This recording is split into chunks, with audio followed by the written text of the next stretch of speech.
It's my favorite time of day. Indeed, it is the time of day where we say hello.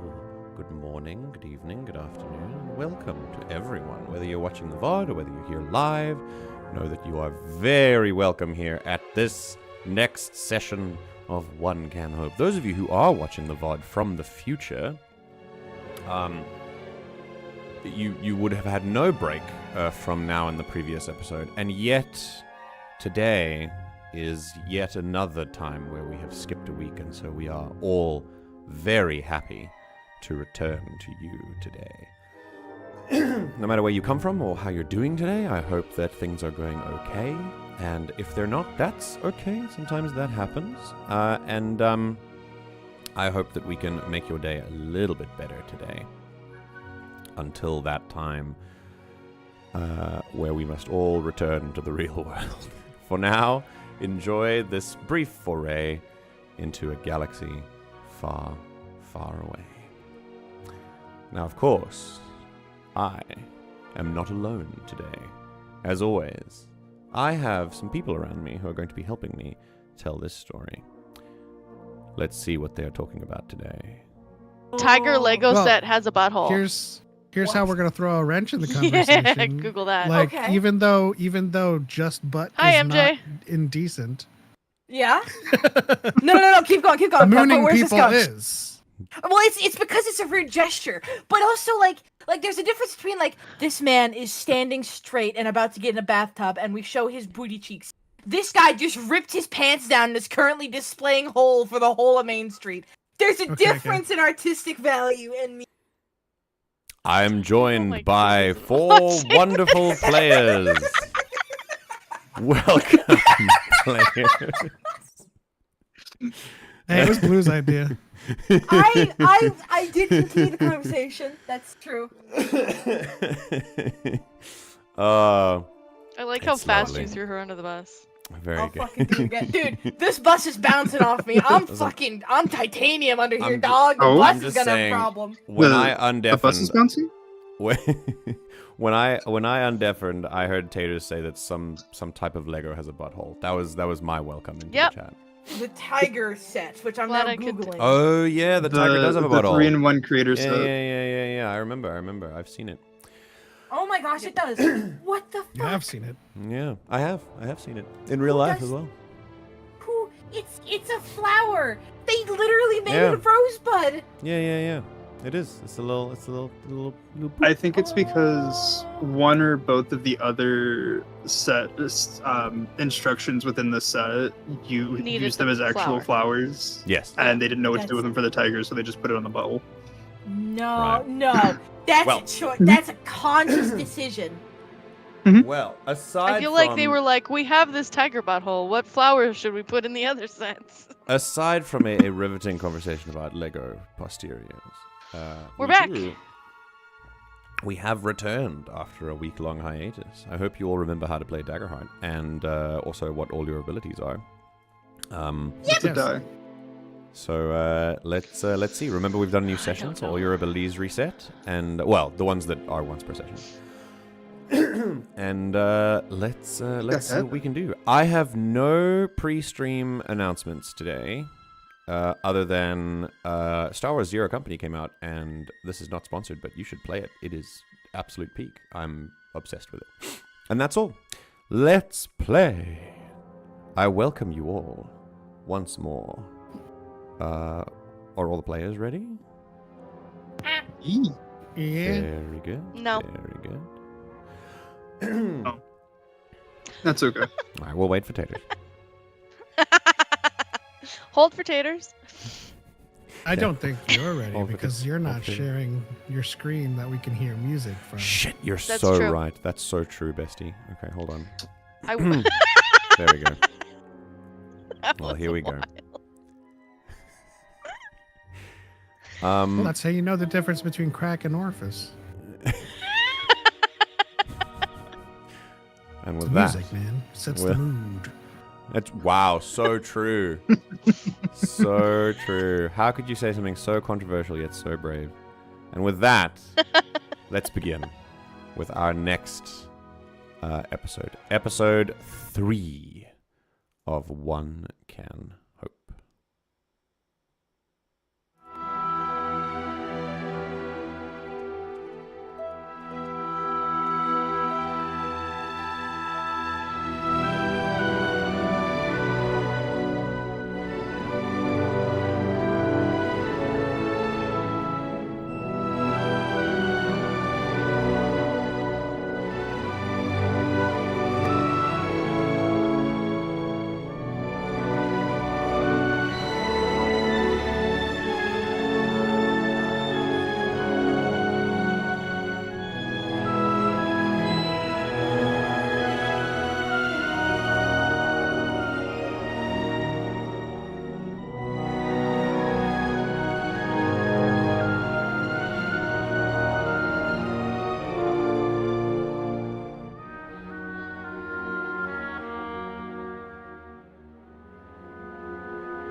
Into the city. To see a marching band. You said Was there sun, wind. Oh, Was there a Black Parade queue somewhere in there? Or No, were we you were guys just- just on crack today? we're just skimming. You know how it goes. One thing leads to Today? another. Today. That's a good clarifier. Oh, goodness. It's one thing after the other, you know? Right. This is dangerous. Just keeps coming and it don't stop coming. And they don't stop coming, and they don't stop coming. and It's they a don't good thing stop I'm not coming, playing and a they bard. stop coming, and They don't they stop coming. and they don't stop coming, and they don't stop. Could you Right. imagine a content creator who vlogs and they're a crackhead, and so it's just day 3 of just on crack. Day 3. They don't go That's anywhere. how they just intro? like sit there in an alley. Oh my god. Day 3 of just on crack. Right. Who would like to do I did it last time. the recap for today? I got you, Indeed, girl. Taters did do it last time, so someone needs to I fill can do in it for again them, if you want. please. No. I They're got not doing it you. again. We're going with okay. Observe. Blue, No. tell me what happened 2 weeks Okay. ago. Go. Okay, ready? I'm We ready. walked in a desert. Some bikers rode up, and they did not ride away. We beat their asses and lied to their bosses after shaking hands with one another and going, hey, this is kind of fucked up right now. Yeah, it's still fucked up right now. Hey, some guy just got executed. Yeah, that happens sometimes. Anyway, we should break in there and get the actual object of our job. Sounds great. Hey, Togruta woman, being, I'm gonna trigger you really hard with your history real quick. Sounds great. Hey, are you a Jedi? No, I'm not. Cool. Why are you a buff robot? I don't know. Great. Is that a child? No, that's a 30-year-old man that might be force Me sensitive. too. Cool. Anyway, back to the city, and that's what we did.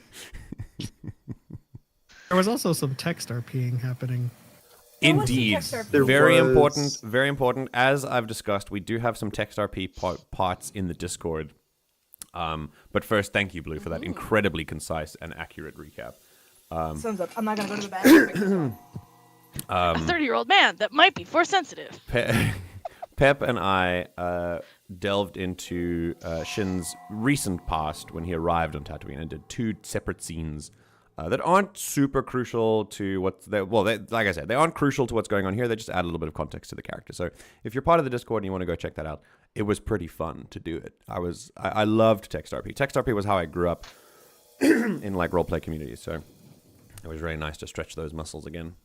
So yeah, go Yeah. read up on that if you want to. Much like in Star Wars, check out the comic to get the reference. Yeah. You need to read the comic to understand the reference that the session brings up. Yeah.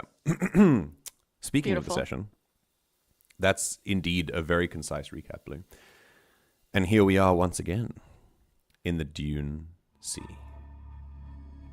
Oh, the music is a paid actor, honestly. Thank you, Pocket Bard. There is still a job to do for some of you. For others, that job is almost done. Johnny, Bubby, you move off very slowly, riding a speeder, with Bubby kind of sitting in your lap on the handles, and you doing most of the driving. In tow is a wagon like a sort of repulsor lift trailer that carries the item that you have searched for. The item that the desert could not yield to you, and so you came to a settlement to find. And now, here you are. After a year of work for you, and more for Bubby, the ship might just fly. You are tasked with taking the hyperdrive to your ship. That was your own task. On the way, however, because it would take a long while still to get to the ship at this speed, especially, you are awaiting. You are awaiting the presence of Red, the friend of Tahti, who was also hired to steal the Zerka datakey from the Gilded Fist on Anchorhead, who will be arriving with his ship and who will help you take it the rest of the way. While the rest of you move off, and also on speeders, 2 of you wearing the uniforms of the Gilded Fist, taken from the corpses of those that you created on the sand this day. Taking the speeders makes the trip a lot more bearable, but it is still very, very hot. And so just for future reference, I want every one of you, including Johnny, to mark a stress for the time that you have spent here in the Dune Sea. It is hot and unforgiving, and even though you are on speeders, that does prevent you from things like marking 2 stress, which you would have done if you were not on speeders. While you ride, the wind whips past you, billows up your cloaks, and blows through your hoods if you wear them. Takia has to hang on quite fast to Tati's Montrals, or wherever they happen to be. as you ride. I'll tuck them in my collar so they're protected from the sand and stuff. I think then they do like the dog thing where their head kind of leans out on the side and go like on the way.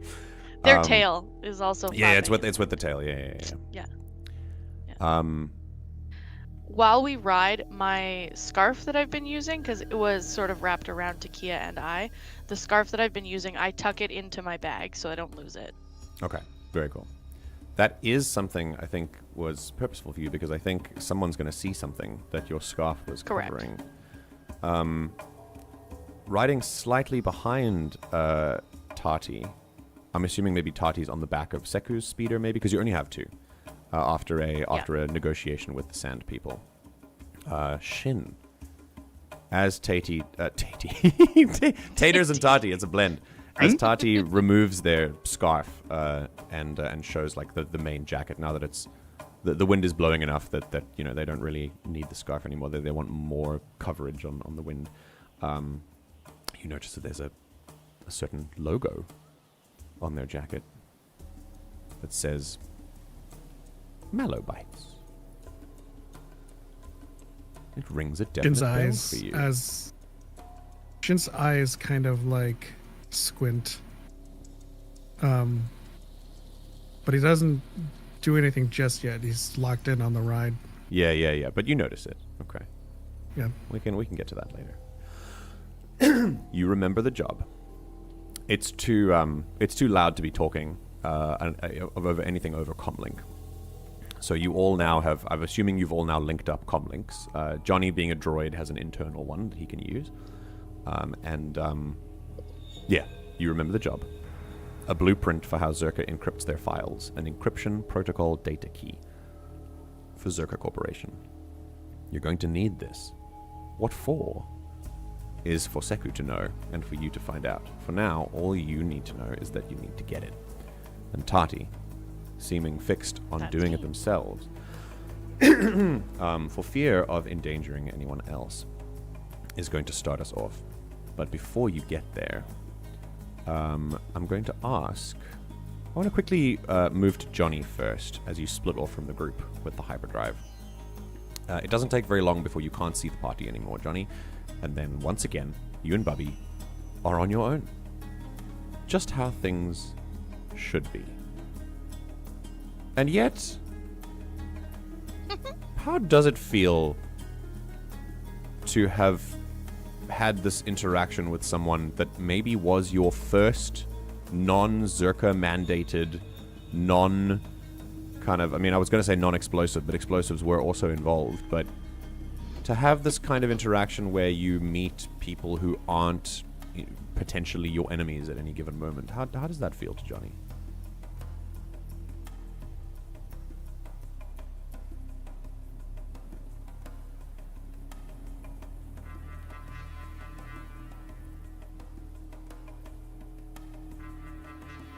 He feels like he wants to look over his shoulder, but not out of paranoia, rather than he feels like there now should be somebody there, but they're not.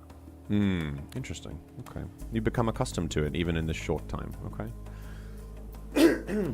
It was weird to fight with a group, I think. Yes. Throughout all of this, I'm going to imagine Bubby just consistently, whenever he takes downtime, he's going to look at his hands and see that he can, like, manipulate small objects and stuff. I'm so sure he's convinced. Also, Johnny... He's just, go on, thrusting his hand out, trying to see if he can get some sand to move, but nothing ever happens. Yeah. Also, Johnny, something very important occurs to you as the sounds of the energy of combat dies down. It's just you on the road. This hyperdrive did not come at no cost, not just for credits, but also life. The merchant who sold you a hyperdrive died at the hands of the Gilded Fist. How does Johnny take that at all? If at all.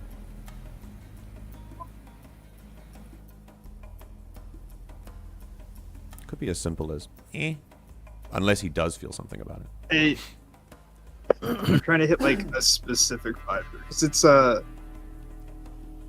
he's going to remember it, but it's not something that's going to weigh on it. Okay, cool. Just something to keep in the memory bank. Yeah, fair enough. And so, zooming through, again, still on a fairly low speed, so the hyperdrive doesn't rock off its hinges or the repulsor lift trolley doesn't break. Eventually, you hear the distinct sound of a roaring, a constant roar coming from high above you that deafens the wind rushing past your ears immediately and the sound of your speeder. And it is just this as a starship appears almost out of nowhere, just rocketing in from behind you. It has a sort of rectangular-sized bulk with two large rounded engines along the side. This is a ship that at this time is actually kind of cream of the crop for like freighter transports. It's a small it's not a full freighter. It's a small fighter-sized thing, but it's a large fighter as fighters go. You feel like it can fit a little bit of extra cargo, and it's got a really nice landing bay. This is a... Oh, I forgot the thing. It is an ST-70 assault ship, more colloquially known as a Razor Crest. For those who have not seen The Mandalorian, it's the ship that Din Djarin drives, The Mandalorian. And this particular ship is piloted by a Zabrak with orange skin and black tattoo marks around him, a tuft of red hair. I'm going to show you what he looks like. Oh, sorry, it's brown. It's brown with yellow, with yellow markings. I'm going to quickly show you the token artwork. Oh wait, that's the character. Wait a minute. Yeah. That's fine. It's fine. He pulls around the ship with a smooth, kind of pro maneuver. He clearly knows how to fly this thing. And as the ship banks around and sees you very clearly on the dunes, on one of the sort of flatter parts of the sand, the ship starts to land directly in front of you. And slowing down to meet it, it turns so that the back is facing you. The landing ramp lands, and stepping out of it with one hand on like a stabilizing like a handhold is this Zabrak man. He makes his way down the gangplank to meet you and says, well, it's good to see you in person. I am pleased to say you are as big as described. Not you. And he smirks to the Jawa. The Jawa waves back. Johnny pipes up.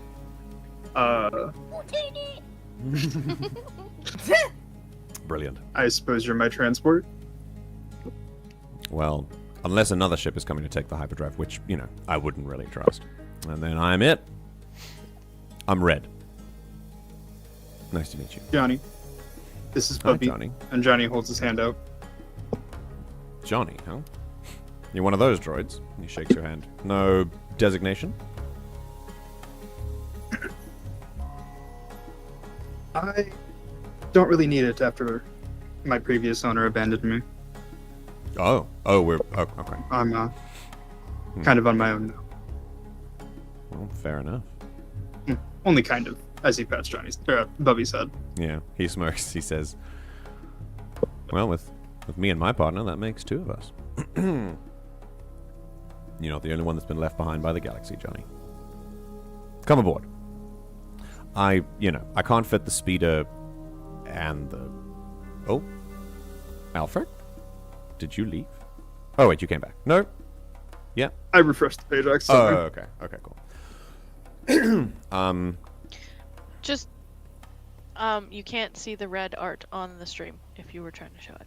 Oh, no, I did show it previously, and then, oh, wait, because there was a map thing. Right. Let me show the you guys were in the way. Let me show red here. Yeah. There we go. Our pictures, our beautiful pictures, we're covering the There other we go. beautiful picture. Thank you for that. I appreciate that. That's what red looks like. And he nods and then says, I'm afraid there's no ways I'm fitting you and the hyperdrive and the speeder on board, so you're going to have to take the speeder the rest of the way. We're cool with that, right? I'm not going to run off with your hyperdrive, I promise. I mean, hey, you can... I'll leave Bubby with you to make sure nothing happens. That's fair. Yeah, I understand. I mean, we just met. He nods and says, all right, Bubby. All right. Well, I've heard weirder names. Come on. Let's get this bad boy on board.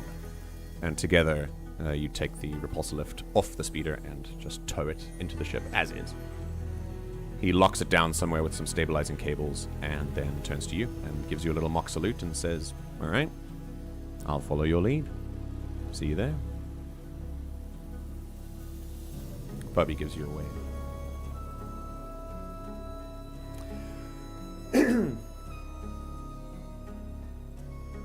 Right. The landing ramp comes up, the ship ascends, and follows you all the way to Umka. The sand crawler that can fly. And Yes. At this point, I would like to show you a map, if you would like. I would very much like. So And I think I know what's coming up. This is for the rest of you as well. Here we go. You shouldn't have any. Do you have vision of this area? I have what I assume to be the loading ramp. Okay, cool. and So you can two see. hallways. Okay, sick. Okay. You end up here. I'm going to place your tokens. Can all of you guys see as well? Mm-hmm. Okay. Yes. Awesome. I'm gonna put you guys down here. Well, it's you, and let's put red down as well. All right. With a little bit of work, you move the hyperdrive off of the ship, and together, Red, true to his word, he doesn't even veer off course for a second. In fact, as you move on the speeder, he follows you the whole way, and you end up at the landing ramp. The landing ramp creaks down. Alfred, can you please, for the purposes of the players, can you describe Umka for us, please? I mean, yes, it is a sandcrawler, but specifically as the landing ramp descends and you see the interior, which I'm going to take you to Also, right scene. now. Yes, I'm going to swap the scene as well. Here we go. You asked me to do this like I know what the inside of a sandcrawler looks like. I'm going to show you what the inside of a sandcrawler looks like. Are you ready? Sure. We're going to move you up to the engine deck. There we go. And I'm going to move you up to the engine deck. And we're going to move Bubby up to the engine deck. Very good. All right. Oh, hello. What I'm more looking for is not less what the inside of a sandcrawler looks like, and more the kind of, like, is it as described as though there's just shit everywhere and it's just scrap on the inside? Like, does it look well put together? Like, are there any, like, obviously the bulkheads on the side of the sandcrawler are thicker because it needs to be like a shipfaring vessel. But is there anything that you were thinking about with the Umka that was special to it that you would want to describe here?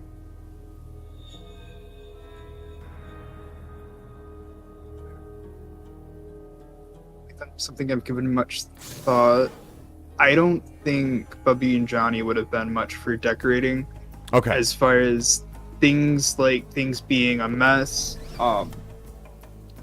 for the areas that would have a mess, it's going to be contained closer to the wall so that they can actually still continue to walk through and utilize Yes. the room. Yeah. Okay. Very cool. All right. Red looks around and kind of goes, "This is a ship?" A ship, a big ass truck, whatever you need it to be. And Johnny's gonna slap the wall a couple of times. There's a big rumble that like echoes the whole thing, and Red goes. He kind of looks around as if the whole thing's going to collapse on him any second, and goes, I mean, hey, Yep, we I've plan on- seen bigger rust buckets. She looks great. Thank you. Yours looks good too. Thanks. Spent a lot of time on mine. You look like you've done the same with this one. It doesn't look like it's an original starfighter. No, converted sandcrawler. It was Bubby's tribe's idea. Sand crawlers. That was a Zerka addition to Tatooine. Way to make it your own. When he kind of pats you on the shoulder. With that, we're going to do something fun. See, this is multi-level. So now, Johnny, I want you to try this yourself. We're going to open this little door to the elevator. And I want you to walk into the elevator. And I want you to go up to the... I mean, technically this is the engine deck, so you would probably put the hyperdrive here. But I want you to go up to the furnace deck, which is just above the engine deck.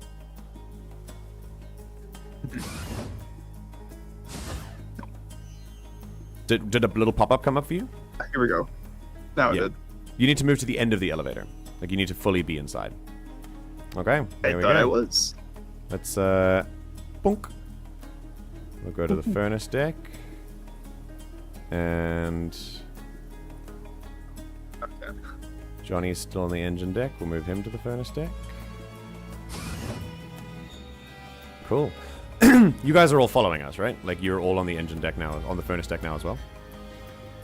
Are you other... asking us? yes. Yes. You guys can see everything. Okay, cool. All right.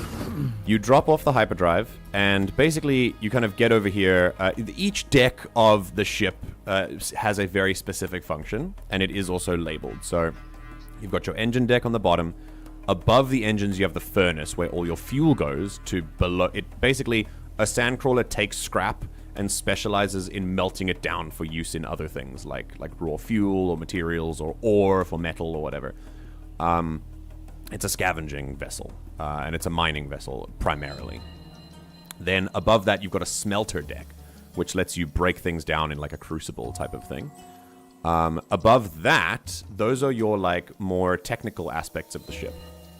Above that, you have a crew deck, which is, you know, where everyone sleeps and where everyone chills.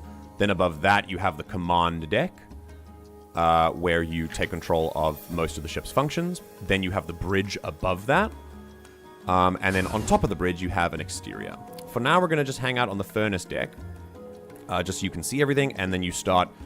I think we're going to start by... The hyperdrive is now on the engine deck, but Bubby is going to sit behind and start to work on rerouting some of the hyperfuel furnaces into the hyperdrive down below on the engine deck. Red looks around and is still just amazed at everything and says, I truly say I've never been on a ship quite like this. This is very impressive, Johnny. Well, I'd say let's get cracking, but I think you have a place to be, do you not? I scratch your back, I you do. scratch mine. I should probably go help out your partner. Let me make a bomb first. Oh, well, that should make things fun. Bubby! Let's see what we can do with this old girl. Bubby babbles on and is happy to have someone to help. Red knows how ships work. He can definitely help install the hyperdrive. In the meantime, Johnny, would you do me a huge favor? And let's make a bomb. Let's make a bomb. Bomb time! Bomb time! Is bomb time. Shoom. Am I going somewhere? Yeah, wait. I mean, like I said, it's literally just going to be a roll. But you can be wherever you Okay. want for this. We'll stick to here then. I don't believe you have to open doors to move through them. It's just a nice... I put the doors in. Oh, you do? Oh, wow. Interesting. Well, that's cool. I put the doors in because they all have sounds attached to them, and I like the funny sound. All right. It's a good You move over into the kind of scrap area, and you start to put things together. Johnny, I want you to make a knowledge roll for me, please. And you can do this with advantage, because you're on the ship, there are plenty of materials, you've been preparing for this, and this is what you do best.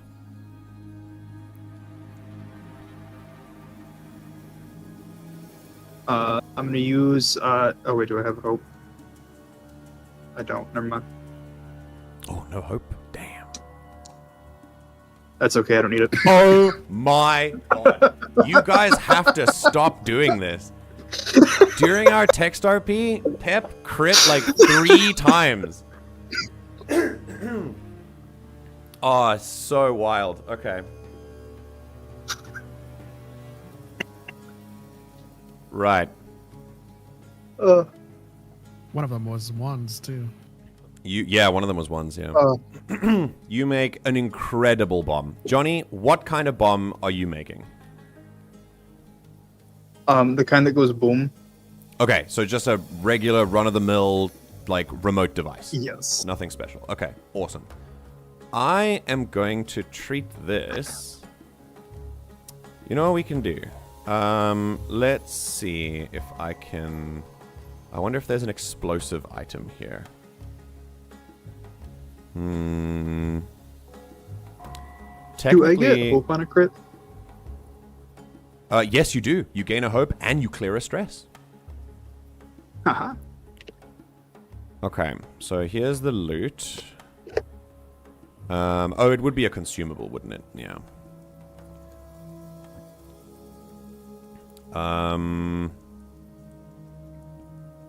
Let's see.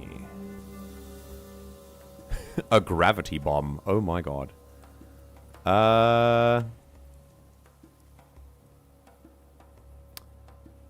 We're just going to call it a remote charge, but it packs a lot more punch than a regular one. I'm going to quickly try and see.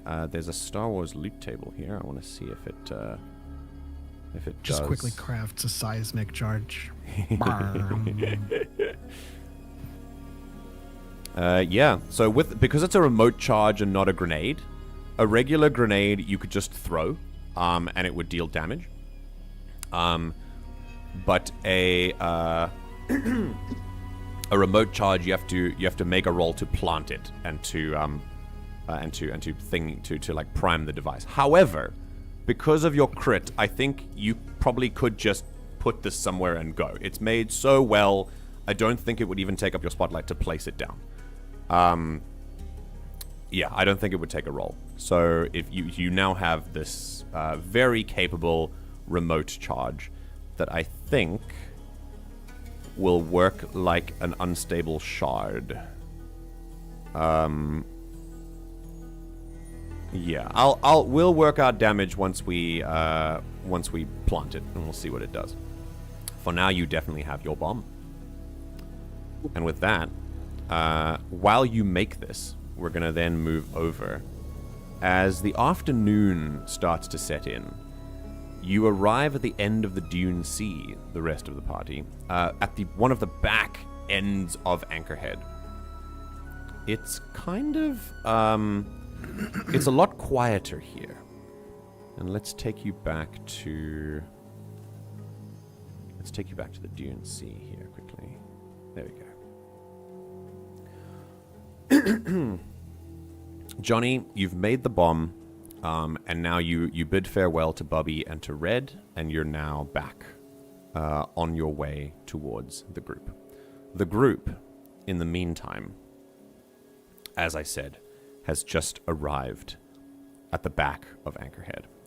Anchorhead has one big entrance and exit to it for the public. It's got those giant doors that are being repaired right now after the control panel was shut.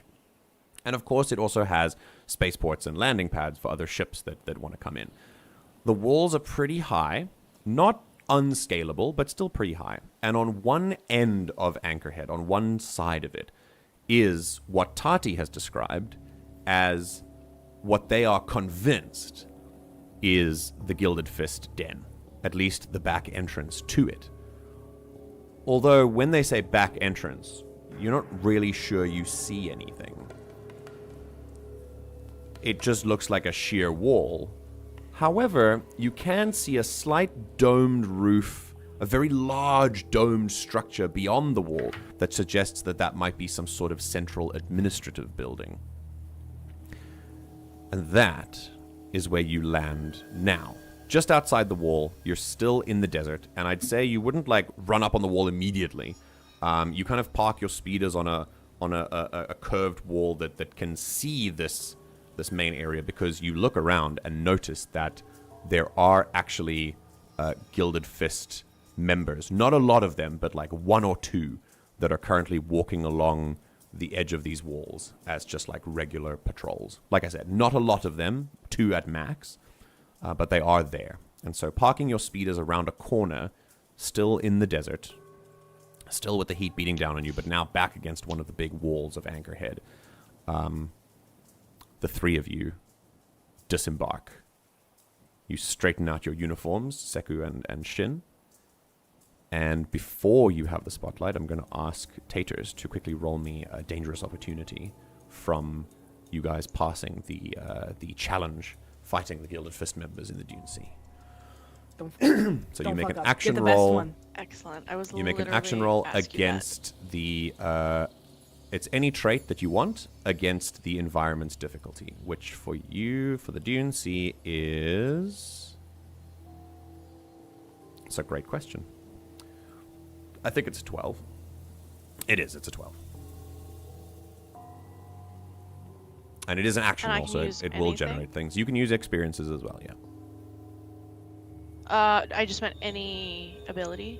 Oh, any trait, yes. Like I can use finesse? Okay. Yeah, any trait that makes sense to you. If you can justify how you're learning this dangerous opportunity, because you're going to tell me that. Depending on what I tell you next. So make the roll first, and then you can tell me. Okay. I don't have any hope. It's just a straight no advantage. There's the roll. Have any hope. No hope. Ooh, okay. A 15 with hope. Now you have 1 hope. Right. And you gain a dangerous opportunity. Can you go ahead and post that in chat? Heck yeah. It's the really long one. Yeah.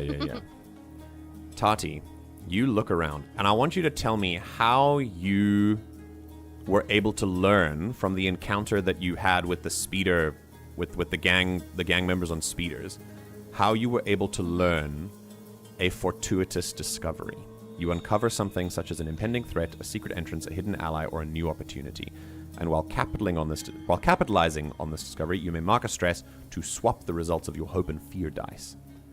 Instead of the GM providing a discovery, a fellow PC can choose to tell you a secret about the world, the story, or themselves. And if they do, you both gain a hope. What would you like?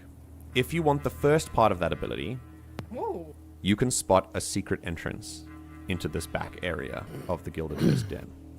Or you can have a fellow PC revealing something to you, and you get a hope. What would you prefer? Well, I guess that depends if any of my fellow PCs have anything they want to divulge as a secret right now. Trying to think of what you could reasonably have picked up. They could also tell you right here if they feel the time is right. So are we all just standing here? So it can Yes. the world, the story, or yourself. So if Yes. Shin wanted to have a conversation right now, Yes, if Shin wanted to have a conversation Oh, about would that count? Malobites, that would give you both a hope. That would count, yeah. But if he does do that now and not later, later could still happen in a roleplay aspect. It wouldn't have mechanical benefits, but it's roleplay.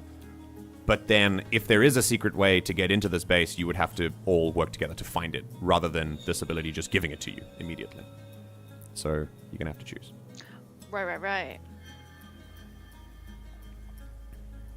I guess that's up to you, Pep. What do you think?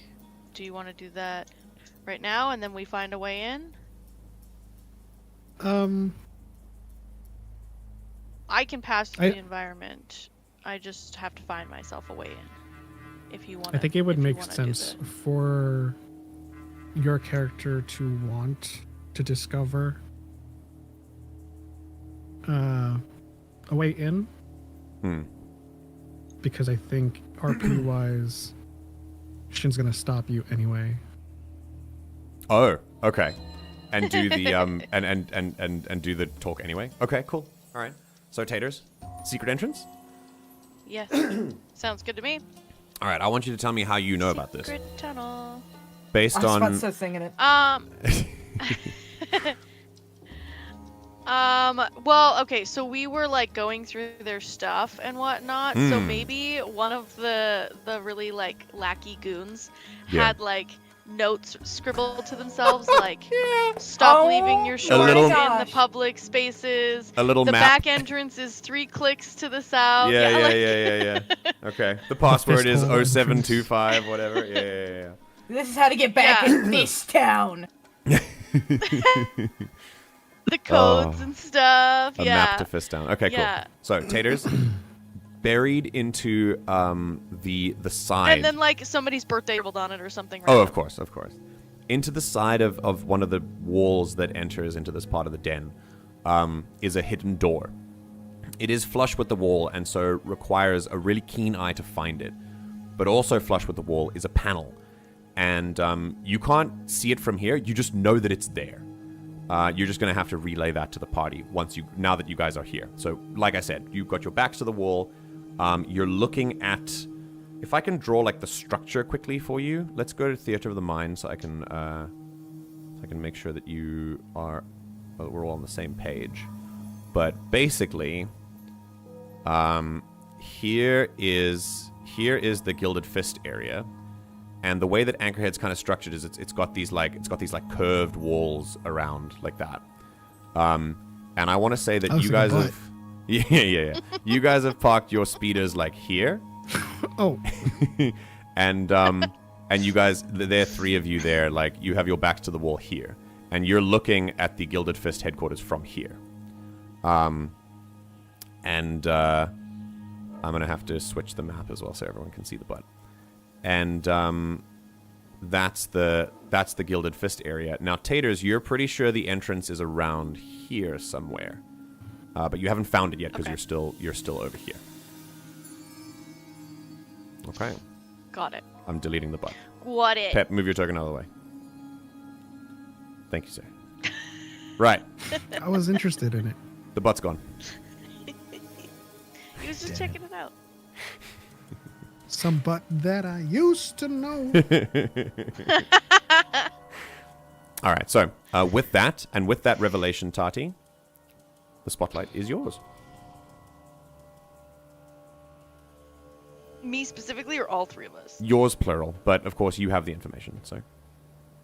Okay, cool. Get away. Cool. Yeah, so we'll like hop off the speeders here, and I'll like tuck my scarf in my bag or my pouch or whatever. I'm kind of just like gearing up to get ready to go. And then I'm doing the thing that when somebody's like kind of uncomfortable because they know they're pissing someone off, but they're not really willing to like not piss someone off. So they're kind of like in the space of those other people, but they're not making eye contact, and they're lingering a little bit to see if anybody is going to like actually fight them on it again, or if they're gonna just walk away. And if nobody says anything when they're lingering, then they will just kind of nod at Seku and Shin, and then they will start to kind of like walk off to go to their like secret entrance that they know about. Okay. So no relaying That's to what the... Shin. Yeah, go for it. That's when Shin just like underneath his breath, but still kind of very projected, shouts to Tahti, "Stop!" I stop, but don't turn around. Just standing there. Where did you get that? What? I'll turn around. I'll make eye contact. That jacket. This whole thing? I've had this for like ever. Probably like, well, when I was like knee-high to a moisture evaporator. Actually quite tall machines, but that's good. Knee-high? Oh, true. Yeah, fair. That's the only image I can tie back to when my community was destroyed. My jacket specifically, or like in general clothing? When I could make out images, it was all a blur. All I could remember was the fires, the destruction. But when I could come to, I was in a cold, dark place. And that symbol was the only thing I could make out. And it's been in my head ever since. Malobite specifically? Yes. God, I can't remember the last time we had like a fire or anything. Must have been a long time ago.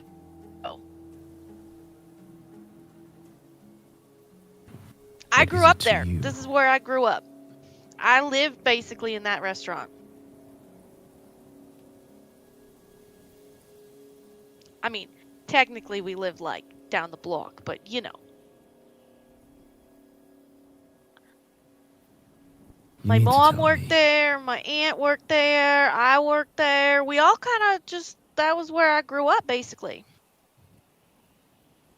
This can't be a coincidence.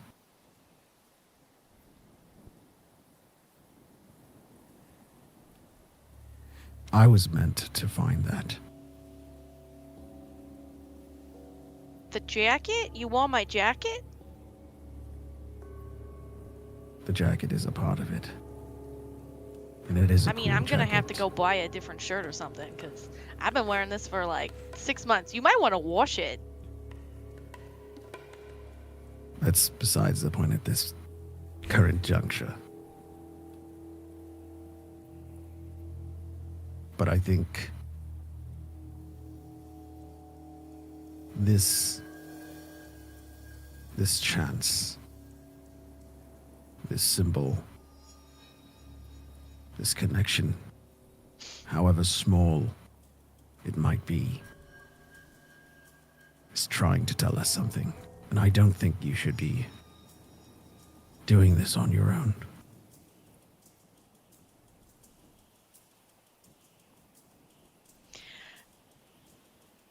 Tahti, when you say that last sentence, they kind of freeze for like a minute.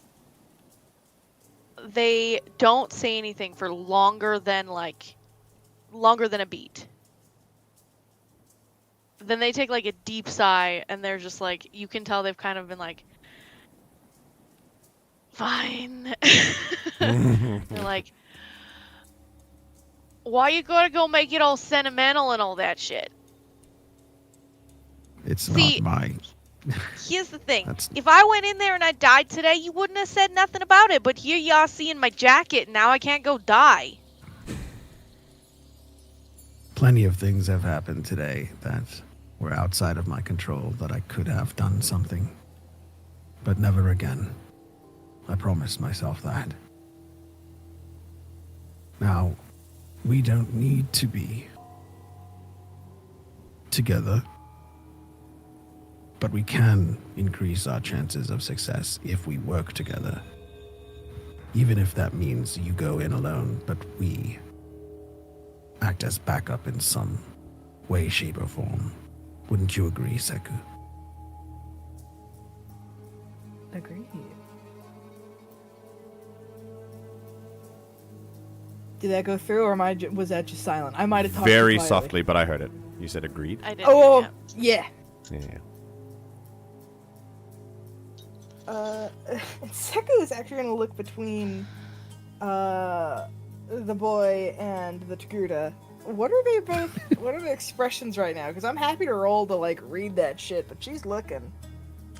Tahti's not really like hiding the fact that they're like, I so definitely should have just not stopped and not had this conversation. It would have been so much easier to not now have some sort of personal tie to these strangers.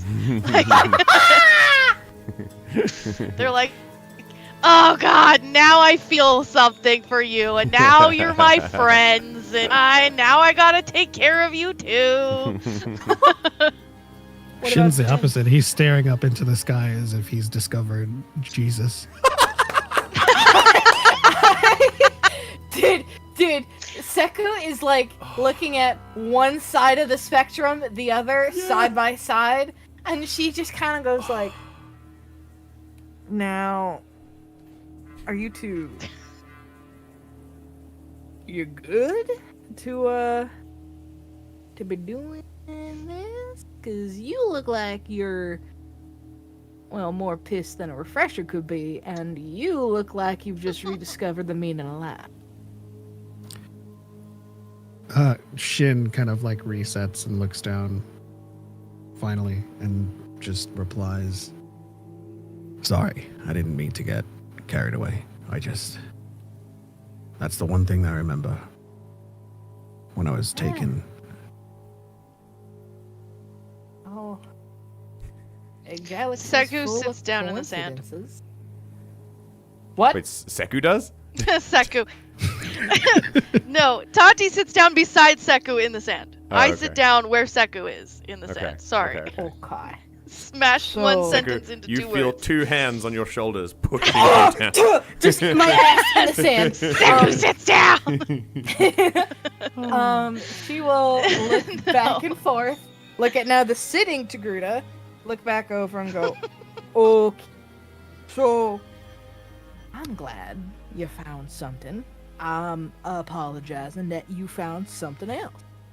I'm hoping we can put aside these discoveries until we're somewhere we can unpack them. Because, and I mean this with dedication in my heart, I can see the building. Meaning other people can see us.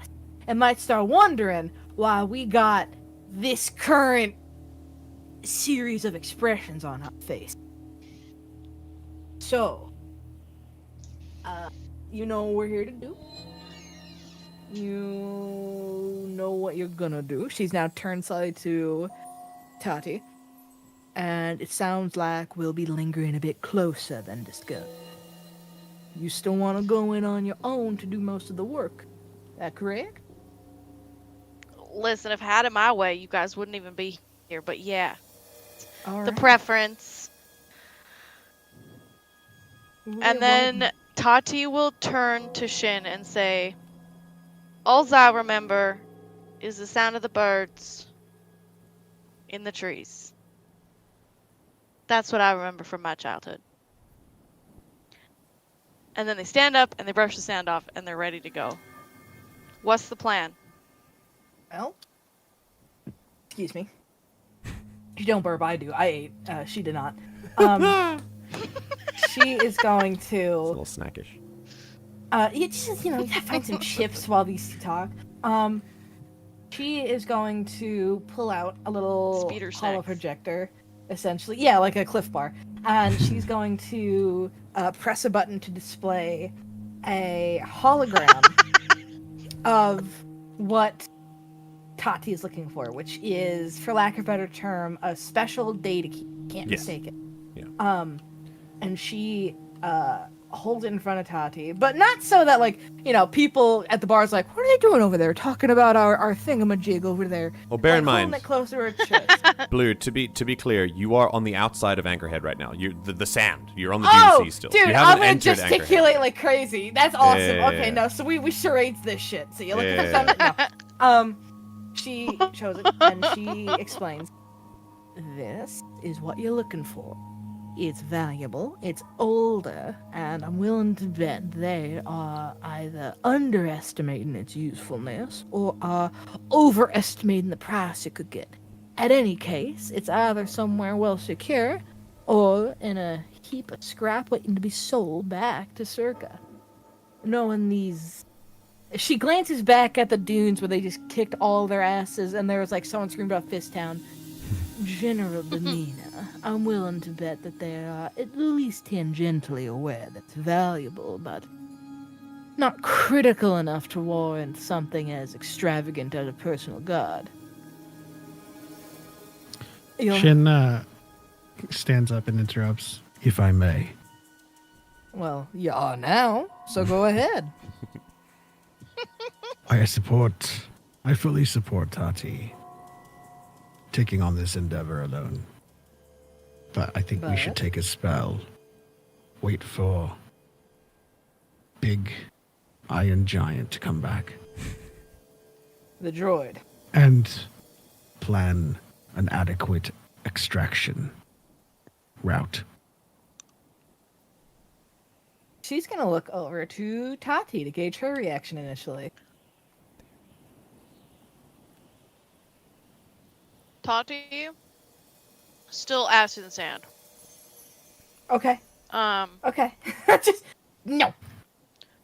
Just sitting there, kind of shrugs, fine, whatever kind of vibe, and doesn't really, they just nod. They don't really like verbalize a response because they've already said their piece on the fact that they didn't want to do it this way, and now they're like, damn it, now I caught feelings for y'all, so I guess we're doing it your way, and they're just gonna acquiesce to whatever requests are made from thus far. However, Okay. you do have information that they don't have. Uh-huh. So, I'm fine to wait. There ain't exactly a time limit on this particular grab, but I would suggest that we don't just sit out here doing nothing. I'd prefer to get some information. I think that wasting time sitting in the desert's gonna do us less good than figuring out what kind of response is gonna be rolled out and who they're looking for after all that, hullabaloo in their own town. Got it. So you want to do like some push-ups or something, or like If you want to do push-ups, that's welcome. I just want to get play around a inside. sabak?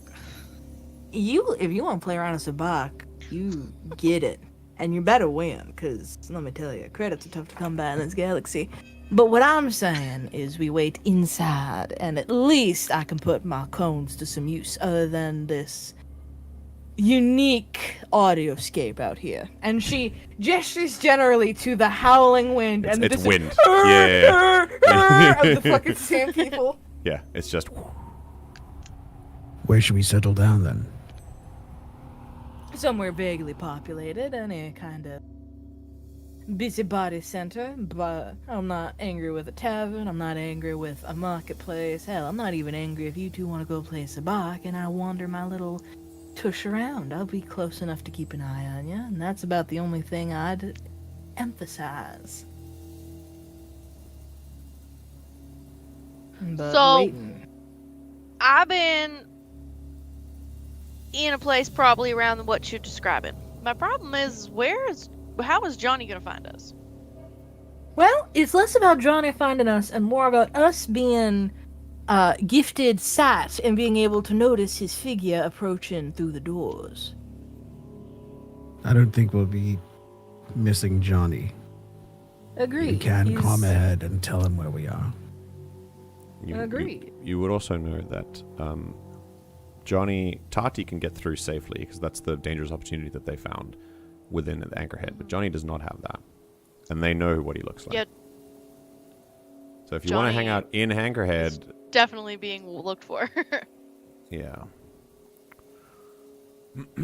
Well, I have a question above table. Mm. Is there such a thing as part of the group taking a short rest to wait and then? Yeah, is that what we're getting at? Do you guys Others- want to take a short rest? Oh, I'm fine. Yeah, I'm fine with that. If Okay. that's what I'm fine with it. Well, here's what I think. Here's how I think we can do it. Seku wants to go in and do some scouting, and I think what we can do is during a quote-unquote short rest, that could be you preparing, because the prepare mechanic it gives you hope and basically like gives you a resource to sick. prepare Okay. for the battle ahead. So so you could take some time to like scan around and see if there's like basically it's a abstract preparation that you do. And if you want to use it to like scout ahead, maybe it's something that you can reference later. Like I use a hope to do this because, you know, during the rest I was scanning ahead and I noticed that there was this path that we could take to like get out of here quickly or whatever. Oh, okay. Yeah, so you could definitely do that. Okay, So, okay. if you guys do take a short rest, Johnny will join you. However, I am unsure. You know, no, I'll give Johnny the benefit of the rest as well. I was wondering how long it would take him, but because he's on a speeder, I think it'd be fine. So, Yeah. do you guys want to take a rest? Yeah, I'm down for it. Okay, fantastic. Right. But I'm assuming you're not going to be doing it here outside a random wall in the middle of the desert. No. So, in preferably in Anchorhead. In that case, like I said, there's only one way into Anchorhead, and it's a blast door that's very big and very well monitored. So getting in there without suspicion is not going to happen. You're going to need the secret entrance, which takes you into the den area of Anchorhead. Technically still accessible is the rest of Anchorhead from this entrance, but you'll be arriving in the den area. So I propose that you go in through that entrance and then hang out in a little corner somewhere where they don't see you and have your rest there. And then Seku can do lots of scouting because you're right on top of them because you're in the den. You're like in a backwards. Ooh, I like in a lots back of entrance. scouting. Okay, cool. Awesome. We're all still disguised, right? Yeah, both Seku I'm and not. Shin have uniforms, but Tahti does not.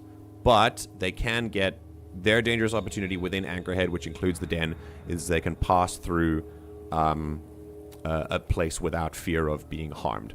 Whether that applies to inside the den is a different question.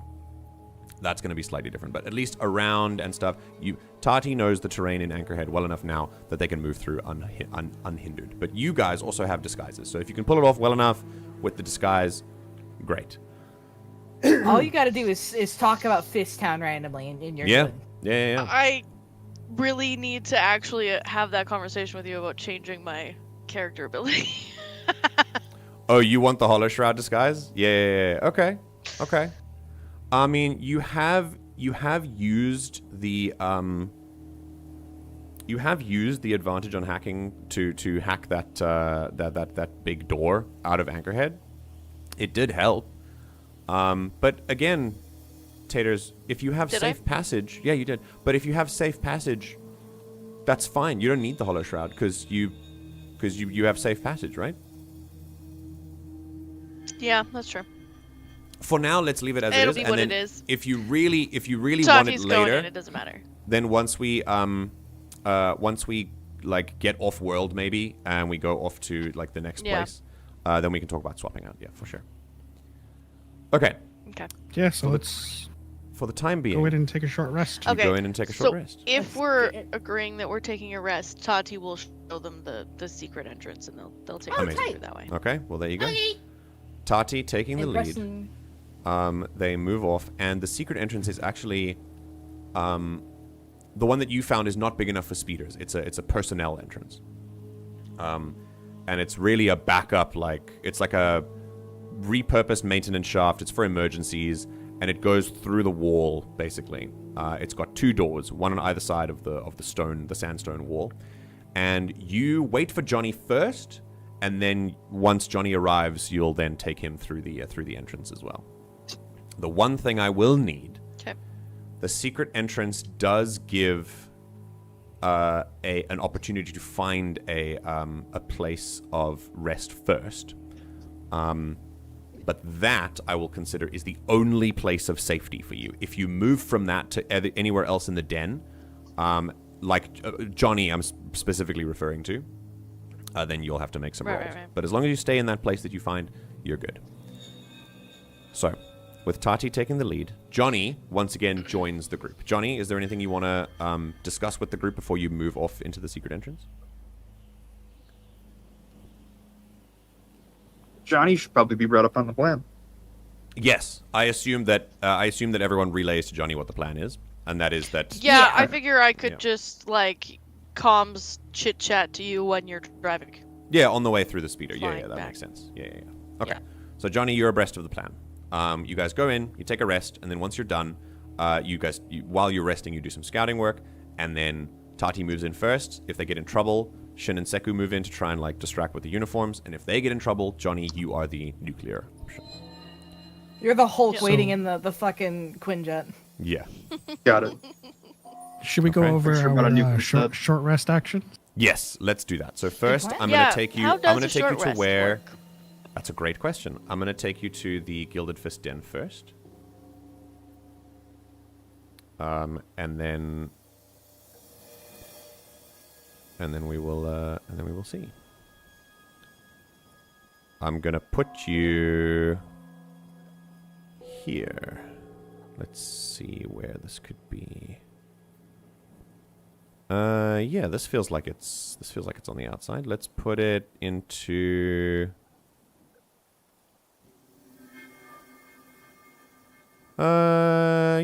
Yeah. This seems fine. Okay, cool.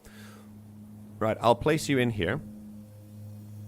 Let's go to. Are we Tahti. supposed to see something? Yeah, you'll see in a moment. Tahti, Takia. Okay. Shin. I'll move you down to where you're supposed to be in a moment. Seku. Oh, okay, perfect. Johnny. Okay, you guys are here. This is the outside of Anchorhead. And there's a wall in front of you. Tahti moves up to the wall, opens a little panel, and types in someone's birthday. Beep, beep, beep, beep, beep, beep, beep.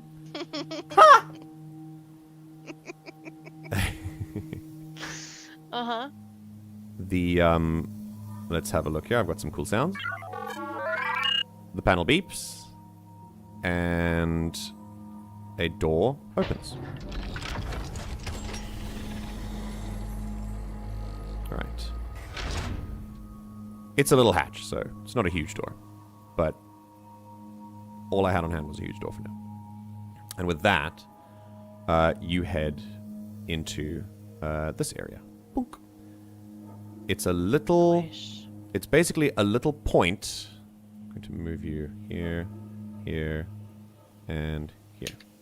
It's a little point that's kind of halfway between you and the inside of the den. The door closes behind you, putting you in total darkness. There's nothing here. It's just an in-between place. It's like a little passageway. The other door is here, and it will go... You don't really know, actually. I think you might be tipped off that it leads into some kind of warehouse room or a place that's just kind of a big room that's not like, someone's bedroom or anything like that. And you can't really hear any noises from beyond the door at the moment. So, it's here where you decide that you're going to take a short rest.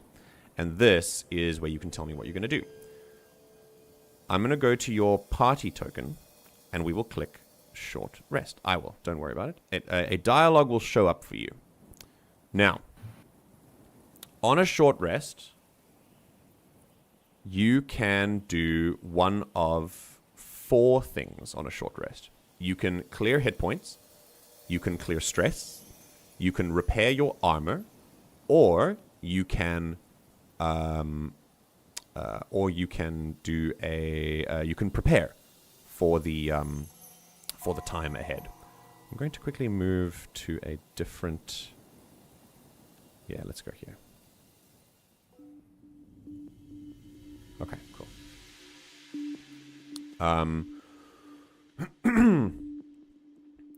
Right. So when you clear hit points, it's 1d4 plus your tier, so it's 1d4 plus 1. Same with stress, same with armor slots. Or you can do that to another party member if you want to repair their armor or if you want to work on their hit points, etc. I also believe that Takia, if they had any stress, would probably clear some stress as well. I think that's how companions work. That's the basic one. But when it comes to the prepare action, it's a little more complicated.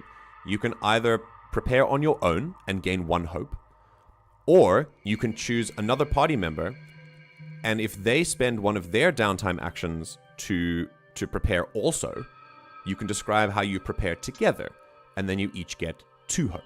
So you double the hope for both of you if you do it together.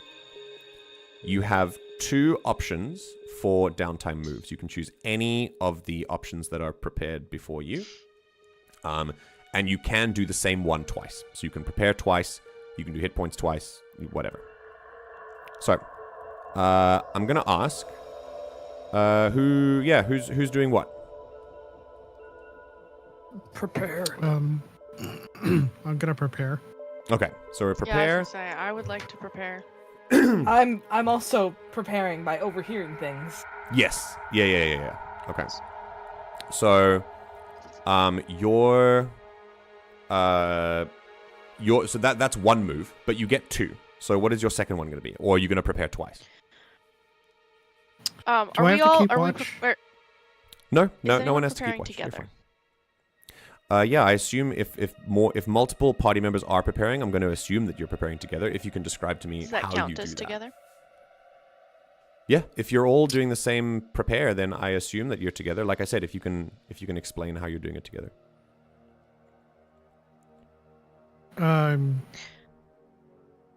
Going over the plan again. Okay. Cleaning my blaster and cool. Clandestinely removing something from a metallic case. Indeed. No one can and see that. tugging it into my robe. Oh. Do you want anyone to see that, Shin? Or is this a very specific, like, behind your back kind of thing? Behind my back. Okay, cool. All right.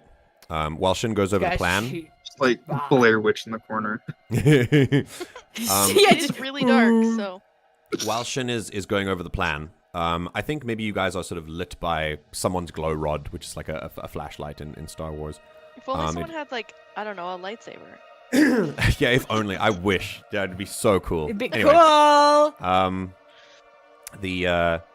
The small glow illuminates this little safe house area, and though every now and then the silence of beyond the second door does yield to the sounds of people walking and chatting and stuff, I think that's when Seku would kind of place an ear cone to the door with a little listening device, and you kind of start to hear what's going on there.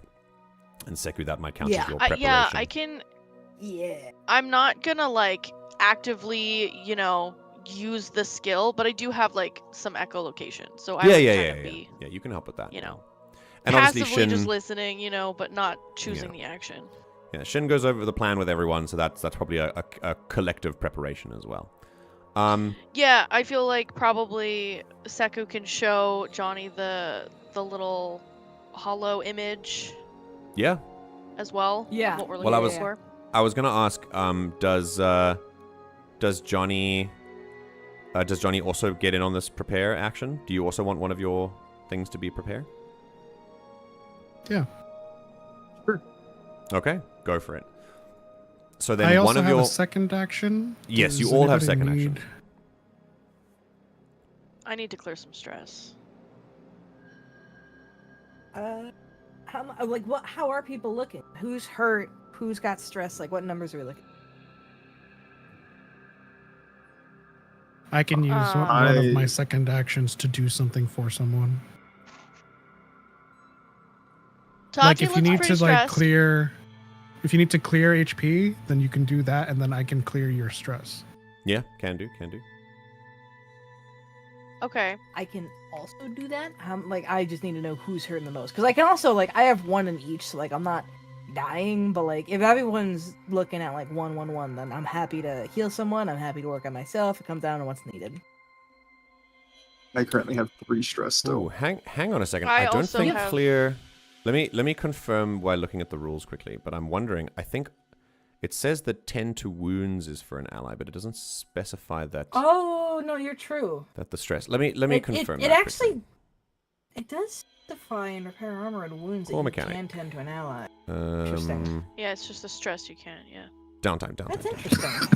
Hold on. Okay, yes. Describe how you... Okay, so clear stress is only for you, but tending to wounds and repairing armor is for allies as well. You can do it to allies. But clearing stress is something that you do. Do you need... how many armor slots did you use, Johnny? I am at 2 out of 5 right now. Yike. I'll use one of my actions to repair his armor. Oh, nice. Okay. All right, so Johnny, roll me a 1d4 plus 1. Although, to be fair, it doesn't really matter, but I just want to get used to the mechanics. You're gonna clear it, yeah. So do I just mark prepare and repair armor for Yes. my actions? Mark repair and prepare armor, and let's see. We'll see what it does. Shin, I don't know if it adds your hope automatically. So if you could test this for us. Oh my god, that was a 4. So even if you'd marked all 5 of your armor slots, Johnny, your armor is now fully repaired as Shin gets to work. And I might say that he's actually fairly deft at it. You get the sense that he's done this sort of field work before. Yeah, even for droids. And your armor is looking pretty good. About as good as if you'd done it yourself. Should I click Well, take that's down probably time? done it. Yeah, go ahead, Shin, and click take down time, and we'll see what happens. Okay, cool. All right. So it doesn't it doesn't add your hope. Does it add your hope? Or No, it didn't add anything. Fantastic. Okay, we're gonna do that manually. That's perfect. All right, so those are Shin's 2. Tahti, you've got repair, and then what are you gonna do for your second downtime action? Prepare, and then I need to clear stress. I'm Okay, you're on pretty half your stress. stressed. So blow off some steam. How does Tahti blow off steam in this little? I think that they dark pull room. out their laser pointer and they play with Takia just a little bit. Yes, phenomenal. You know, there's actually an upgrade you can have for your companion where if you do this, if you show your companion affection or play with them, you both gain a hope or something, or you gain a hope, or you both clear stress. Yeah, it's very cool. That's so cute. All right, so Taters, click clear Yeah. stress and prepare, and then click take downtime, and then roll 1d4 plus 1 to see how much stress you clear.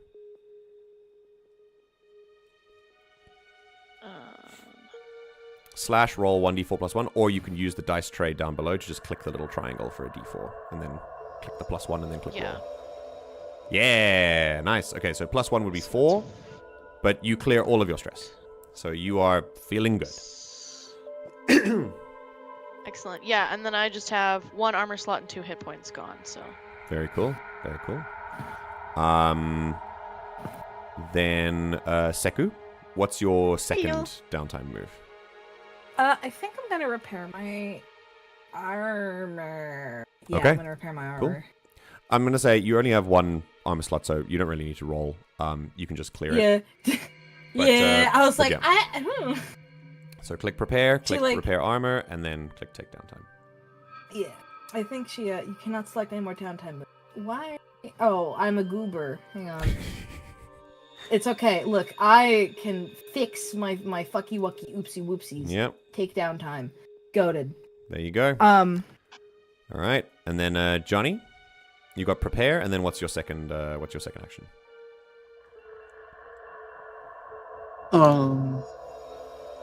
It's gonna be to clear stress. Okay, go ahead and roll a 1d4 plus 1 and take your downtime.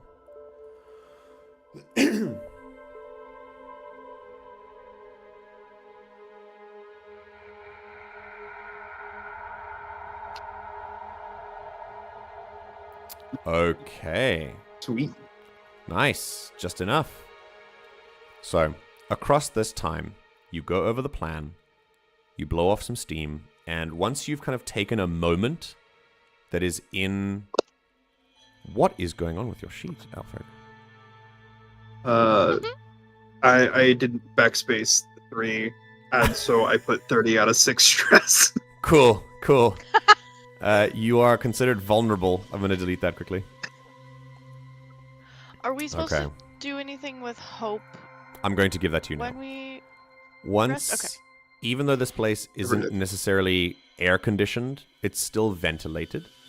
And so it's not super hot in here, but it's still enough to build up a sweat. However, in this quiet moment, as the day passes by around you, it's about an hour of time that you sit and make sure that you are prepared for what lies ahead.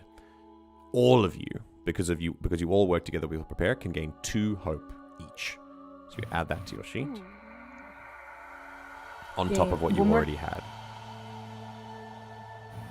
Gain 2 hope, was it? Gain 2 hope. Right. Excellent. Wow, we're juicing. Mm-hmm. As the rulebook says, however, downtime allows for quiet scenes between characters, encouraging personal moments in the story. But the world doesn't stop when you rest. The GM also takes actions during downtime. On a short rest, I gain 1d4 fear. And something else is going to happen. That's a nice as one well. you just rolled. Well, we'll see. Why am I rolling with Alfred's dice? That's fun. I Just gain for funsies, I think. 1, 2, 3 fear. As Seku, you are the one that's doing most of the eavesdropping here. With cone pressed to the door, it kind of flattens the tip a little bit, and you sort of have this weird like suction effect on the door, and and it helps you hear what's going on the other side. You plant a little rudimentary device to the door to relay stuff to your comrade. And I'm a fucking octopus on my cage right now, dude. your ears are suction cups, confirmed. Whoa. You are hearing a sort of weird muffled noise of every now and then footsteps move through here. There's a door that opens and closes quite frequently, very close to where you to where this door is. Like it's right next to it. Every time the door opens, the talking increases slightly. So you get the sense that right next to where you're about to come out, there's going to be a door with that is at least carrying conversation somewhere. You can time it that the door is closed when you arrive through this entrance with your listening.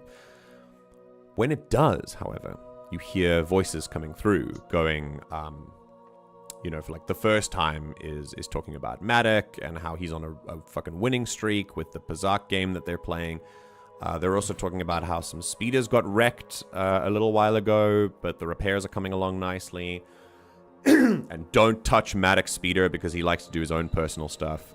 All the way to, maybe we should change the slogan of the Gilded Fist. I feel like This Is Fist Town is a little bit contrived, and the other one goes, no, wait, what are you talking about? This is it's a great slogan. We love it. It's eternal, honestly. It will never die.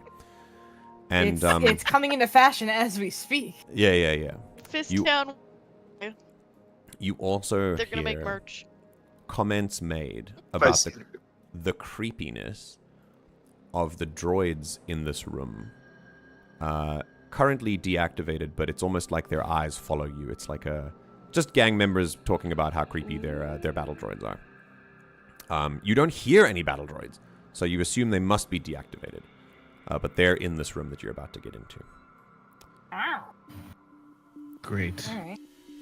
Right. Yeah, I imagine she would give like for lack of a better term, just to not regurgitate the verbatim. She would give like a running whispered shoutcaster's like summary of what's going on. Okay. After an hour, you guys ready to go. You feel like you're good. Takia chases the last laser pointer, and Shin hammers the last bolt into Johnny's armor.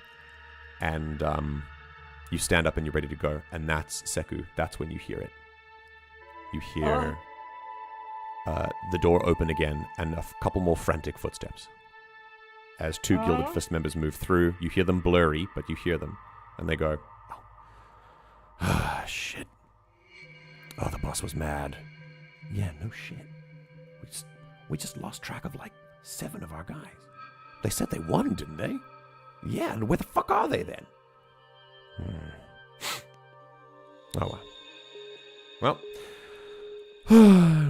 It couldn't just be a nice chill day, could it? And you get the sense that the den might be on a little bit higher alert. That there wasn't a follow-up on a report that was made earlier about a destroyed hyperdrive and killed enemies. Still, you're hoping that your uniforms will see you through at least a cursory look. And on that note, Taters, as you prepare yourselves... Yes, I did have a couple things that I wanted to do while I use the prepare action, if that's okay. Yeah, sure. Please tell me. I was just wondering, I do have a flashlight. When there's not somebody in the next room, I would like to have turned it on and checked to see if there's any entrances into ventilation in this room. For sure. Because you did say there was ventilation. Yeah, so I just for know sure. If I can climb into it. There is a vent you can get into, yeah. Excellent. And then the other thing that I wanted to do is I wanted to tell Seku and Shin the name of was it a bar? Wherever we were that I went with Johnny earlier. The cantina? It's called Aldrin's. Aldrin's, okay. So I wanna share that information. I just want to give them like a rundown of like the people that I saw, like the person that I saw like kind of running it, see like what they looked like or whatever. Just kind of as much like random details in case they have to bluff, like that's where they were. Nice. So okay. I do want to just like, because they weren't there with me. I don't know how long they've been in Anchorhead. So I just want to like give them a little bit of info. Very cool detail. Okay. You all stand up. You're ready to go. I stand up. Tahti, you see a vent that calls to you. And with the rest of the 3 of you on standby, Tahti, you're on comms. Like a 2-finger salute. Yep. And I close the vent. And that's where we'll take a break. So, prepare yourselves for a heist most foul. And we'll be back. It is 32 minutes past the hour. So I think we'll give just a 5-minute break. Let's go to 37 past. So that's what we'll do. Thanks, guys. Hope you're having fun so far. Specifically, yes. You called break, and Duddles immediately started assailing me in DMs with kisses. You set him off. love it. I think he's watching. He must be. I don't know. He said he's claiming he's not, but like it was too on the nose. That's so funny. All right, my friends. So before anybody leaves for a break, I do wanna. Hang on, I'll take a break I'll take a break on stream, and you guys can chat about it. Hang on, so we'll take a quick break, and then and then you guys can talk about it quickly. Okay. Be right back.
Okay. We're back. Right. So, before we... Oh, I'm standing now. I need to move my webcam. Wahoo! Right. So, yes, there was a discussion about a bomb. A homemade bomb.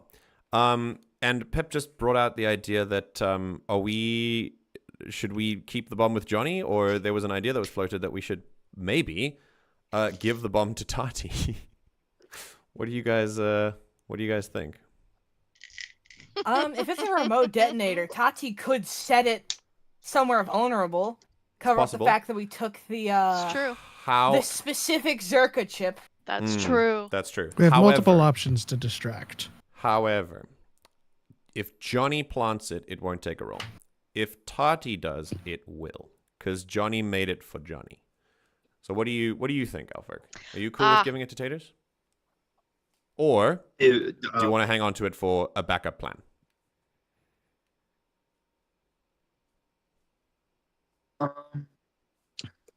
What is our current plan of getting out of here?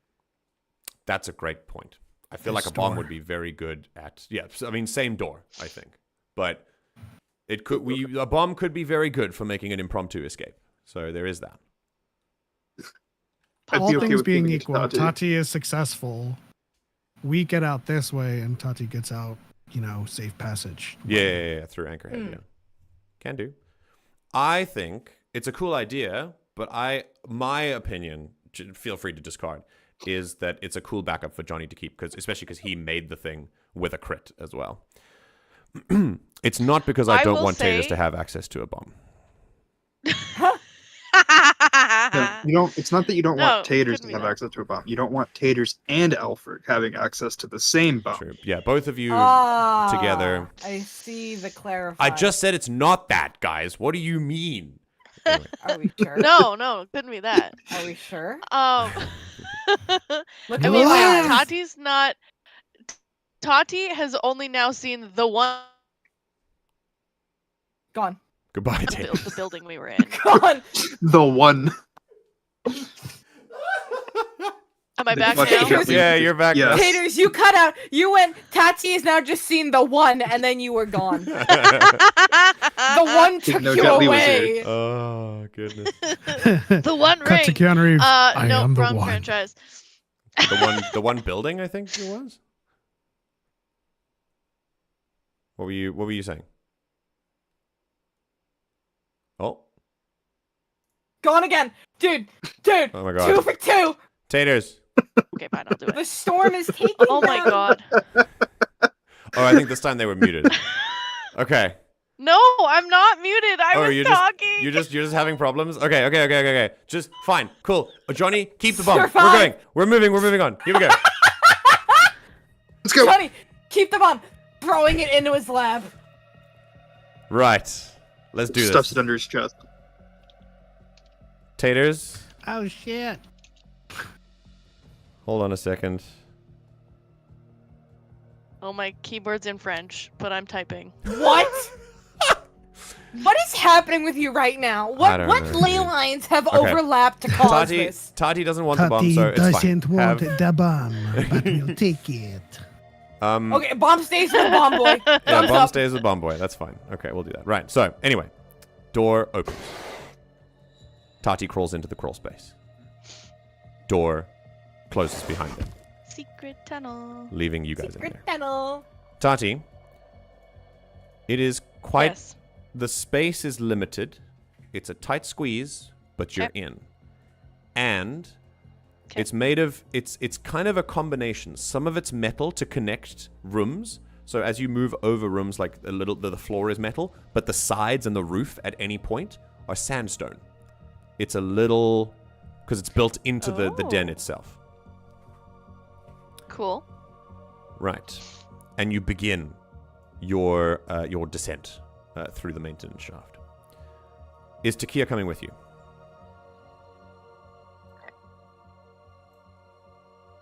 You cut out. Gone. I don't know what you said. Is Takia coming with you? I'm assuming you're asking if my bird is going with me, and yes. Correct. Yes. Solid. Okay. Cool. So, bird Cool, comes cool. with you. Now, Cool. I love this game of... It's great. It's broken telephone with 2 people somehow still not succeeding.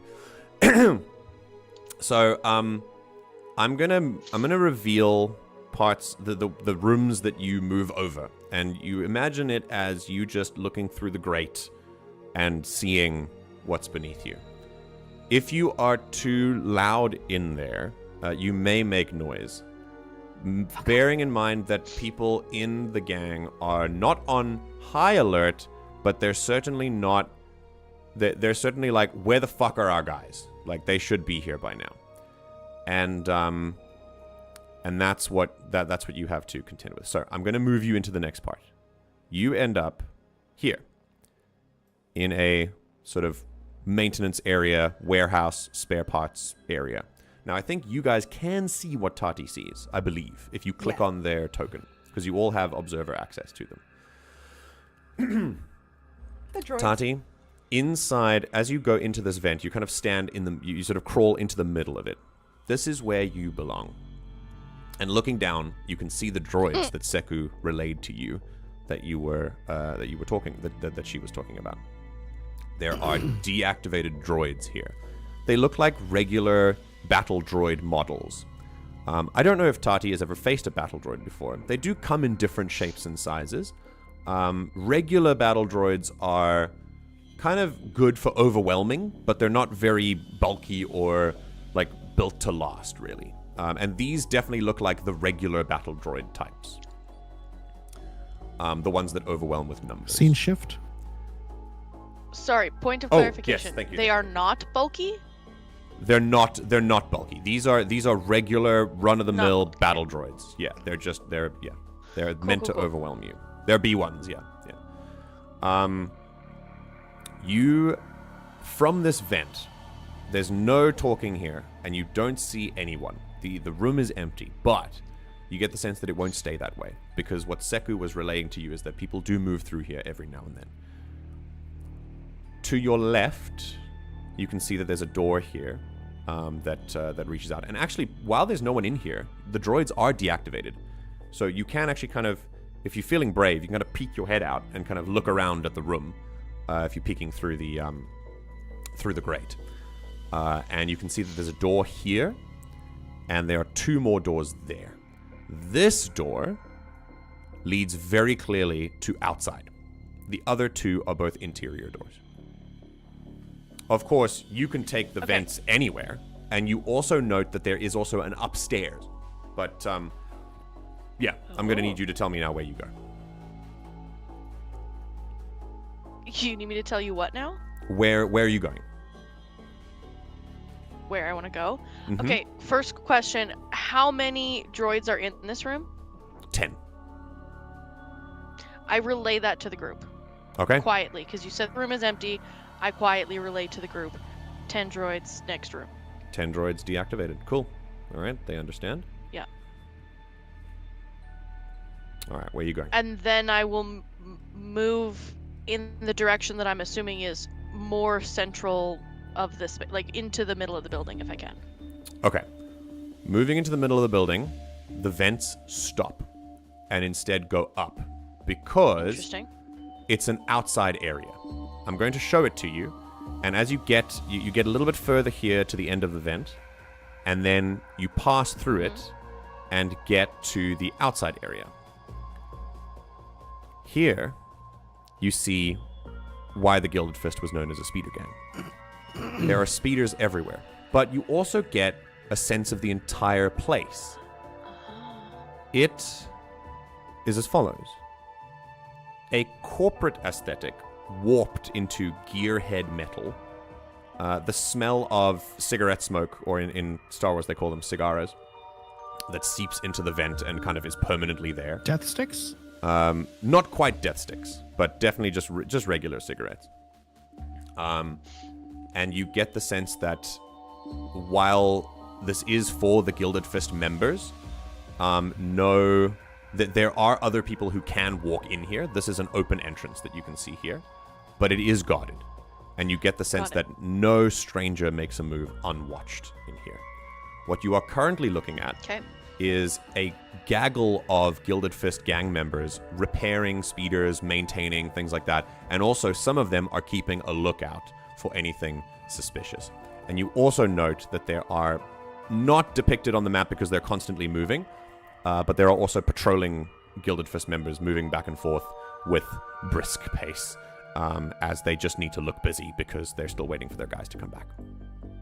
You are watching this from a vent grate, just like looking at this courtyard. The speeders are of different levels of quality. Most of them are regular, but if you look slightly to your left and you kind of peer out, you can see just on the corner of your vision, there's a very nice looking one. It's red. It's got blades set in the front and a little poker set in the back. It's a menace. That looks like the boss's one, if there ever was one. Right. All right. I will backtrack over the droids again, and if that room is empty, I'll relay just like little bits to the group. I'm not used to working in a group, but I know that this is information they're going to want to use. Okay. So I will be like, you know, a rough estimate of how many Gilded Fist I saw. Yeah. That there is some on patrol, and then I will relay sort of like a bunch of speeders, one really fancy one off to the side, and like kind of give very, very like as minimal words as possible idea of where that is, and then I will continue moving. Okay. Tahti, while you move through these vents, first of all, where are you moving? Are you going to the left or to the right?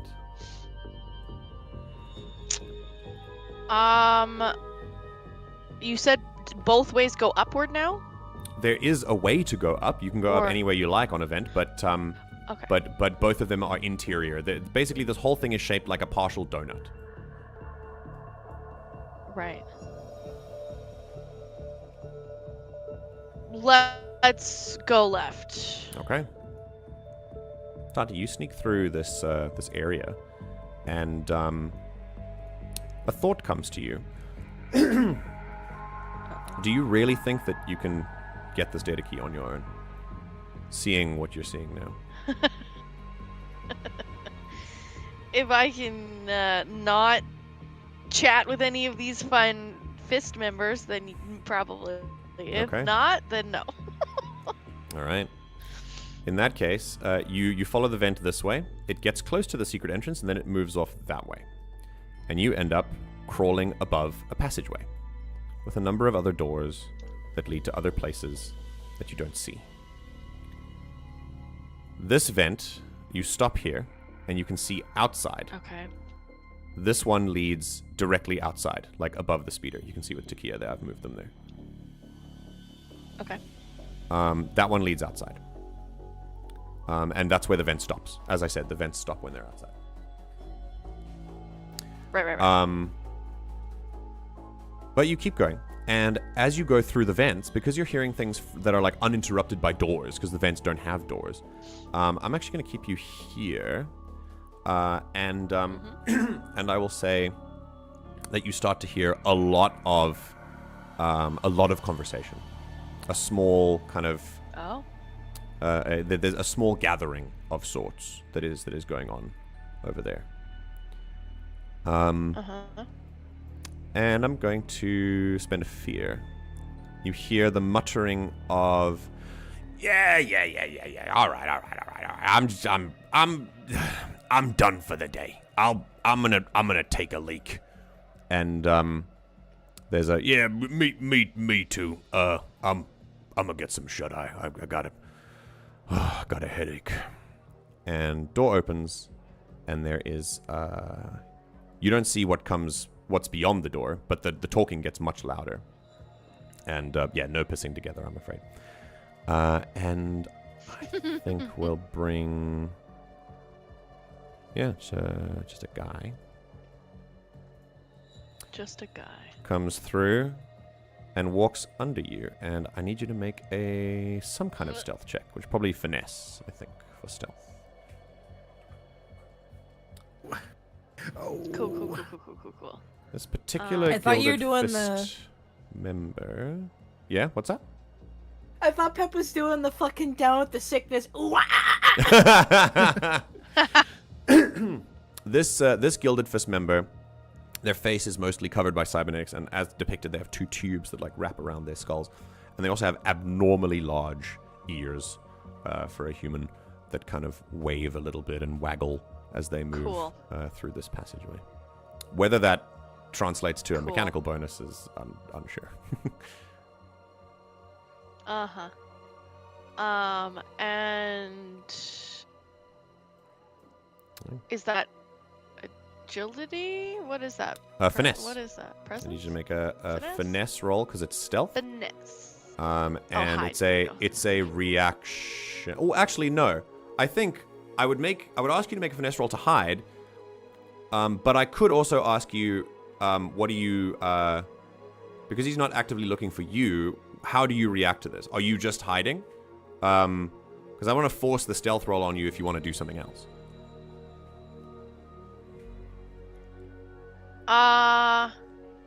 Yeah, no, you know what? I'm gonna just freeze and watch. Okay, finesse roll it is.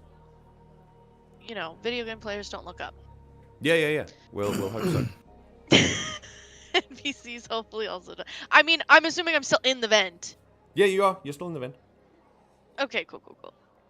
So it's just a matter Just of in the middle of the corridor. yeah, just standing still like Drax. Hey! Okay.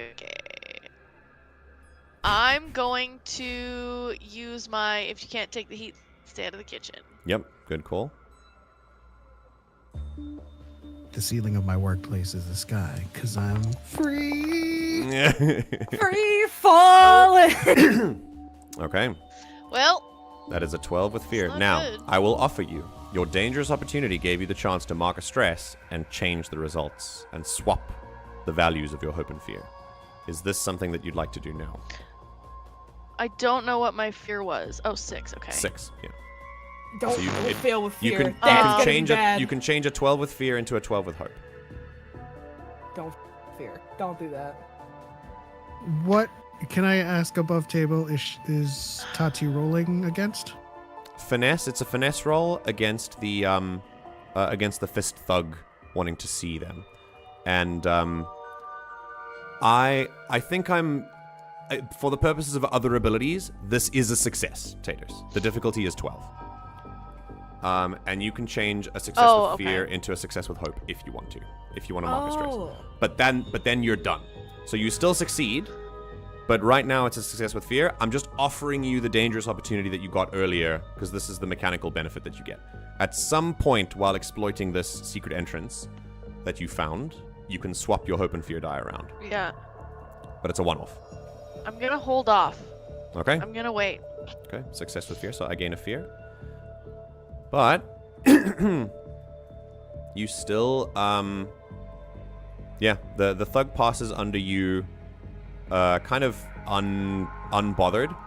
But I'm gonna say you notice that he kind of sways a little bit, like he's had a little bit too much to drink. And then there's this sort of cling, cling, cling, cling, cling, cling, cling, as he impacts with these boxes and just ends up here. Sits down, slumped in a heap with like a box to the side, and decides this is his life now. And then you hear, This is his life now. So much for pissing. okay. Holy fuck. When that happens, the door opens again, and a very, very bulky looking droid with a giant head. It sort of looks like a piston, and there's a big orange eye where its face should be. Walks up underneath you. Not looking for cool. you, so it's fine. You're still staying still, so it's still a success. But the droid here looks down and says, actually in a droid voice, "Do not disrupt the crates." And he goes, "No, what's that?" Sorry, Mr. Fisto. I drank a little too much. Mr. Fisto. Do not disrupt No the relation crates. to Kid Fisto.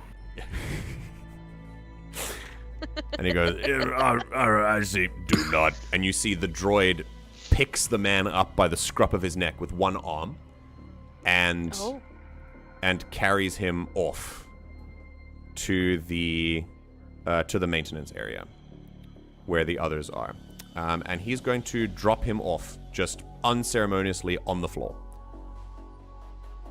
And he's you don't hear what he says. I think Seku hears this commotion with her ear pressed against the door. I think all of you would. And he simply says, "You are confined to maintenance until the inebriation wears off," and then he leaves. Yeah, that is where I was gonna end up anyway, probably. Hey, Fisto, are the droids necessary? I'm just saying, they look a little creepy. The droid walks back. Okay. Tahti? What do you do? If the droid is out of the hallway that I'm in, I will he goes then back to where he was. move forward a little bit more. Yeah. Then Okay. I'll keep moving forward. You keep moving forward. And you end up into this main room. This is where the crowds increase. Here is one of the main hangout spots for the Gilded Fist. The door over here leads to the outside. It's a back entrance that leads to the rest of Anchorhead. It's not the main entrance, but it's the Gilded Fist entrance, basically. And here, almost every seat is occupied, except for the guy that, is now drunk. There's alcohol flowing. There are Pazak games going and Sabak.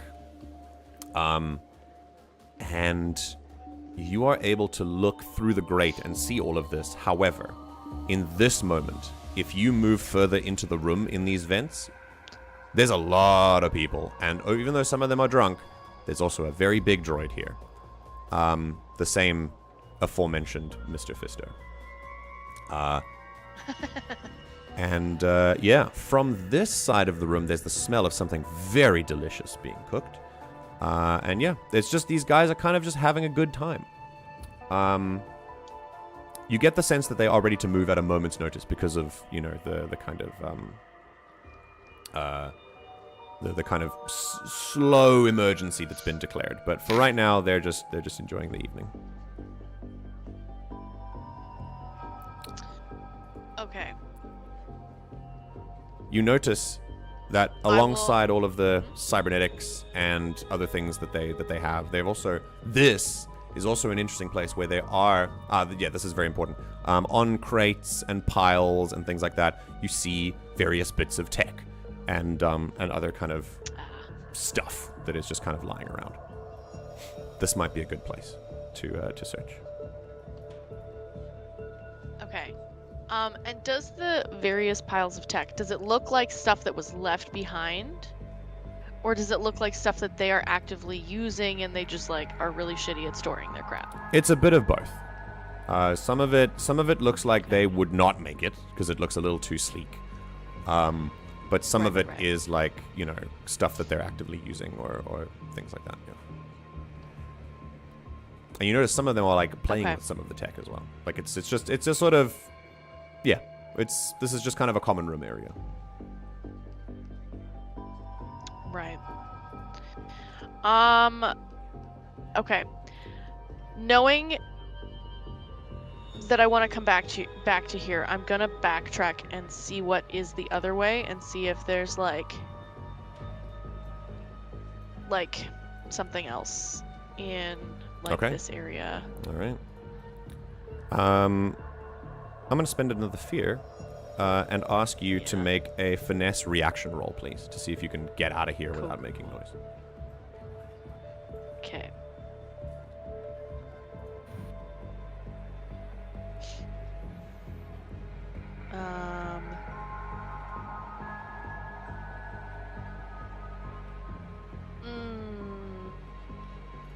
I will use my hope one more time. Oh, we're using experience? Yeah. I'm gonna use if you can't take the heat, stay out of the kitchen. Cool. I take a very quiet, deep breath, steady my nerves. Mm-hmm. It's very good. Okay, it's a reaction roll, so it doesn't generate anything. Yeah. That's a 22. You are an expert at this. You got it. Again, like I said, this is a good place to search, but you don't see any datakey unless you're searching for it specifically. Right. Just cursory glance. I should search there, but there's not. Yeah, it's yeah, not yeah. sitting on the top of the pile. That would be too easy. I'm going to say you head back to... well, I mean, you could always roll to try and see if you can spot it, but it's too late. You're already back in the room. No, Get over here. This guy is passed the fuck out. Dead to the world. Cool. For the moment. And as you go this way, I'm going to tell you very quickly that you see it's a sort of residential area. I'm not going to... Yeah? Sorry, just super quick. When I'm passing the grate that I climbed through... Yes. Like, do I literally actively pass the one that they're in? If you want to. Why? I'll just let them know I found another room, rough estimate of how many people, drunk guy in the room next to them, and okay. Droid on alert. Cool. And then I'll keep moving. Yeah. This I'm really area... trying to work with a crew, okay? Yeah, no, you're doing great. We The love relay you. of information is very valuable. Crawling through the crawl space here, the passage is empty because most of the gang members are either working on speeders tonight or, playing games in the common room. But you do hear the sounds of some people sleeping and some people like typing away on data pads through these doors. As this is more of a residential area. This is where they chill. Right. Where some members of the gang sleep. So this is a quieter area. Yes. Yeah. Ugh, okay. For now. It's easier to hide when it's louder. Yeah, but right now there's no one in the passageway, so you feel like you're okay. Perfect. Yeah. Okay. Do you want to keep searching? Yeah. I just wanna, cause I've seen like the bulk of this room, and I know it's a big circle, so I just want to go a little bit further and kind of get an idea. This of what I'm area working with. ends up outside, but you can climb up a little bit and climb across the ceiling. You see 2 more Gilded Fist repairing a speeder. Keeping going. You're outside, and I'd say you still kind of got this. You crawl through, you go back down to the ceiling of this, and you see a control area. Oh. This controls... this is where a lot of the speeder parts are kept. And it also controls a lot of the sort of core functions of this area, like ventilation and maintenance and power capacity and all that kind of stuff. It's like an engineering room for this den. Are It's there also quiet. screens? Yeah, there are 2 screens here. And they're showing basically that all systems are nominal. There are no real problems right now. And also, this is also where a lot of the tech feels like the Gilded Fist did not build it. They are moving into where someone else made this. Right. Glancing at the screens, I'm really familiar with ventilation in different varieties of types of buildings. If I glance at the screens, do I see anything that indicates anything that I would know about ventilation shafts? Like, just to get an idea of like, oh, it's kind of like this setup from this other place, or like, oh, they have this heating or cooling system, or like something that I would be able to be like, I kind of have a vibe. Make a knowledge roll.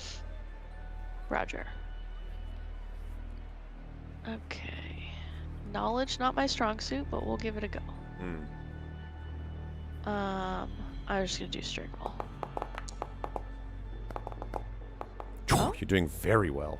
Okay. Yeah, gain a I'll hope. take a hope for that. And yeah, I would say that Zerka vent design, especially on worlds like this, is largely made not according to their own like confidential vent design reports, but also, but it's more to do with the environment that they're in. And so this is a very utilitarian vent design, which is something that you're used to navigating. And so yeah, Cool. I'd say that you can kind of get to wherever you want to go through this, knowing this vent structure. Excellent. That gives me a little bit of an idea of like how I'm gonna leave when I need to exit. Yeah, for sure. That's kind of what Tahti's Okay. looking for. Cool. I will look to see what you said this is the Okay. entrance? This is an entrance, but there is still a ceiling. Okay. You can walk around outside, like above the entrance. And the vent you see here, there's an entryway.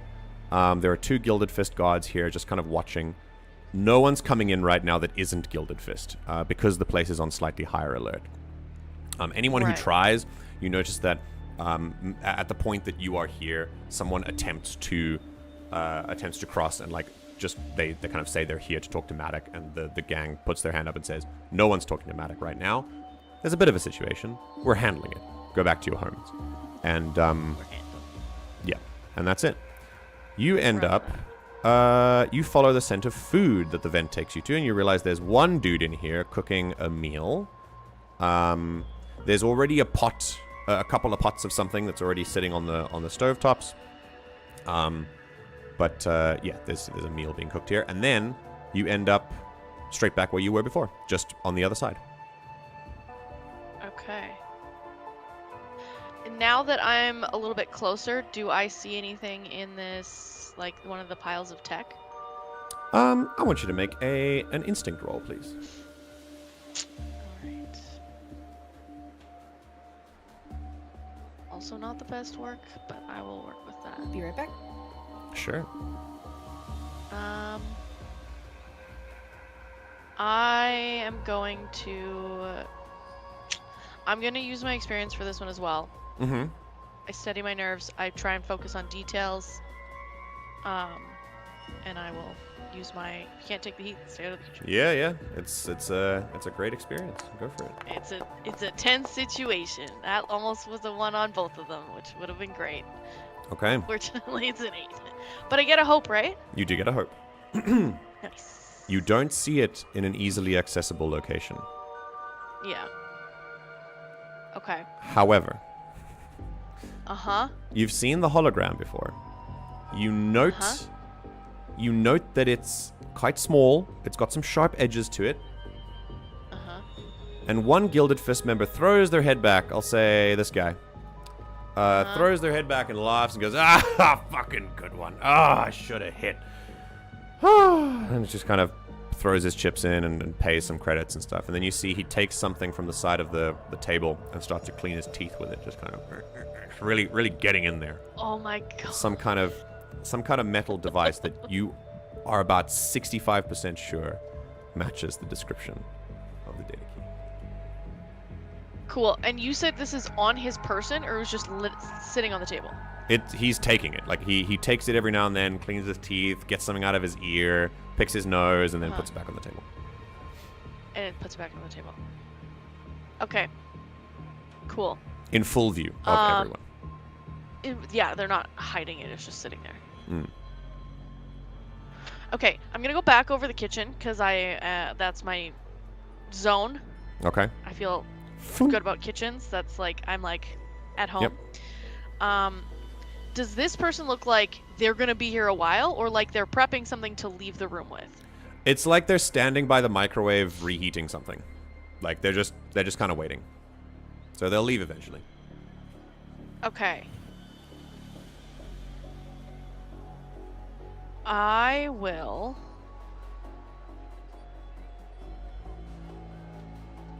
I'm gonna trust, which is a little bit difficult for Tahti.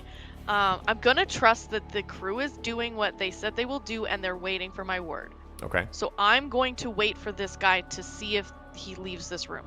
Okay. You're just gonna wait.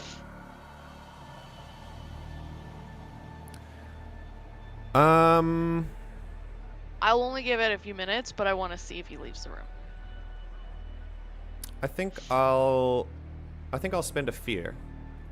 And you'll see the door open. And That was he's so loud.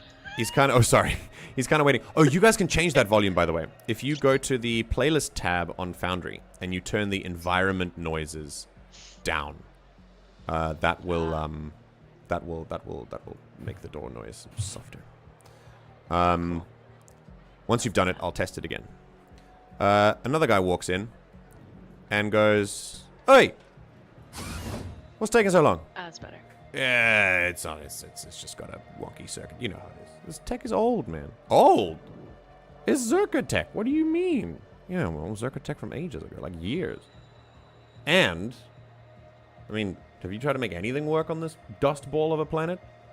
Oh yeah, I forgot you're new. Yeah. Yeah, look, I'm from Anaxes. Where we are, desert, not a problem. Yeah, we're fine. Oh, okay. So tell me about it. What do you, what brings you here?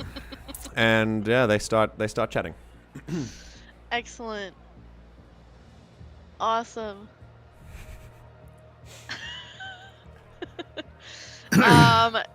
Tati's going to glance around the kitchen.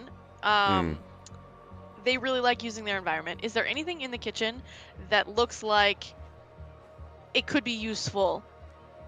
Is there like oil or like oh yeah, a bag of salt or like, you know, something that could be pocket sand or, you know? Yeah, for sure. It's a standard kitchen. It's a kitchen, yeah. Cool. It's not gourmet, but it's got what you need. No. Excellent. Does it have knives? Mm-hmm. Of course it does. Wonderful. Excellent. So they're like waiting to see if like within a minute or two this shooting the shit is gonna continue. If it continues, okay. Then they make a note of what's in the kitchen. Okay. And then they will they're gonna backtrack. I'm gonna backtrack to whichever room had nobody in it, which I might have to go a little ways. Oh, let's see. So it's here and here. There are two people in here. This has people. It's down here. That's outside. It's only this passageway that has no one.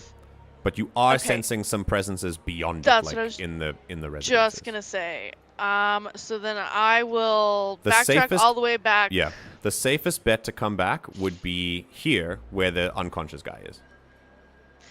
And that's if the droids aren't doing droid things that I don't know anything about. Mm-hmm. Cool. I'm just gonna jump back down into the room with my friends. Okay. I will be very quiet and like burst through. All right. Like, a very sweaty Tahti. Sneaky, stealthy. Down. Just yeah. There's this sort of as the vent opens and finally Johnny, Seku, and Shin are greeted with, as I said, a sweaty Togruta face kind of pokes through the vent as Tahti gets themselves out of the vent with Takia flitting not far behind. It's been about 10 minutes of scouting. Okay. All right. Okay, so here's the thing. I know where it is, I think. You know, gotta be like 60-40. Probably know where it is. But it's in, the one room that there's the most people in, of course, because that's how these kinds of things work.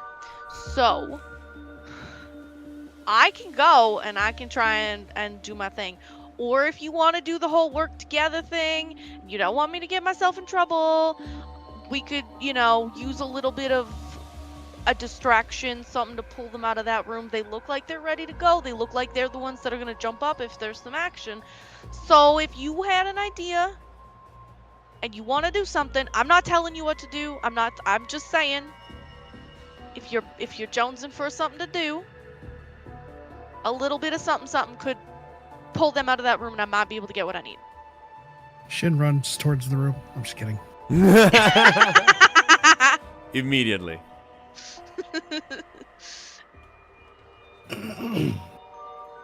The other option, I don't love this. You all, I don't know.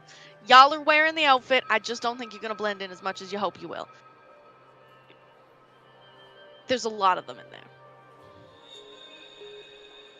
But it's sitting on a table right now. We do have a way out.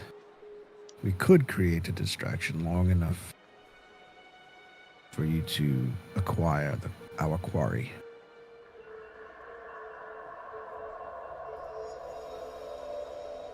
What do you think, Johnny?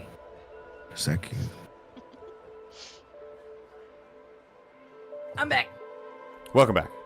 So Tahti has just come back from the vents, and they've relayed what they've seen. Okay. And they also said that pretty sure while your disguises might work against a single individual, especially a newer individual, in a room where they think the datakey is, which is one of the most populated living rooms, they're all playing Sabacc.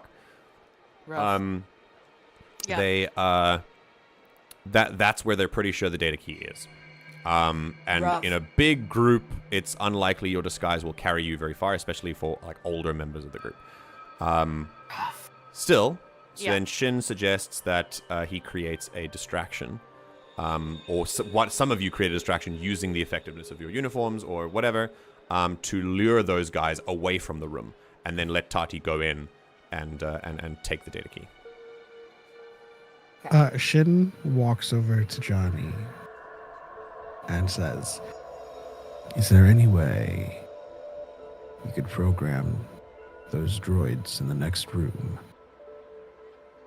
to create some sort of commotion? Maybe start firing on each other?"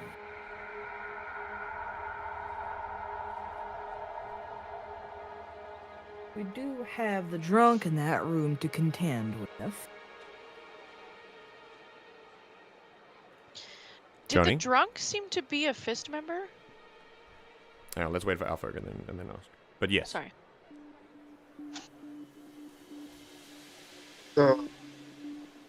Sorry, I zoned for a second. No worries. You okay? Shin, yeah, you good? Yes, I am lucid now. Shin asked you, is there any way that you could that the droids in the warehouse next door could be, or in the maintenance area, could be programmed to like shoot at each other or malfunction in some way, create like a distraction? Is that something that you could do?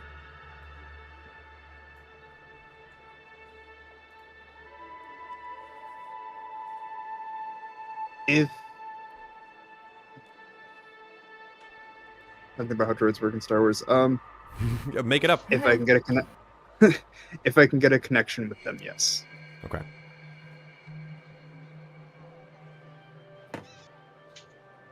Okay.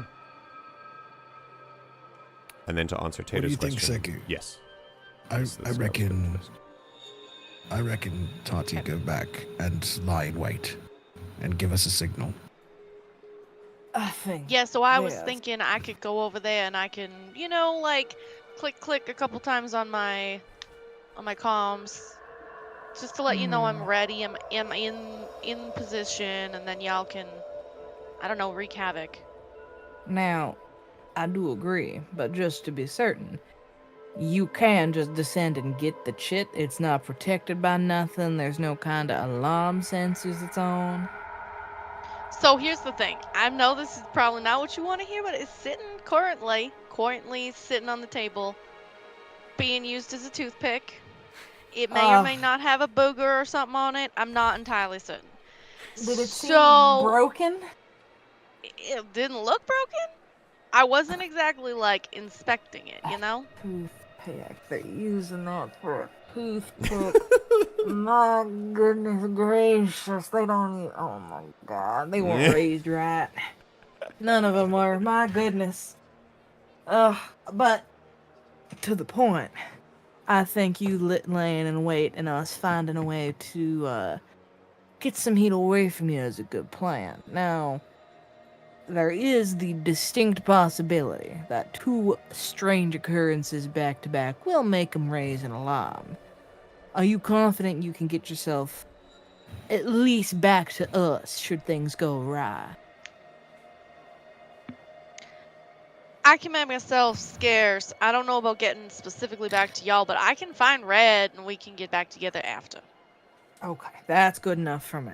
She then turns to what will now be called the loud group. We're gonna need to have at least 2 to 3 exits for whatever we're about to do, because I get the feeling we're gonna have people pouring in from at least 1 or 2. If we activate the droids and they start shooting, that's gonna cause everyone in here to become very alarmist very quickly. They're already a little bit on alert, I will say. Like drawing guns alert? They're definitely waiting for something to happen. What was the general vibe of their waiting? Were they trepidatious? Were they angry? Were they smug?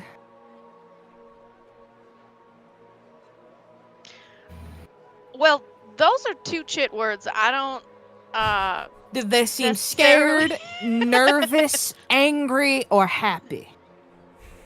Listen, I mean, they're guild members, so they kind of seem all of those things all the time. They were playing some card games. They were sitting down, but I could tell they seemed to be like, waiting for something. I can help. It seems that while the regular gang members are just like, this is business as usual, like, okay, some gang members are missing, whatever.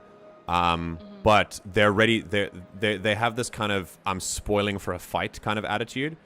And the fact that the Gilded Fist members did not come back means that protocol is basically search Anchorhead to see if they're around somewhere. And if the search, like while the search is going on, the den is basically on the lookout for anyone who looks suspicious. They're not scared. They feel fine, actually. Most Gilded Fist members have an inflated sense of self-importance. So I don't think scared is really the thing that they have right now. Do we know that Johnny has the bomb? Yes. Yes. Yeah. All right. The option for a number of distractions has been floated, the loudest of which being either bomb or getting droids to shoot at each other. But at some point, you get the sense that the more the Gilded Fist searches Anchorhead, the more they're going to turn up with no bodies, then they might search the sands. And if they search and follow up on where the assault team went, they might find evidence of the fight. And you get the sense that you can't stay here forever. So at some point, Yep. you will need to execute the plan. And you've already been here for an hour because of your short rest. All right, I've got An an hour idea. and 10 minutes. Yes, yeah. Okay, go second. I've got a rough idea. It's not the most complex, but quite frankly, these ain't complex people. I think we talked about this prior. We offer them a suggested- different toothpick. No, but I like that general idea. Keep it for a different time. She turns to Johnny and... Oh my gosh, my fucking brain is breaking. Our friendly neighborhood Jedi that we don't know is a Jedi. Shin. Thank you. I just fucking... I almost You're said good. shoe. I was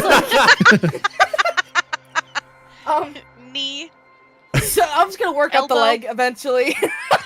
So she turns to them.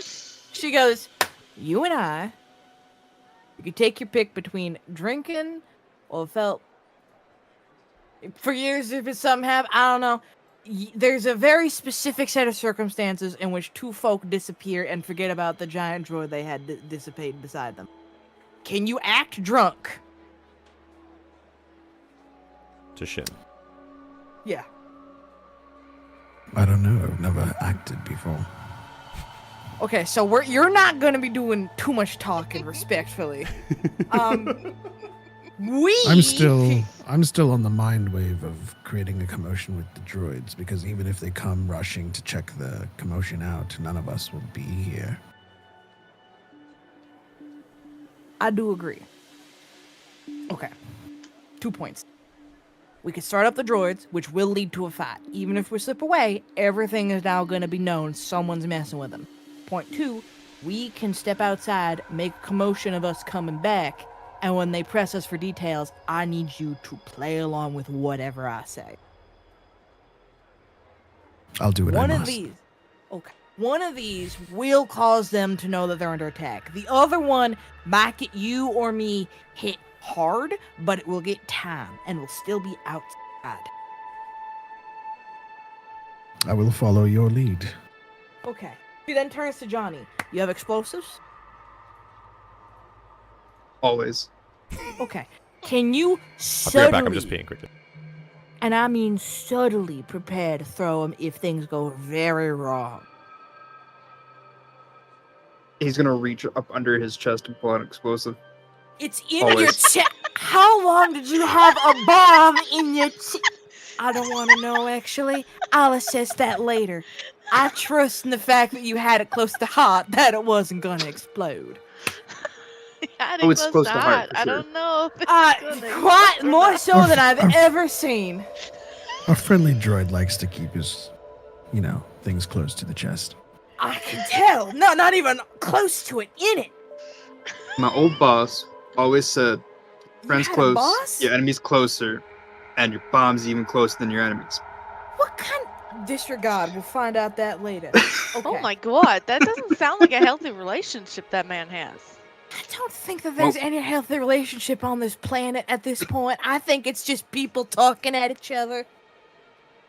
I have a very healthy relationship with the Force. The what? She's just I have gonna a don't worry about it. Get ready to get into the vent. You need to act like you've been a gangster raised on spit and blood since you were 3. You act like you're deactivated. Can we drag you? How do we move you when you're deactivated? Well, I do weigh a lot. Yeah, which is We do have the okay, well- speeders in the back. She nods. She's also going to take, she's going to gesture generally at Johnny. Do you have a small cylinder of metal? I'm here.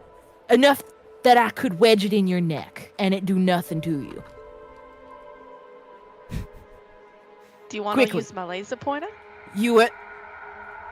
Maybe. Do you just have something like that in your chest where you were storing a bomb? No. I mean, you could. Chest is only for explosives. Oh, Okay, she Up to you. gestures to take the laser pointer. All right, I want it back. Okay, Are well, you I'm not meaning to planning on hide our breaking it. friend as It's my good laser pointer. I will as buy under it the back from control you. of a restraining bolt? Correct. And she's going to walk over to Johnny and gesture with the authority of a woman that does not have time for him to lean down, and then she's going to, for lack of a better term, wiggle the laser pointer between the servos on his neck to look like he has a restraining bolt, but it is actually a laser pointer. amazing. I want you to make a finesse roll, please. Just because it's funny. I think that's fair. Do I get Can I help? No, I'm just kidding. No. We all help to put No. the laser everyone pointer. as much hope as possible A into group this roll? action roll to attach a No! fake Yeah, restraining yeah. bolt? No. Make a roll. Done. It was Good to know. almost You get a hope. Awesome. Oh, there you go. Solid. I'll take a hope. Okay. Okay. Beautiful. She will then. She It points gets at attached. Johnny. You don't talk until I tell you Incredible. to. You, if anyone asks, are currently restrained, and you are following my general shoving. She points at, Shin.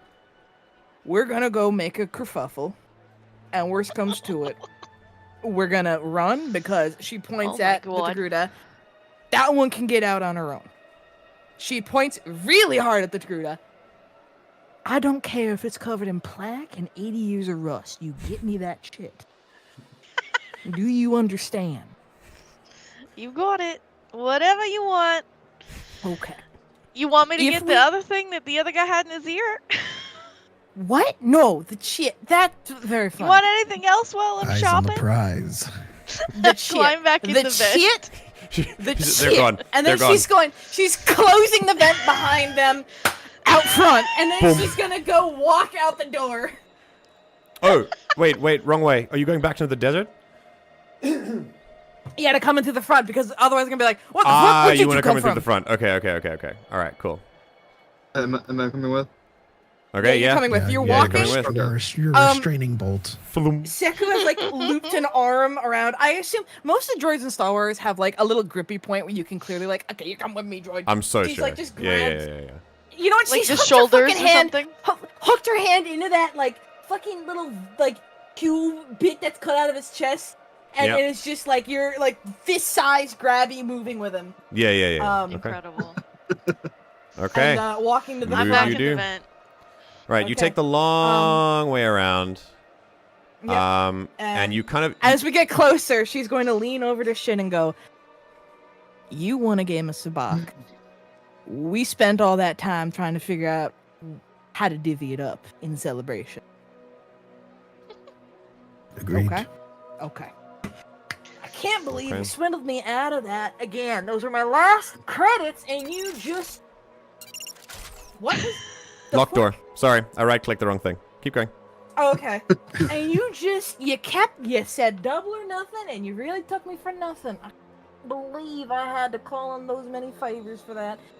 Hey, Hey. she's gonna gesture to the door and be like, is it open or is it locked again? A woman with the deepest voice you've ever heard says, "Yeah, it's open." Solid, thank you. And she's gonna keep walking in. Now I gotta work extra time, try to force those folk that I've been leaning on to get something out of it. Can't believe this. Head inside. And as they're walking, she just like the same way that like you just like white person like straight face nod to your coworkers in the hall. She's like, okay. You move in, and as soon as you move in, the heads kind of turn, door closes, and some of the faces, I mean, everyone kind of turns to you and goes, hey, and some of the faces turn to you and go, whoa, whoa, whoa, whoa, whoa, whoa, whoa, whoa, and points to you. What? Is that the droid that was causing so much of a ruckus at the fucking concourse? Believe me, yes, it is. We had to stick him with a restraining bolt to keep him quiet. Big Criff couldn't stop talking. And at that, the crowds stop, and now they have your attention. This one then knocks on this door and says, "Kum, kum, kum. Hey, boss. Sorry to interrupt, but big shit happening here. From muffled you hear, There's a big shit happening in here too. Maybe you don't make him mad. We'll wait here. He can, and she gestures to, like, finish up his business before... What are they doing? Are they, like, reading a book, playing cards? They're playing cards, and this is the one who's picking his teeth with something sharp. And, it's fine. You hear this kind of rustling a little bit, and then there's a flushing sound, and the door opens, and the leader of the Gilded Fist steps through. Wearing... Is this Mr. Fisto? No, the droid is Mr. Mr. The droid is Mr. Fisto because my friend likes I Fallout New still Vegas, love and that. I decided to add a name into this Oh, as a so that reference. was on purpose. Good. Yeah, it was. Maddock. Maddox. Where everyone else in the Gilded Fist is rust, he is gold and copper and bronze. He sets himself apart from the other Gilded Fist members immediately. By actually being gilded. By actually being being capable. the gilded one, yes. But you get the sense that he might be the only one who's allowed to look like this as well. His cybernetics are polished to a sheen. They look very extensive. And the most, like, the biggest part about him is his jaw. He doesn't have a mouth. Below the nose is like this Darth Malak style, like, wraparound. It's a little sharper than how Darth Malak does it, but like this wraparound cybernetic that replaces his jaw, and it's got slits in the middle for vocabulating, just for changing his voice. He is bald all the way on the top. He's got sort of white war paint tattoos kind of streaking down his eyes. He is not a human, but in fact a ratataki. Pale-faced. Unsure if he comes from the traditional warrior culture of ratataki, but still a ratataki nonetheless. And he looks at you. He's quite bulky as well, and he wears a cloak that sort of drapes. It's this proud royal blue color that is more like a trench coat. And he steps out, and everyone hushes up a little bit. As that's is this dude still picking his teeth? Because she's gonna Yes. mime from the like cut it out. She's like, dude, big boss, stop. Oh, to this guy? So the guy that's picking his teeth. She's Yeah, like, he's "Respect." still picking his teeth, and he looks at you, and he's like, "Wait, what?" Also, She Tati just, like- said that they were gonna be in position, but they had a nosebleed. Yes. We're gonna do this quickly. Taters, are you back? Oh. They had to BRB. It sounds Hang like on a no. second. We can hold here. Yeah, no. They'll. Oh, nosebleed. Oh shit. Yeah, I didn't see that. Okay, it's fine. I will. I'm gonna get them in position whenever they come back. Okay. We can draw the scene now. Yeah, we could just this could just be us faffing about. Yeah, The for sure. common- Yeah, the guy puts the thing down and goes, oh, okay. Kind of not sure what to do, and you get the sense that this shock moment of coming in with a droid has distracted from the fact that there are different species here for sure, but you two, from people who've been in the Fist a while, you two probably this won't work forever. Yeah. And you also see you've attracted the attention of Mr. Fisto, and he's staring deadpan directly at both of you. Yeah, that's fine. He can do that. It's a free world. Johnny's This gonna be guy, staring straight back. This guy puts down the toothpick, and Seku, you've seen it before. It's caked in something bodily, but it is the datakey. Yep, right that's there on why the we table. wanted him to stop fucking with it. I think, yeah, he puts it down while you still have the disguise working. And I think at this point, I'm going to ask you to make a presence roll to see how well this is going. Yeah, sure. And that should tide over until Taters gets back. Hopefully. Double check.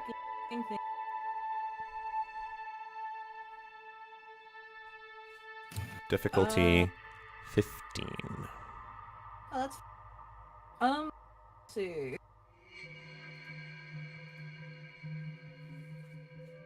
I'm gonna use... What is this for exactly? This is just to, like... This is to make like, sure... pretend basically, like you we are, belong? You are rolling to make sure that, as you said, to pretend like you belong.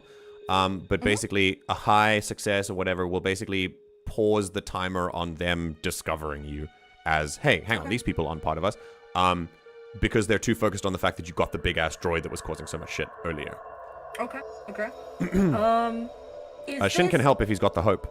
Welcome back, Taters. While you... Welcome back, Taters. Yes, Blue? Holy shit, I've never had my brain crash that hard suddenly. Apologies. Is this... I realize I have used and abused the word of this ability a lot.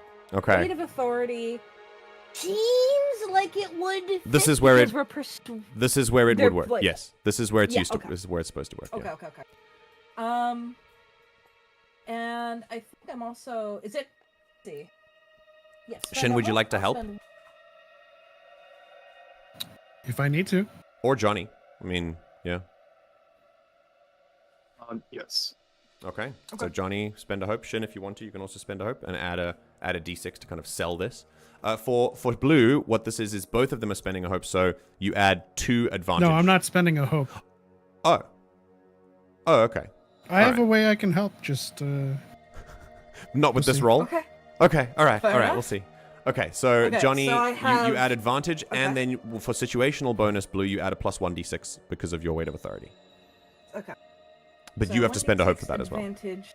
Yes, it's spent. It's in the bank. While you're doing this, Taters, Yeah. you're getting into position, right? That's me. Yeah. I'm gonna need a finesse roll from you to see if you can finagle your way through the vents in time. But you do have advantage because you've done this before. I was also realizing I probably should have used advantage earlier because I have Nature's Master. I have Environment. advantage against the exploration and traversal of the environment. Oh yeah, true. You should have been using Nature's Master. Okay, that's fine. That's up to you. Yeah. That's I gotta that's... remember that one. It would have been good. Yeah. But that's okay. It's made for a good story either way. Yeah. Go ahead and make me a finesse roll to see if you can get here quickly enough.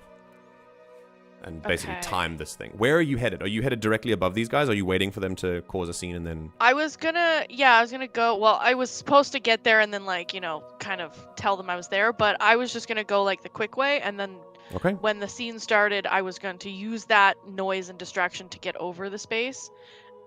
And then it seems like they are in the space that I was going to go, so that's changed things a little bit. No, but that's kind of the plan. Because you had a freaking nosebleed, we can change things a little sorry. bit, and we can have that you were in here already waiting, and then while they're causing this whole scene, are you using this to try and steal the data key? So if they're literally in the room, I might actually hold. Like, is that what's happening? Because I'm not.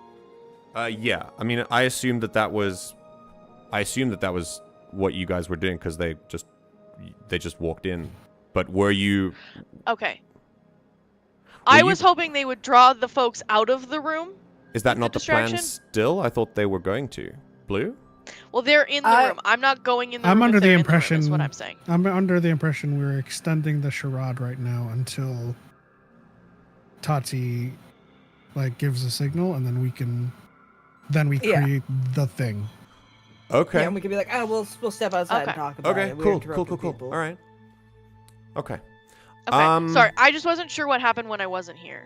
No, that's Sure. fair. No, that's fine. All right, so here's what's going to happen. Tahti, finesse roll. Go. With advantage. Yes, with advantage.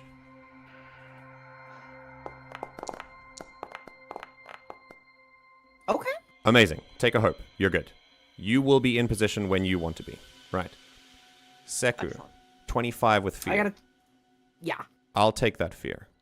Madak Okay. Woof. walks up to you, and his footsteps, though covered by boots, are still metallic. And he walks up to you, around you, walks up to this droid, and raps you on the head, just... The droid. Yeah, Johnny. Knock knock. And he Johnny's says, head is going to. Yeah, go on. Johnny's head is going to turn from Mr. Fisto slowly Oh no. as it looks over The and stone down at head the boss. Cement dragging noise. Yeah. He looks up at you with very piercing eyes.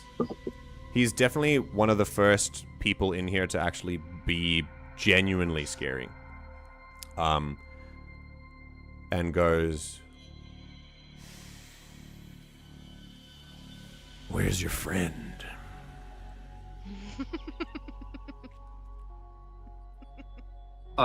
Playing off a detail from Blue earlier, Johnny does not respond.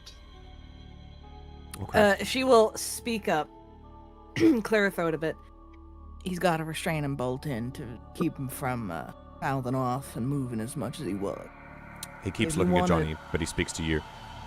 You didn't see the Jawa that was trailing around after him? Unfortunately, we're on the home planet of Jawas. I didn't see any, and any I did see were in Anchorhead.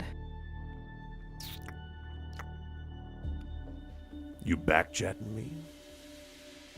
No, I'm answering you.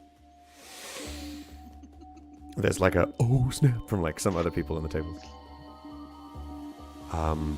The door is partially open to the cook area, and the two people who've been chatting have been kind of leaning out, just kind of eavesdropping. Madak looks at you, and then looks back to the droid and goes, and he points behind him to this one, and just basically this table, and says, You. Go with him. You.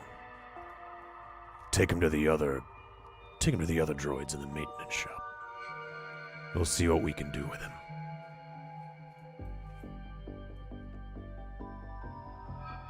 I've still got a hand to win. and he moves back to his place, and he sits down. Conversation starts tentatively up again, as these guys move away and wait for you She will start to move back. dragging Johnny into the gestured part of the place. Yeah, With yeah, Shin assumedly following. Yeah, okay, I'm gonna move all of you as a group. So hold on a second. Okay. Oh, sorry. No. You can. I'll. Yeah, it's fine. I can move you around. And then Just, okay, Johnny, Shin. I assume you guys are just following. Yep. Cool. Yep. All right. Door opens. It's so loud. You can change it. You go into Oh, playlist. Go into playlist tab and Foundry and turn environment volume all the way down. Oh shit. Yeah, okay. you can adjust it. Yeah. Yeah, Thank you you weren't here when we kindly. talked about that earlier. Oh yeah. I got jump scared Oh. by one earlier. yeah. They just scream at you. Okay. Fully, I dropped my pen on the floor. I had to pick it Oh up. my gosh. I was You like, ah! you walk down this passageway. All right. The next door opens, and you Yeah. hear the snoring. Oh, Johnny got stuck in it. No, I don't want to move him. Johnny is in fine. timeout. Johnny got stuck in the elevator. Hey, Okay, we still calls a droid distraction, dude. Full circle. so this guy, I need to put him unconscious because he's not conscious right He's now. not. So in he's fact knocked. unconscious. He's 1 HP. He's 1 HP. These guys, these guys are now facing you. As they leave, Tahti, the door closes. Uh-huh. As they leave, you see the game start up again. Maddox doesn't speak, but continues to play cards. And as soon as he sits down, the nervousness levels of everyone at the table just increase immediately. And Mr. Fisto has not left. You get the sense that wherever Maddox is, this droid is. And Right. these guys are just kind of muttering to themselves and going, "That's crazy. Only 2 of them made it out." That's crazy. mean, hey. That's awesome. They got the droid. I mean, yeah, but you would have think that droid's fucking scary. Only 2? Well, I guess there's only 2. Have you seen him around here before? No. Have you? Mm-mm. Oh well. And they keep playing cards. Cool. Not my problem to solve type shit. Yep. Tati, what are you doing? Awesome. You waiting? Awesome. Presumably the hallway behind me is empty, or was It empty is. when I went back behind. Yeah. Okay. Are you gonna just hang here in position and wait for the distraction to go off? Yeah. I will click my comms a couple times to kind of indicate that I'm in position and see if chaos erupts. You got it. You're gonna just kind of be up here in the Well. vent. Speaking Yeah, of chaos. as close to over the data chip as possible. Oh, okay, cool. Let's. I don't think there's a vent directly if above there's- it. I think the vent. Right. If there's a vent, it's gonna be in the middle of the room. That's where I want to be. Okay.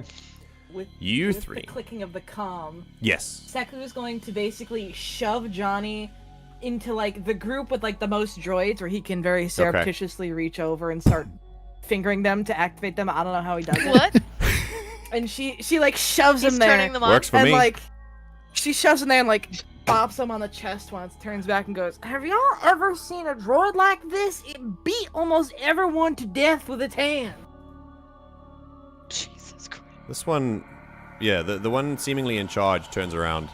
Let's see if I can. Oh yeah. They smell really bad. There's just something pungent about them. And as they move closer to you, it's kind of hard to control your composure. This one with the purple hair. And they move over to you and they kind of adjust the goggles and go, "Oh yeah? Yeah. Oh yeah, compare 'em. I heard about it." She's gonna walk over to these ones, because compare them to these droids, and she's gonna like gesture, like in a way that like, okay, everyone's talking with me. We're gonna keep talking over here because now of the subject. These droids are at least built to be, you know, if they glitch, you can deal with them. Like, look at them. They're well made. They're sleeping? What's a good word for this? And she like looks around to the others, like looking for it. Like carrying on a conversation enough to like keep the attention over here, so that way Johnny can do what he has to do to like, oh, they're malfunctioning. That is true. That's more crowd work. I mean, they do. Yeah, this is a big model. I think Maddox will be pretty pleased to have it. Do you think he will be? I'm worried that he's gonna pit it against the what's it called? The one that's in there. I call him Piston Mr. Head. Fisto? No, that's the name. I always confuse. No one replaces Mr. Fisto. He's the didn't boss's think so. personal guard. Well, yeah, but I mean, at one point there was no Fist. Maybe Fist 2? Maybe this is how we get Fist Town really cemented in people's memory. Is And then these Shin, droids and then of Shin different- shouts, "Fist down!" Yep. Fist Town. She raises the hand up. Fist Town. In reflex, the other two go fist down, and this one goes, fist down. Is that catching on? Yeah, have you not been seeing it? Everyone outside's been doing it. How long have you been in this shop for? I can't say. It's been a while. Meanwhile, Johnny, are you trying to reprogram? Yes, Johnny is in the middle of reprogramming. All this is going down. By the time they get to Fist Town, a few droid voices come across, shouting, "Fist Town!" Right. I'm going to need a knowledge or finesse roll from you to actually reprogram these droids effectively, and we'll see what happens. Difficulty 8. I think I'll add 2 to this and make it 10. Difficulty 10. Because it's overriding their natural difficulty, so it's fine. Natural difficulty is 8, but to reprogram is a little extra, so I'll say 10. There you go. Oh, easy money. Okay. Nicely done. Still a fear. Just make sure I'm wording right. Oh, you're gonna read an ability? Yep. That's not that one. It's that one. Never mind. Okay. Go ahead and continue. Cool. At that, a chorus of droids says Fist Town. That startles this one and all 3, who turn around immediately and look and go, "Hey, that's not supposed. They aren't supposed to be on." The guy who's they're just deactivated though, aren't they? So like it could be like sleeping. Maybe they heard Fist Town and they felt the pride in their chest welling up and they just had to react. She looks behind her and goes, "That's not how it works, dipshit." Are you sure? But we're in Fist Town. Everyone feels it. That Fist may Town. be, but Fist down, fist down. there's the unconscious. They just go back and forth. The guy who's unconscious, just sleeping on the floor, goes, Fist down. and So it's catching on. You gotta get with the time. Look, the droids even picked that- up on it. Johnny, are you capitalizing on this at all by opening fire or anything, or are you just letting it run its course? the droids shooting? I have half a mind to just start wailing on anybody that says Fist Town. Like one at a time?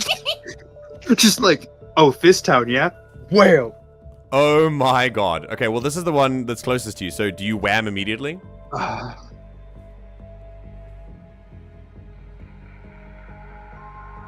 Is the crew okay with that? We'd be going We loud. didn't have pretty time quick. to discuss this. Yeah, I mean, Like, it's kind of isn't- up to you. I know, think you guys, if I remember right, because you're okay to discuss it above table if you want to, because obviously this is this could disrupt some things. But it would cause Yeah. the distraction. you could make it that the droids like start malfunctioning and shooting, so they're like, "Oh, the droids are broken. Get in here. We have to deal with these runaway B1s." And it's like, it's not us that's doing the problem; it's the B1s.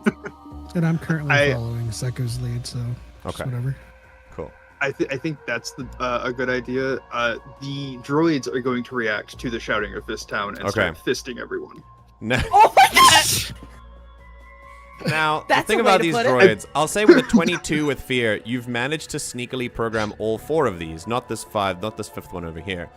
And unfortunately, because it was with fear, they don't really differentiate between targets. So, Perfect. That's This fair. one's- No, that's fair. this one's gonna go Fist Town over here. And I think it's gonna grab this one Fist Town over first. here. Uh, It's gonna go. just go straight for the He's unconscious gonna go one. Fist Town. Damn. Beat him to death. Beat him to death. A fist. Non-consensual No. fist tone. Yep, a fist comes down and just cracks over his head. This immediately makes the rest of them go, "What the fuck is going on?" And this guy wait, what? starts to bleed. I'll give him some damage. Okay. Oh, Then then I'll just kind of have this happen all at once. This one's gonna run up here, and I'm gonna have to roll for this one. So this is against you, Seku. Yeah, gimme. Just a Yeah, regular. you're good. A regular melee attack. I think it's just a D20 -1. Let's go. Okay. Hit me! That is a That's definitely gonna hit. 14. Oh Does my that hit you? goodness. Okay, you take Yeah, my you take vision's 2 11. you take 2 damage. Ow! Ow! Okay, so that's I'm gonna say that's armor minor. 1. Oh wait, no. No, that is minor. no. 2 damage. So it's minor And that's damage, 1. Yep. which is 1 HP, or you can mark an armor slot and take nothing. I'll mark her an armor slot. Say it like conked her on her Fist Town Yeah, helmet. yeah, yeah. She goes, "Ow! What the Yeah. crit?" And she's like ducking down. It's And, selling it. It's to definitely add- selling it. Add to the further chaos, she's gonna bonk into these droids like they're doing something and wiggling around. Yeah. And Okay. These droids, when you bump into them, I'm gonna spend a fear, and they activate. as they come to life, and I'm gonna have them both just. I don't think they have orders yet, and you're wearing a fist uniform, so it doesn't matter.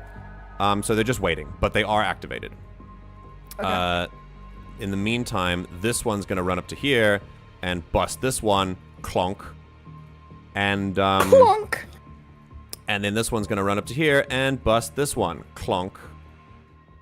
At that point, For flavor, I turn to the thug on my right. I'm like, what's going on? This guy's I don't know, but did you say Fist Town? Did you say fist? Fist Town! And the droids turn to you. Oh shit! All right. Call for help! Get people in here!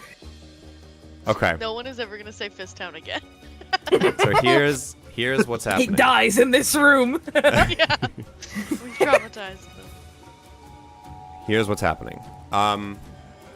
The spotlight was yours. They did some things. Then I took the spotlight and had these droids activate. I'm gonna give you guys the spotlight now. What do you do? I'm waiting. Above table, should we try to like drag Nadak in obviously- here? Like, should we say like, You- get the big boss I in wanna- here? Yeah, I want to turn to the thug on my right that hasn't been attacked and just be like, we need reinforcements. Fist down. Fist down. Okay. Go ahead and make a presence roll, please, Shin. You got this. You got this, King. You can do it. I think I'm just going to do a straight roll. Yeah. Let's see what happens. Ooh. Do you want some help? Oh, no, too late. Sorry, that's Never not. mind. Cool. Okay. I'll get a fear. Okay. And I think yeah, it'll work. But Really thinking. Okay. What do Okay. I need for a straight success? I mean, you need to change it. You need to Oh. change it to hope. It's a success with fear. Oh. I just wonder, how should I do this?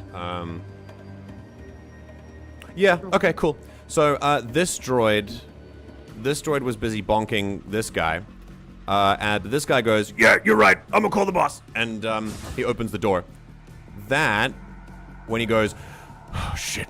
Why do we have to say Fist Town? Fist Town, Fist Town, Fist Town, Fist Town. and that like gets him to do it enough that this droid kind of turns, sees him move through the door, and sees you as the next closest target. And I'm gonna make this droid come up and quickly try and thunk you.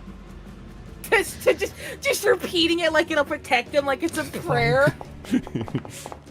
Oh my god, they're rolling very well. 2 physical Ow. damage to you, Shin, which is just minor wound, so you can mark armor slot or you These can are the take best the B1s mark in the HP. galaxy. What the shit? I will mark a stress and have you re-roll that. Oh my god. enough. Using what? Ooh. Using danger sense. Hell yeah. Okay, that's once per rest. Saying Have them pretty re-roll. things. I mean, it's just 2 physical damage, but yeah, fair enough. If you've got it, use it. Let's re-roll and see. That'll miss. Hell yeah. Nice. Okay. He clonks. And how do you avoid it? I just moved my head to the left a little. You're just seeing it coming. It clonks, finds air, and that's it. All right, back to spotlight. Who's next?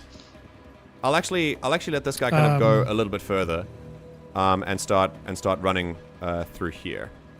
And I'll say for you, Tahti. Sorry to intercept you guys quickly, but since this guy's technically working on your orders, he's gonna run through.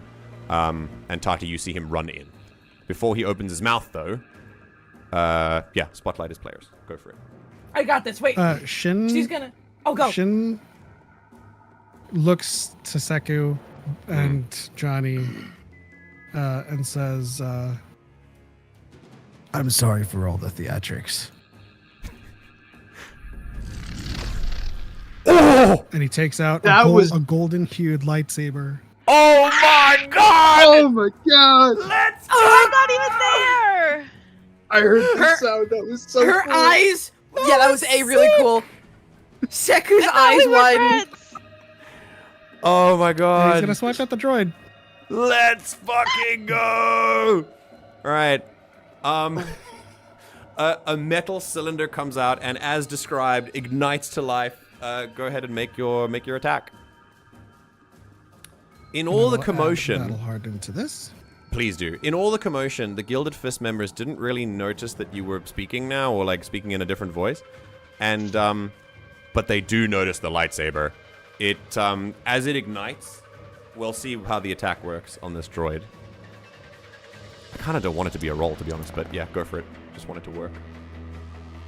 Well, never fucking mind. Incredible. Another crit. Okay. Shin, this is fate.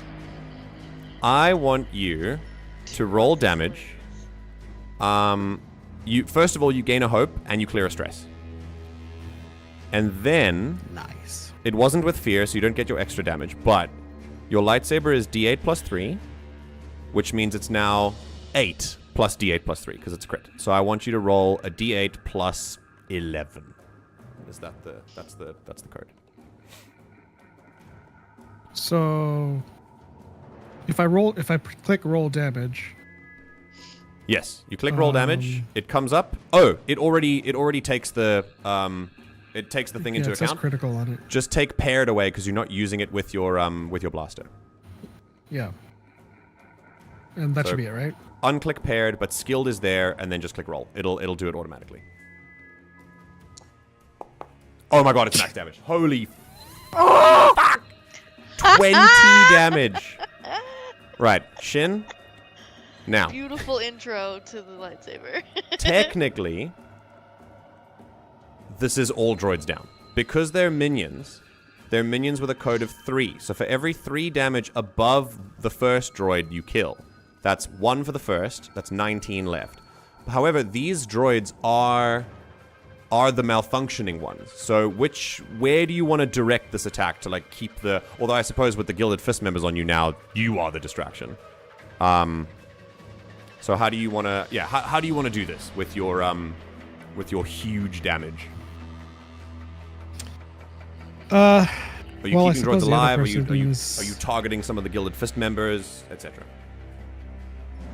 Well, the guy's already off to, create that distraction and get Yes. everyone there. So I'm just gonna destroy as many droids as I can, just so Okay. we can operate more smoothly. Okay. 1, 2, 3, 4, 5, 6, 7, 8, 9, 10, 11, 12, 13, 14, 15, 16, 17, 18, 19. You can go all of these droids just in this area, except for the this one, and this one. Those are the only 3 that are not destroyed right now. Everyone else you can kill. So how Okay. does it work? And just because I love the sound, I'm gonna Do it again. Yeah.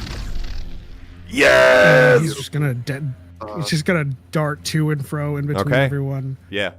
Before the Gilded just Fist slice. members or you can even react to what's going on, a saber bisects this droid, cuts in, decapitates this one mid-clonk, stabs through the chest of this one, and he's moving like a whirl. He moves around this, stabs it through the back, then brings the saber around to bisect the next one.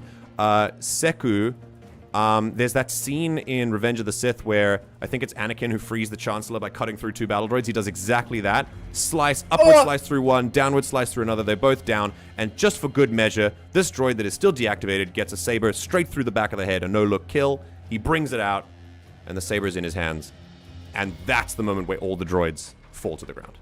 Buckets of bolts.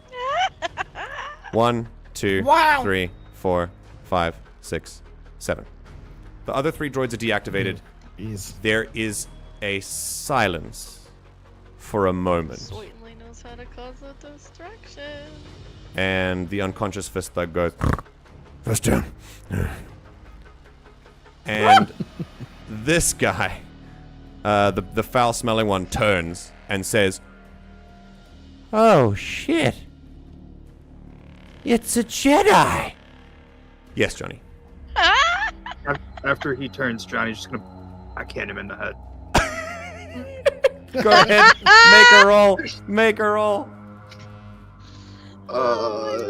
That's just a Just straight attack roll, yeah? D20. Yeah. No. 2d12. We're playing Daggerheart. 2D12. Sorry. Just straight. We're playing Daggerheart. With a trait of your choice, so we can add whatever you want with that. So that is strength. So just oh my god, that's an 18, and it was strength, so 20. Oh, sorry, 19. Yeah, that definitely hits.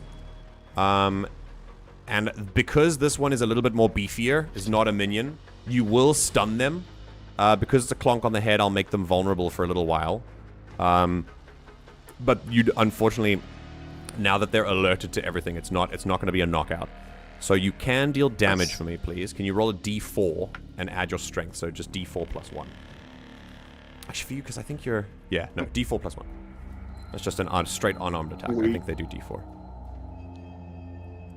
Yes.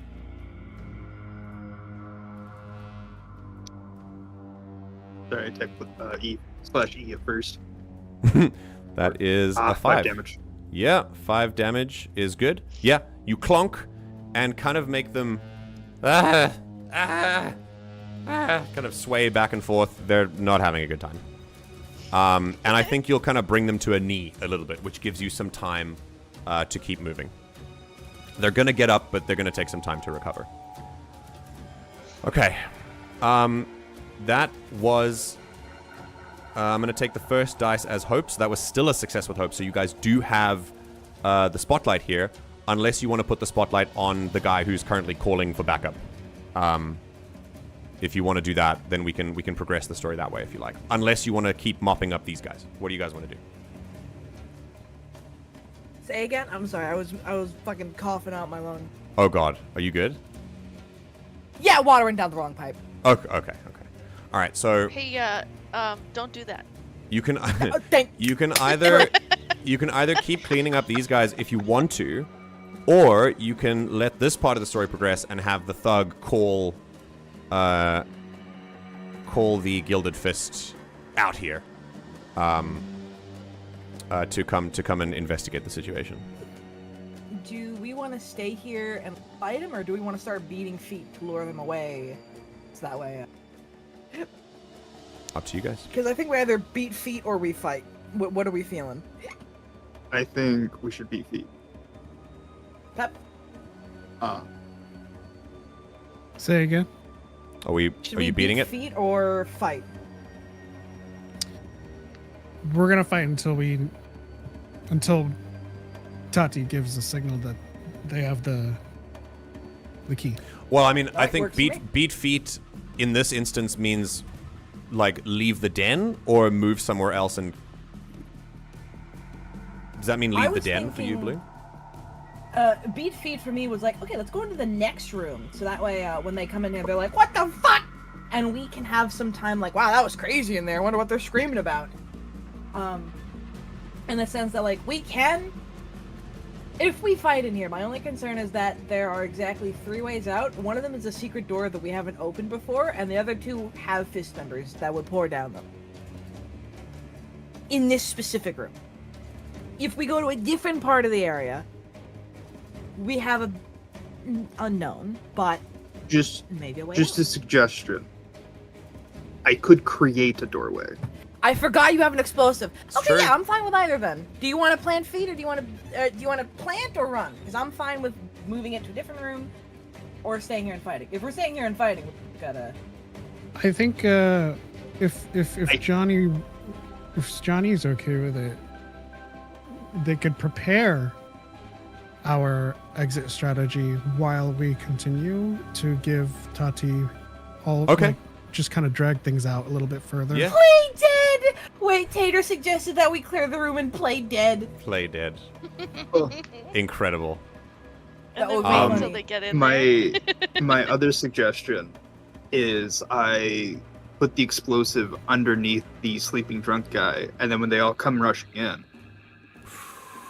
Do we have to blow up the drunk guy? He seems kind of fist down, you know? He's just kind of chilling. It's up to he's you. kind of chill until he wakes up. Think about He it. is still a Chill gang until member. He wakes up. As He is We still don't a know how gang many member. people this guy's killed. as you guys sort of internally discuss this plan while you're dealing with these gang members, this guy has walked in to the main living room and says, but Shit went south. Droid went haywire. Some of the droids activated. They're clonking everyone who says it's Fist Town, and that sends a shiver through everyone. Going, well, I say that, so do I. What are we gonna do? And Maddox then kind of swivels in his chair very slowly and with composure and says, "The big droid.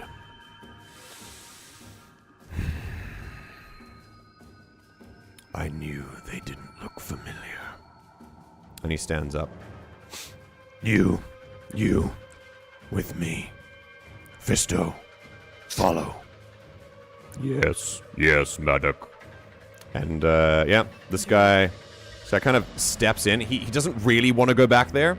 And he kind of looks like he's going to sort of maybe maneuver back a little bit. The other guys follow. And Fisto follows as well. And as Fisto is the last one to clear the room, and there's a metallic arm on this guy's shoulder as he goes as he gets pulled back through the door as well to go back and help. These other three guys just look and go, "Oh, what about us?" Maddox calls behind him. Stay. We'll call if we need you. Oh god. And they start to move. While they're coming down the doorway, the door is closed. You have a split second to decide what you're going to do. Go. I guess we're fighting. The Okay. lightsaber tells me we're fighting. I'll fight. I'm gonna get behind some cover though. Okay. Are we Also, playing... Johnny should plant a charge over here because Johnny, are you planting a bomb? Bum. Bum. Okay. You head to plant a bomb. Bum. Alright, so you move there. Seku moves into cover. Shin, what are you doing? I'm going to. What about these two thugs? This one's had their bell rung. This one's been clonked once by a droid, but not a droid the size of Johnny, so he's still okay.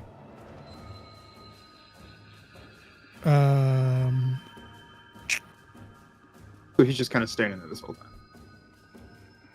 Yeah, he's been like shaking his head, rebooting cybernetics, whatever. I'm going to spend a hope Okay. and use the Force to Cool. hold the door closed. Nice. Oh, cool. Amazing. Okay. Make This has a a question. spend a hope. And yes, Taters, you have a question? I do. What is basic supplies in my inventory? Basic supplies are anything within reason that your character would have on them for the purposes of just a regular day. As whatever job they have. So like as an adventurer or as a mercenary or whatever. Nothing too crazy though. So as a cook, matches? Oh yeah. Yeah, I think you'd have matches for sure. Beautiful. When it's my turn, I have an idea. Okay. Cool. Ooh. I mean, you can take the spotlight whenever. Shin holds his hand up with the Force and just basically kind of pinches his hands together and kind of keeps the... almost like a Force choke, but each side of his hand is holding together the two parts of the door. Shin, you spent a hope, right? Yeah. Okay, cool. Spotlights, I think with enough of that moving on, I think this guy will kind of... I think this guy's still recovering. This guy's going to run in. He's going to run over there. See everything that's happening. See a lightsaber. And promptly shit himself. And try to... like, he's going to just press the door. Just And your shits hand is there. It himself. just holds it shut. And he just... beep, beep, beep, beep, beep, beep, beep. He turns around, sees you just very chill, sitting there with your hand, and he goes... How the fuck? A little bit more poo comes out, and he bangs on the door as hard as he can. Just like, there's a Jedi in here! There's a Jedi in here! And that gets someone's attention. Okay. Do I hear that through the vents? Oh yeah, for sure. So my problem is I don't know whose side the Jedi's on. Okay. I just hear screaming. They're now on both sides of the door, and I'm gonna say there's a little bit of commotion, and then there's a big bark from Mr. Fisto that just says, "Move." And this guy goes, "There's a Jedi." Wait, what? Move. And I'm going to go with. Yeah, let's just have him just. Yeah, and there is this. There's the sound of metal creaking as two metallic fingers like try to sneak through the door, and we're gonna make. I want Shin to make a. No, it's instinct reaction roll, please. Reaction.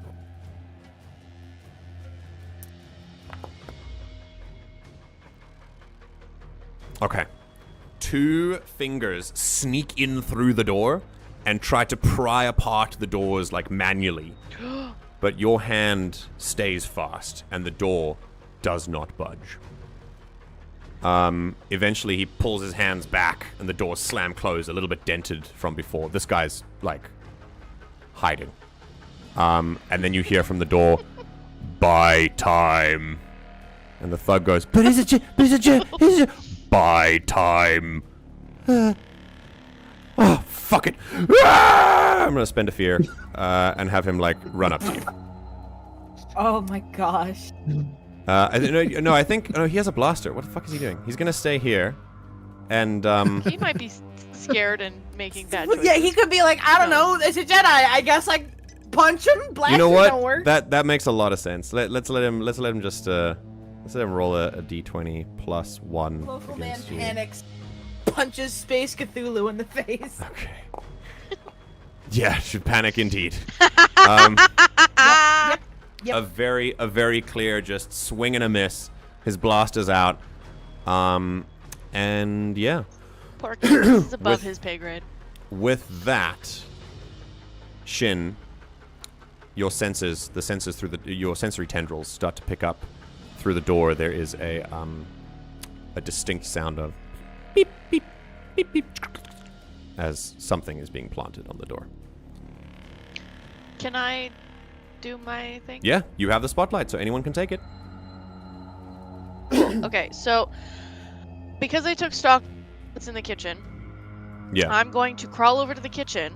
Yeah. And I'm going to throw a match on the most flammable thing in the kitchen. Incredible. These guys. I happen to know there's oil in there. These I guys want to have. cause a grease fire. Yeah, of course. So these guys have the door closed now, and they are now excitedly whispering about the prospect of a Jedi. One of them, Taters, is talking about the fact that there is a big fat bounty on Jedi, which makes this probably the biggest catch that's just walked into their den in years. And this could mean some big money for them. And then the one guy goes, "Damn, that's incredible. So are we going to go and help take him down?" Fuck no. Let Maddock deal with him. He'll be fine. And that's when you flick the match down and we start the grease fire. I don't think it... I mean, it is a match. Make a finesse roll for me, please. Would this be like an... Hang on. Yes. So is this considered an attack? Would I be able to use my what's that ability? Yeah, you are using the environment to drop attack. it in chat? Absolutely. Go ahead and use what's that. So that's you make an action roll with advantage. Yeah, go ahead and use advantage. It will deal. So what's that says it deals D6, but I think with a grease fire it might deal more than that. So I want to deal a d6 to the grease, and then the grease can do whatever it wants to do with that information. Cool. Just go ahead and make a finesse roll. I just don't want them advantage. to know where it came from. For sure. Yeah. If I do it successfully, they don't know where it came from. It's Yeah. kind of You my- got it. All right, with advantage, I am going to use everything in the kitchen sink Mm-hmm. As long as you've got the hope. because I'm using my. I I'm using my environment, so I would like to use that. Alfred? Haters, just let you know the final sentence of that ability does say the adversary doesn't know you're there, even that you attacked me. Yes, that's why they are using Yeah. this ability, because they want to be stealthy about it. Okay. Yes. I don't There's your want hope. them to be like, they're in the vents! Yeah. There's your hope. Amazing. So you gain your Okay. hope I got my back, hope back. and it's a 25. You flick the match. And there's a... And it sputters and spurts very suddenly. The entire stovetop is on fire that will not go out. Some of it gets on these guys. I'm going... Oh, they're minions. They die immediately. I move the fuck They out of just there. go. Yeah, they I die. flick the match and leave. I'm not Okay, waiting cool. for anything. I flick don't the match even- and leave. yeah. I'll find out if it works. Tati screams. Enter the vent that are cut short very quickly. Excellent. So it worked. Once you arrive back Turtle. here,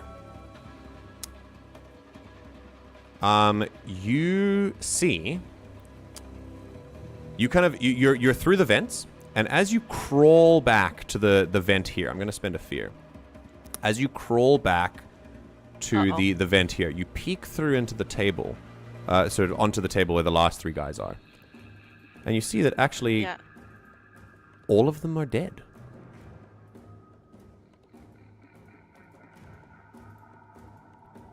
All of them have there's blood on the table, blood on the floor, and all of them have some kind of stab or slice wound or something. And the door is closed. Oh shit. Okay. I'm not sure if you cut out. They're all dead? Yeah, they're dead. Secco, your friend's here. Which friend? Oh no. Your what competitor. Friend you didn't tell us about. What? Why And the Taters- fuck would she be here? She's a small-time hacker.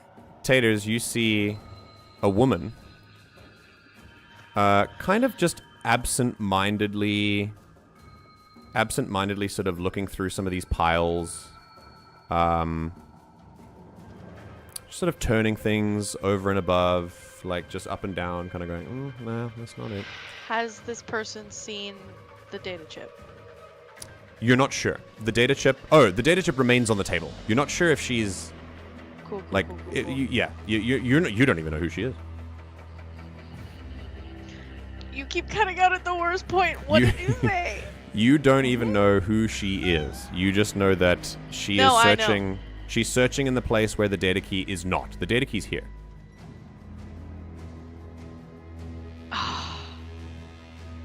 Cool. Okay. So there's an explosion of fire. Does she do anything in reaction That's to that? very true. You note that she notices it and kind of looks behind her, and then she returns back, and you see she takes a vibro knife from her belt. And while you're looking down through the vent, she smirks, and she doesn't turn her head, but she calls out, "Not bad."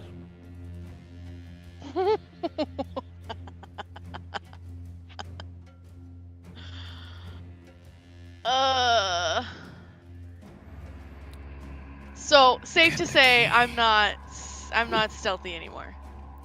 From the Gilded Fist, yes. But not But from from her. her, no.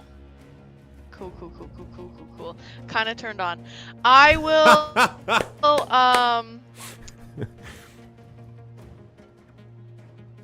I mean, I'll jump out of the fucking vent, because what else am I gonna fucking do? Okay. While I do that, I click my Jump comms like repeatedly, like over and over and over and over and over. Okay, there's a problem. Before I Okay. jump out of the vent, so that they Okay. know Okay. shit's going south.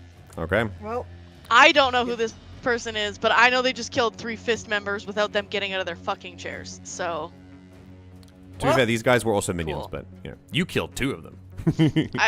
I blew 2 of them up a second ago. But Yeah, that's true. Anyway, she I moves will forward. jump down, and I'll be like, "Listen, if you can't take the heat, stay out of the kitchen." You know? I like you. Thanks for bringing those I'm a guys out of the likable room. sort. If we met under any other circumstances, I might catch you up with a drink or something. But until then, I'm just gonna have to ask you to get out of my way. Could you maybe do that? She spins the knife. I don't know what I'm in the way of. Oh, I'm looking for a data key, and I know you know where it is. So if you could just point me to it, and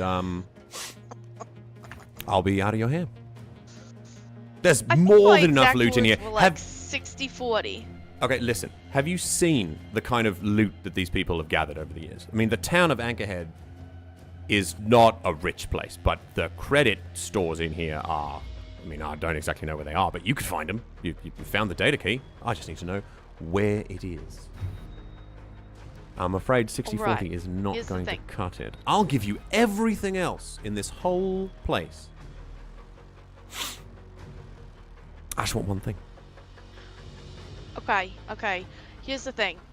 If I tell you where it is, this stays between you and I, and then you owe me a drink. Sure. Alright, so... Wait, I mean, okay. Strange request, but yeah. Through there, and I'm gonna point back, not through the kitchen, obviously, but I'm gonna point back, like, in that general direction, because I'm not walking through the building. I'm walking through the fucking vents. I don't know how she's gonna get through here, right? Okay. But I'm gonna point to the room with all the fucking computers in it. Where I saw the vents and the schematics. Okay. Like back in that direction. Okay. You sort of jam a thumb over behind you. Okay. Make a presence roll with disadvantage. They got this whole thing, and I'm just gonna, like, explain, like, there's a big room. That's where they have all of their shit. They're, like... As you start to explain, Isle of Tech. She stops spinning the knife and holds it in a reverse grip and says, I'm not much of a talker when I'm on the job. So, get to the point, please. Oh my god, take me on a date first, am I right? You said presence roll? Yes, with disadvantage. Cool. Disadvantage. Definitely, I feel a little heat. Yeah. Taters, the difficulty is 18. I'm Ugh. going to spend a feel for that. Cool. Okay.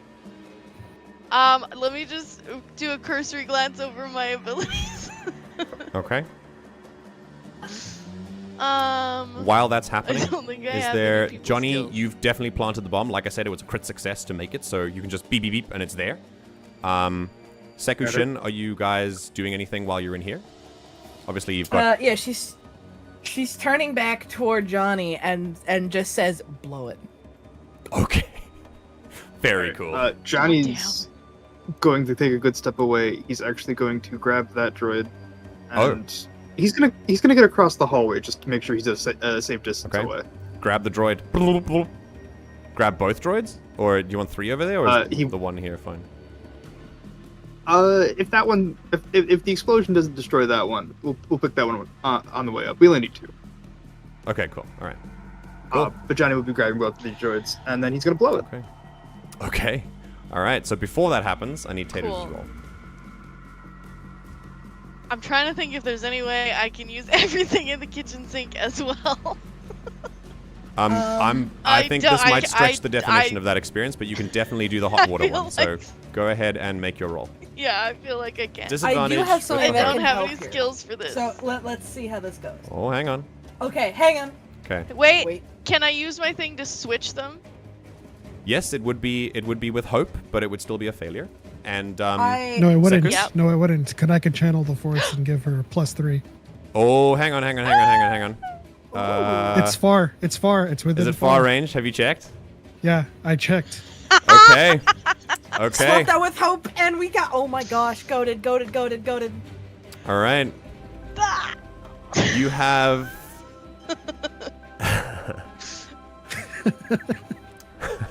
I'm That's taking so a hope. good. That's so good. Whew. Okay. Listen, maybe she's really into my wiles. I wink The or something. The wiles. I unbutton the top button of my chef's jacket. Oh my god, scandalous. Okay. You turn that into a roll with hope, so you can gain a hope back, but mark a stress to do it. Yeah. Okay. And she looks over at you. Goes,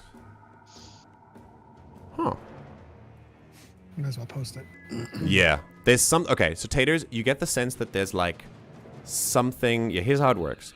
There's something about her that makes you feel like she's gonna jump you now, and you're gonna fight. Pardon? Sorry, you cut out. She's Sorry. what? Oh my. You get the sense that she's about to jump you, and you're gonna fight. Okay. And then, all the way in the room, Shin, your lightsaber deflecting, you're dodging. This guy's kind of come back up now. He's still kind of, she's still kind of nursing a head wound from Johnny, but now they've both sort of made distance and they're kind of shooting at you. You're kind of deflecting the bolts, and you feel in your head, you've now, it's that conversation with Tahti. It's that understanding that they, that was your help. Yeah, I figured. It was that understanding that you came to about where they come from that gave you this connection. And that that gives you the sense that they're in distress. Something's wrong. And they need some help. And a little drip of sweat rolls down their ass crack. And you let the Force reach out and do what it needs to, because you don't know exactly what type of distress they're in. You just know they need a push. And at that moment, Taters, you see her kind of just squint a little bit and then go, shit, on the other side of the camp? And what are you doing all the way out here then? It's not really that far. Well, I was trying to blow up the fucking kitchen, and then I see all this shit happening in here. I was just gonna go for a leisurely stroll. Distraction. All right. Well, she walks up to you and goes, well, thanks very much. I'm gonna go get that data key now. Pleasure doing business with you. And Between you and me, oh yeah, of course. you owe me a drink. Wherever you end up being. I don't know where you're going after this, but it's a big galaxy. We'll see. Yeah. Fate or whatever it is. And I will indicate the vents and be like, you can get through this way if you want. Oh, I know. She smirks. And Acrobat hops into the vents very gracefully and then just kind of through the vents. As soon as I hear her even remotely away from the vent, I grab the data chip and I run out the front door. Yep. I'm fucking out the Sorry. front door, You in the move. fucking middle of Anchorhead, as far in as I can go. And while I'm going, as I pass these, like, fist people, I'm like, there's a fucking Jedi in there! And I just fucking run. So you have no civilian clothes. Yes. You have no fist clothes. They go, what the fuck? Like, and with all the commotion, I'm gonna spend. I mean, you do have the environment feature that you can pass without harm, but I think this kind of stretches it. So I'll ask you to. I think this might be a really short chase countdown that I'll add for the time being. Cool. Let's add a little. Hang on a second. Tahti escapes, and I'll give you a lead because you have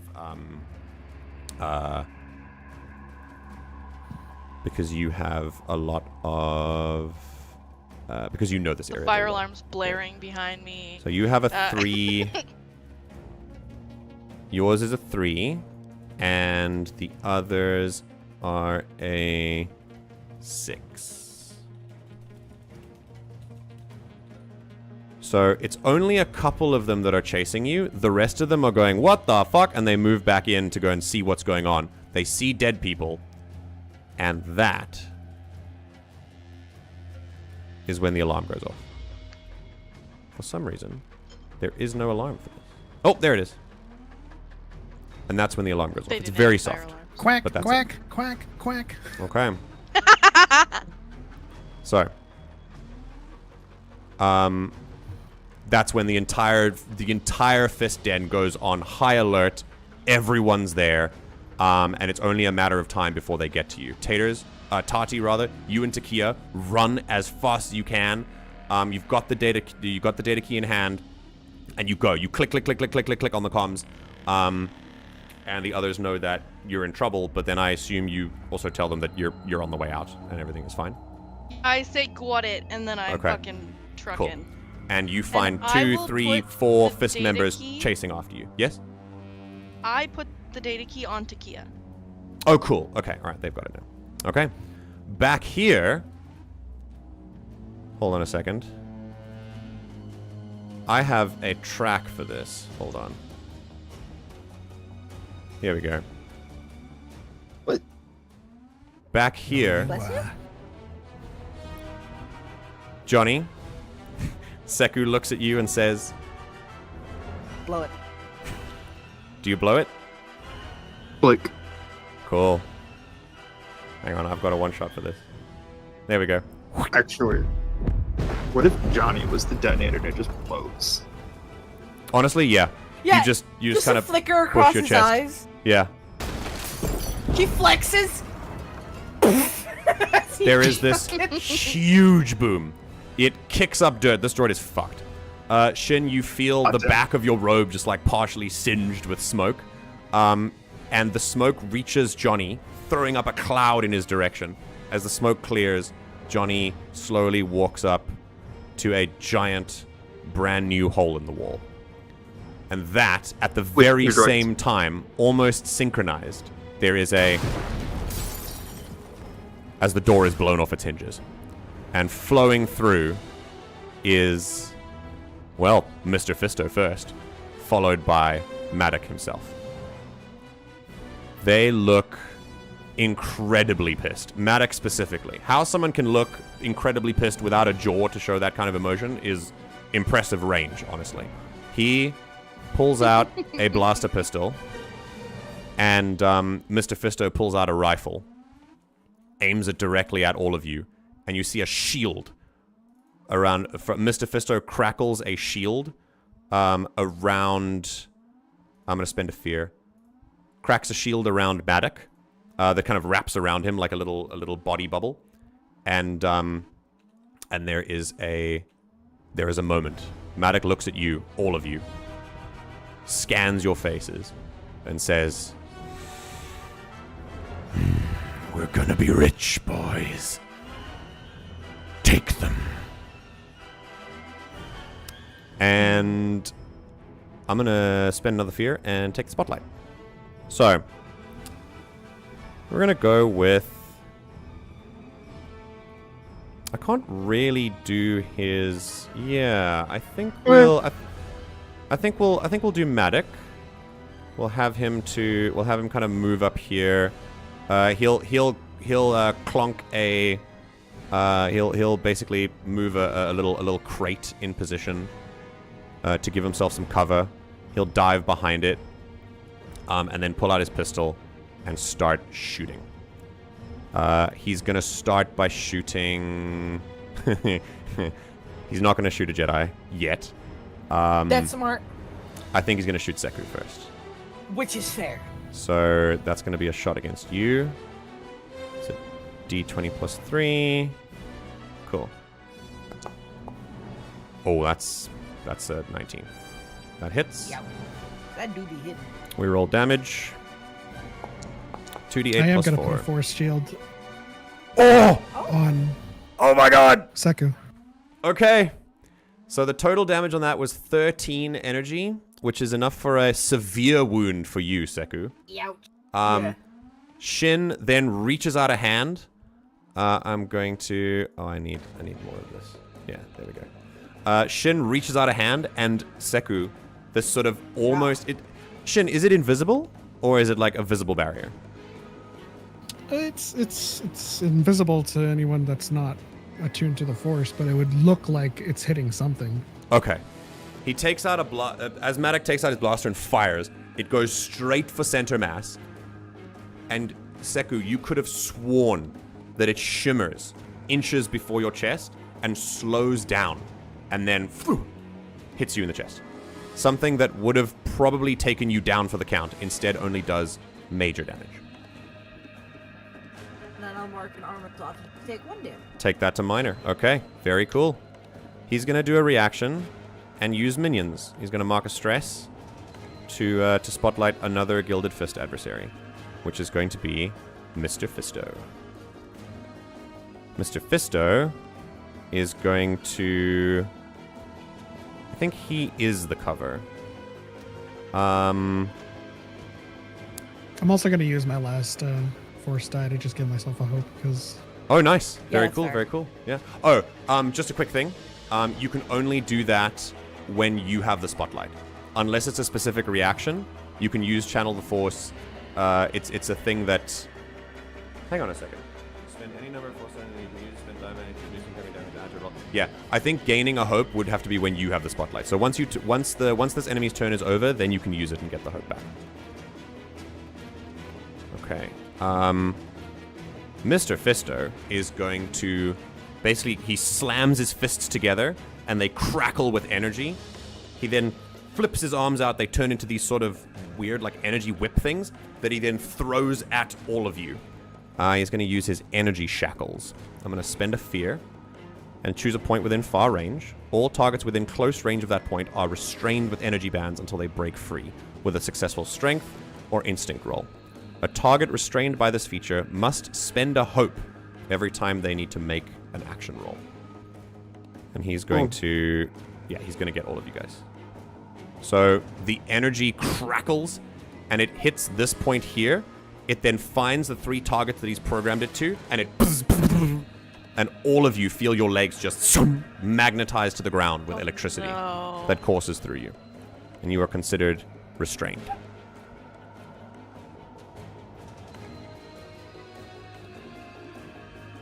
Okay. How do we break free? You can make a successful strength or instinct. And I think it is an action roll to do. So it'll take your spotlight.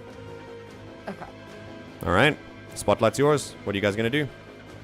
Above table, we need to just book it. So I think we should try to shake free and just run. For sure. I can give us rally dice. Oh, you want to do rally? Yeah. Now is the time to rally, I think, because it's once per session. Use it or lose it. Yeah. And then it's okay if I grab the spotlight, because this doesn't say it takes my turn. So in theory, it doesn't take your turn. Yeah. And then, and you then can rally and do something, yeah. So she's let going me get my to... hope. Good move. She's going to basically get your hope, shout, sorry.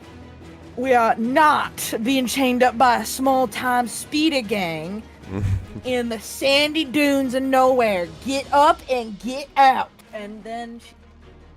Hell yeah. Okay, go ahead and do rally. Rally the allies. Oh, wait, you got to do it again for me, because you got to rally everyone. Oh, did I? Oh, I'm a goober. One day I will get it right. That's all right. I got to be the one to do it. Oh, okay. Just a second. Let me apply it. It's fine. Taters, Tahti, you. Yep. Are in. I'm gonna apply rally to you guys. Tahti, you are in the zone for this because there's no range requirement. So I'll say that this is Seku giving, like, the comm is open, let's say, and while you're running and ducking and weaving, you feel this as well, and you are also rallied. Cool. I will keep. If we end session before you leave, we'll see how quickly we can do this. But I'm happy to keep going if you guys are. Let's see how this resolves. Okay. There's a big hole in the wall. Seku, you've done the rally. Are you following that up with something? I would like to try to break free. Okay. So you need to spend a hope to do this. And and it is a... What was it? Instinct or finesse? Oh, shit. I forgot that he succeeded, and I gain a fear because of momentum thematic. So I'll just do that. Yes, there's that strength or instinct to escape. Then I will instinct it. I will also spend a hope to add my get it done experience because I think this applies. The difficulty's 14. Okay. Yeah, I just want to get the fuck out. I only have +1 instinct, so I'm like, ooh. No, nice. You can add your rally die. Let's see if I... Oh yeah, I'm adding the rally die. Also, everything's getting shoved into this. If anyone else has the hope to spend that they don't want to spend on themselves, they can help Seku with this as well. You guys can help each other out, whatever you want to do. Just call it out if you want. I'm gonna have to use a hope to roll myself. So. Okay. Yeah. Yeah. No, that's fair. I think you've done enough to make your presence known to the game. You've earned a big. All right. That'll do it. But I'll take a fear. You are no longer restrained. You kind of pick your feet up from the things and kind of and free yourself. Did you use the rally for that? Yes. Okay, then you can delete that on your sheet. Just you go to effects, and then you you can just right click. There's if you click your token, the buffs are shown up on the top right. Yeah. And if you right click them, you can remove it. Yeah. Yeah, it's real nice. It's Okay. Founder's Hell Day, yeah. goated. That's your action and that roll, was and as my- part of your action roll, you can move up to close range. Oh, solid. Okay. As I. Where's close and. Close is a lot closer than I thought. You can clear. Holy shit. You can clear the hole. I'm gonna head outside and basically hold down the exit because, quite frankly, the whip is mostly for getting people out of the fucking You got way. it. All right. You get in. You stand in the middle. Wait for the others to get behind you, and you crack the whip. Yep. Here we go. I will offer hope to. I will help either of you when you make your attempts to get out. I'll spend the last of my hope to do that when you two do your roll. So know that that's going to be in your roll. Okay. Very cool. That's with fear, so I'll take the spotlight quickly. I'll have I'm gonna give it to Matic again because he's just doing very well.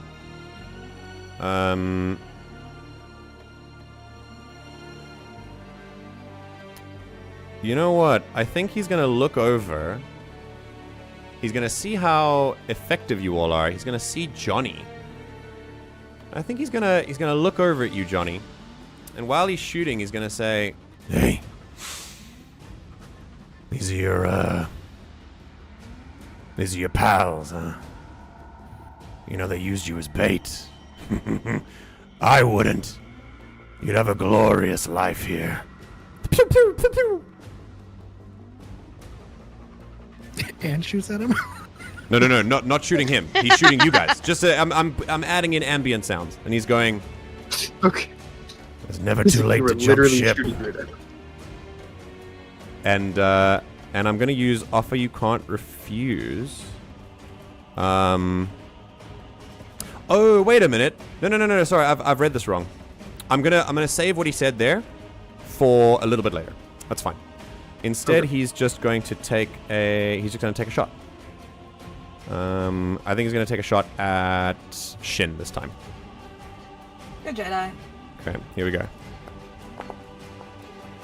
Oh, I don't think that Hits. That's a 13. That still hits. Okay. All right, let's roll damage, and you can also roll your deflection dice if you wanna. Let's do it. And that's just the. It's just your damage dice, so 1d8. Is that Yeah. 1d8? You've got to hit a 2 or a 6. It'll be really fun if it works. Okay. All right. It didn't work. Okay, so that is 12 energy damage as he penetrates your defenses and gives you a major wound, or a minor if you use an armor slot. I'll use an armor slot for that. Okay. Cool. He's going to use a reaction, mark a stress, and get a minion in here. Sniper's going to take position. He's going to run up here, get behind a barrier, a little barrel. And I think he's going to roll, drop a smoke charge, and there's this and he's going to be hidden for a while. So you can't see him in the middle of the smoke. You don't know where he's coming from. All right. That's me. What are you guys going to do? Who's next? Johnny, you should roll next. Okay. Sure. Johnny, you want to get out of these shackles? I do indeed. Okay. Go ahead and make a strength or instinct roll. Spend a hope to do so. And you can also have an advantage die from Seku. And if you want to use your rally bonus, I think you can click rally as well. I think that's how it works. If not, it's a situational 1d6. Oh, I just can put mine add it on here. manually. Yeah. So advantage. Are you going to use the rally? Yes. Okay. Difficulty 14. Oh, I think I passed beautiful. that. All right. Go ahead and take a hope. And you clear the rally, you clear the restrained. And yeah, you can move out. You can move behind Seku if you want to. Thank you for rolling with hope. Yeah, You're real. welcome. Wait. Oh, because I'm on the wrong thing. That's why. There we go. Okay. Just to reiterate, I was carrying those 2 droids. Oh, sick. Okay. Cool. I'll take them with you. Whee! Thank you. Okay. All right, Shin, you're up. Go ahead and make a All right. strength or instinct break free. Make an instinct roll. Difficulty 14. I'm Spend a gonna hope. add the rally die.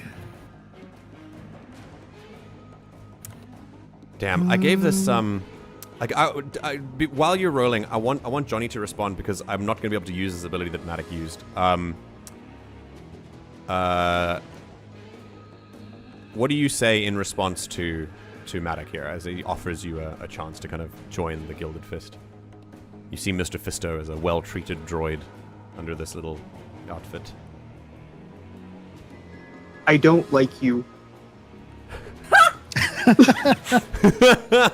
I don't like you. He kind of goes, well, fair enough. All right, go on. Does anybody want to spend a hope? Give me advantage. Yeah, I think Seku. I did. got you, so boo. you Take can have it. you can have advantage. I am now hopeless. However, so I guess a question, because I haven't done this before. Yeah. Inspirational words does not specify it needs an action roll. It just says when you speak with an ally. Place a number which of I tokens on this assume- card. Yeah, you can do it if you want to. I would love to. She's going to say,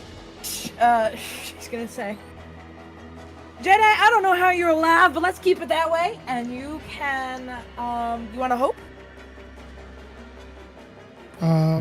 Sure. Yeah. You can As long also as heal you- a stress or a hit point. As long as you have the spotlight blue, you can use ability cards and stuff, unless they are reactions. So inspirational words, you would have the spotlight, give the speech, and then pass over to Shin, which is fine. Is that? Oh, okay. I'm just telling you how mechanically it then- works, but it works. It's fine. Oh, okay. So So- Shin, you have a hope back that you spent to make this action roll, and Seku, you can take one token away But I'm gonna spend that. I'm gonna spend that again to also add never again. to do experience. Because- Nice. Awesome. Very cool. Good, Right. good. Seku, go ahead and post inspirational words in chat, please. Very cool. And just like Seku said, never again. Yeah. I survived. And I'm Let's gonna do keep it. on surviving. Damn right.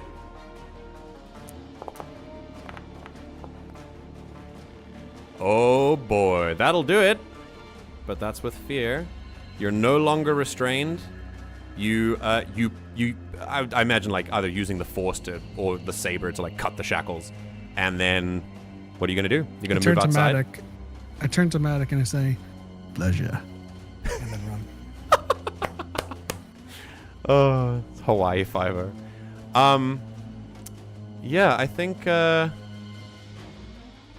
that's it. You move out. Seku covers you with the whip, crackling, and with fear, I'm gonna have this hidden sniper take a shot out of the smoke at Seku, the biggest target. Yeah, get me.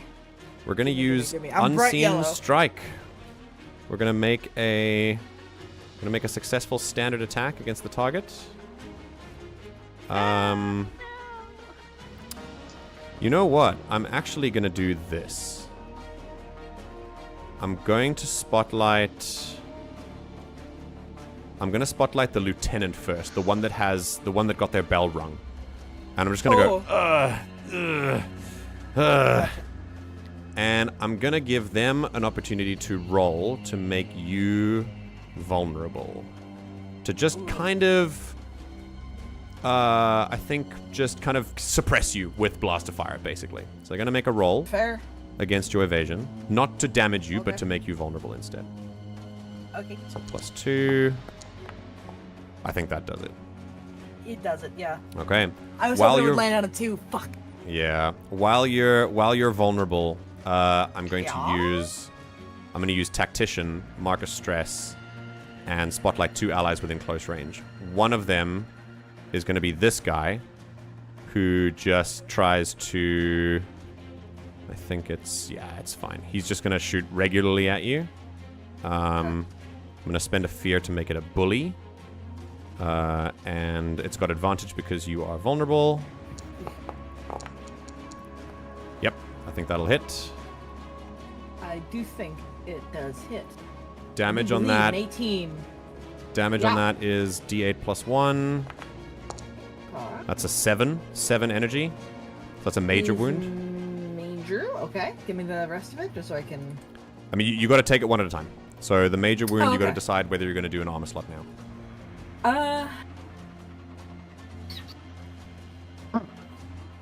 I only have the 1 hour slot left, so I might as well. Wait. All right. Okay. Huh? Oh, Question. Johnny? What is your Oh. thresholds? My thresholds are minor 6, major 12, severe 13 plus.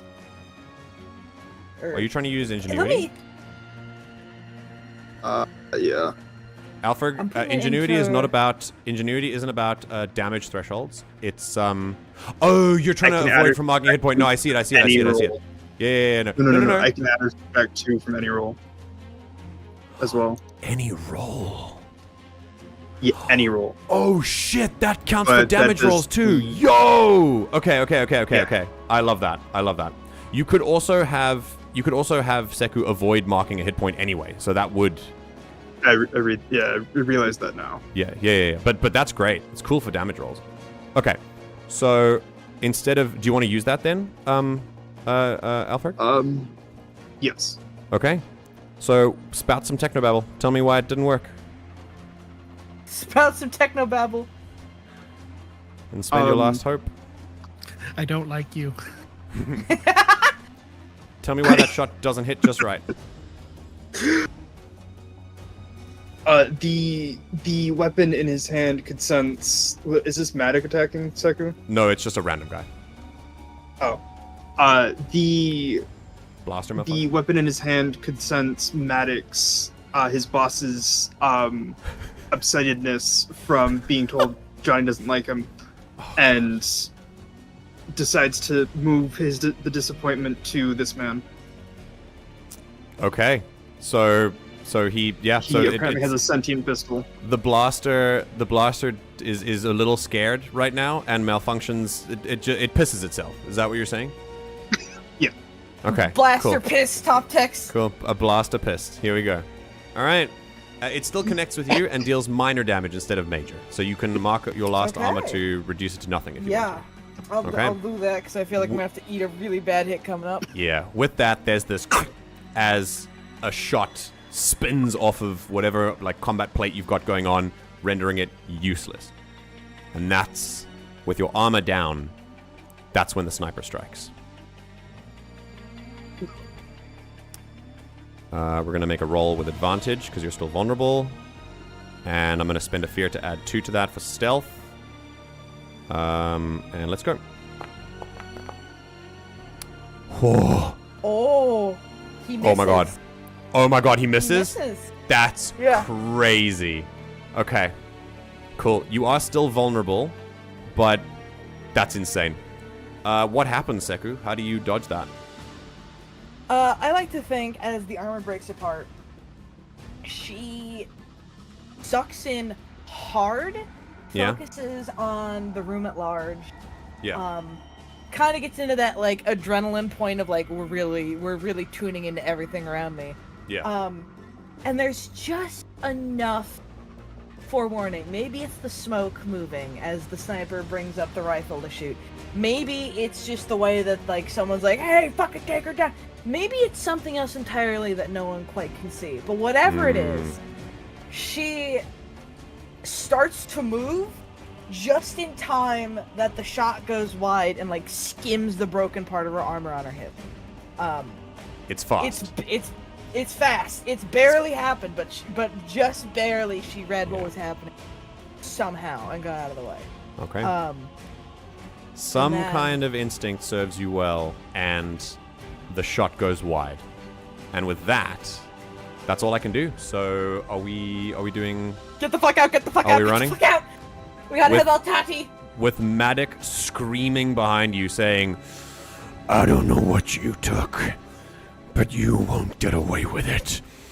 You're never leaving this planet alive. now, I shout back. yeah, of course you can. Just leave it with your dignity, son. Didn't have much of it left, so I'm sorry to leave you empty-handed. And with that, we leave. Now, you guys leave into the Dune Sea. You're in the I desert now. still don't like you. Just Now, you're in the desert now, and you have speeders waiting around the corner. So here's what's gonna happen. I have a quick question. Yes, Taters. 3 speeders. Does the fire in the kitchen cause enough damage that maybe the speeders are in danger? I like that a lot. Not the ones that, like, not the outside ones, but the ones inside. I don't know if it's going to blow a hole in sandstone wall, but it is causing a lot of distraction. Right now, with the grease fire and a big hole in the wall and people running away and another person running away and Scratch causing havoc somewhere else as well, there is no... the gang is in disarray right now. And so here's what's going to happen. Excellent. Taters, I wanted to do a countdown, but we don't have time for it, and I think it would stretch things. So here's what I'm going to do. You already have that dangerous opportunity from the time before. You know the terrain well, and with the combination of everything, the guards get called off your tail because they're needed back at the den. You breathing heavily, just you're fine. You can sneak into the crowd. You're very good at this. I also think it makes narrative sense for Tahti to just be good at running away from things. I was just gonna use I have an ability. That makes me hide in plain sight. Oh, cool. Oh, well then there you go. I don't think it would have nullified the countdown mechanically, but it would have definitely helped. So yeah, using your natural camouflage, you blend in, just your ability to know crowds as well. And you're able to kind of get out maybe by scaling a wall, having Takia fly over it and whatever, and then meet you on the other side in the desert. Then, with that, you hear calls for speeders to follow you. But you know that you're going to get there before them because they're dealing with everything else. So, Tahti, you're just running in the desert waiting. I'll say, like, you can also key into Red as well, and he can help you. So the only thing I say over the intercom is that I'm out. Okay. I don't indicate that I have the data chip. Okay. Okay, cool. Cool. All right, fair. So Tati's out. Then the rest of you, the other 3 of you, you run to your speeders and you get there a good long time before the den can organize their own speeders as well. Because they're right around the corner. There are 2 of them. 3 of you can get on them. Johnny, you can throw the droids on the back. Like, that's fine. I don't know what you're planning to use the droids for, but it's going to be fun, I'm sure. And and you, start the speeders immediately. I'll say, unless... If you guys can interrupt me at any time if you want to do something or say something, but I'll say that Shin's on one, Seku's on the other... Shin's got the droids strewn over the back of his speeder. Johnny's behind Seku, and then you, and the speeders streak off into the desert. At what point do you get on the comms to Red, Tahti, etc.? Probably. Sorry, are you asking me? Just all of you. At what point are you communicating again? As soon as we speed off, I suppose. I'm sorry. Yeah. You keep cutting out. Okay. I'm just asking, at what point do you guys communicate again through the comlinks? Okay. I will, when I know that I'm not being tailed, I will, to Red, use, I'm sure the way out has some sort of code word. Oh yeah, for sure. So, I will use our code word. Okay. And then I'm also sure that Red, as a smuggler, has a code for comms not clear or something along those lines. Okay, I like that. Yeah. Cool.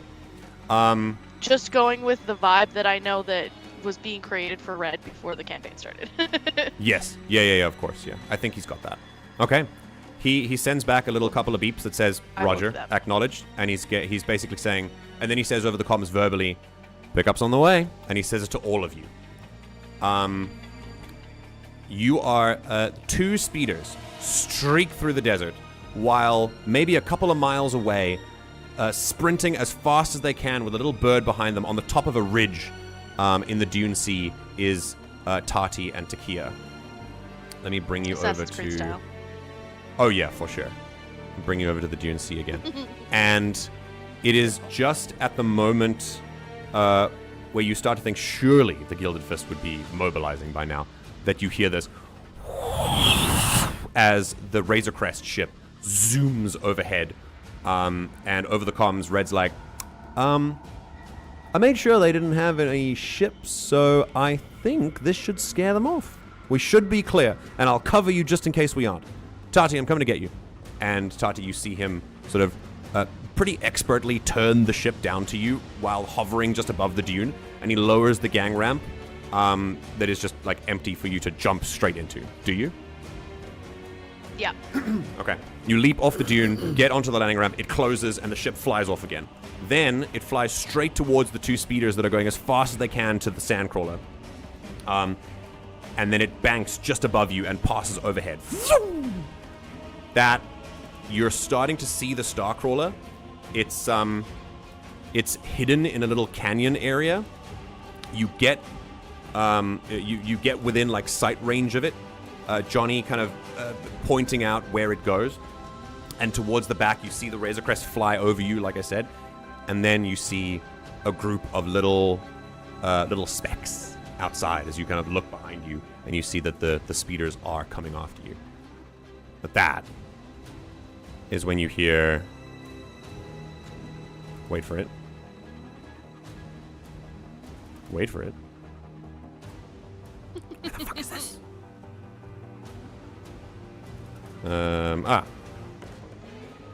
Oh, it's here, it's here, it's here. Here we go.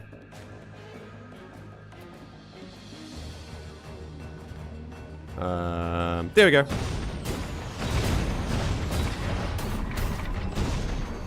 As the Razor Crest opens fire into the sand, setting out superheated glass jets of dunes up into the path of the Gilded Fist. Speeders start careening this way and that. They scatter immediately and start doing circles, trying to avoid this close air support. And some of the speeders are blown up immediately. There's a really nice red speeder that doesn't take the hits. He's sending out these guys to die before he gets there. Maddock himself. But the ship does not stop firing. And Red over the comms goes, "Woo! It's good to be back. All right, keep you guys covered. Tell me when the other ship, and I'll follow you out of here." And then you hear the sort of same echoes of the sounds of a ship firing down onto practically helpless targets down below.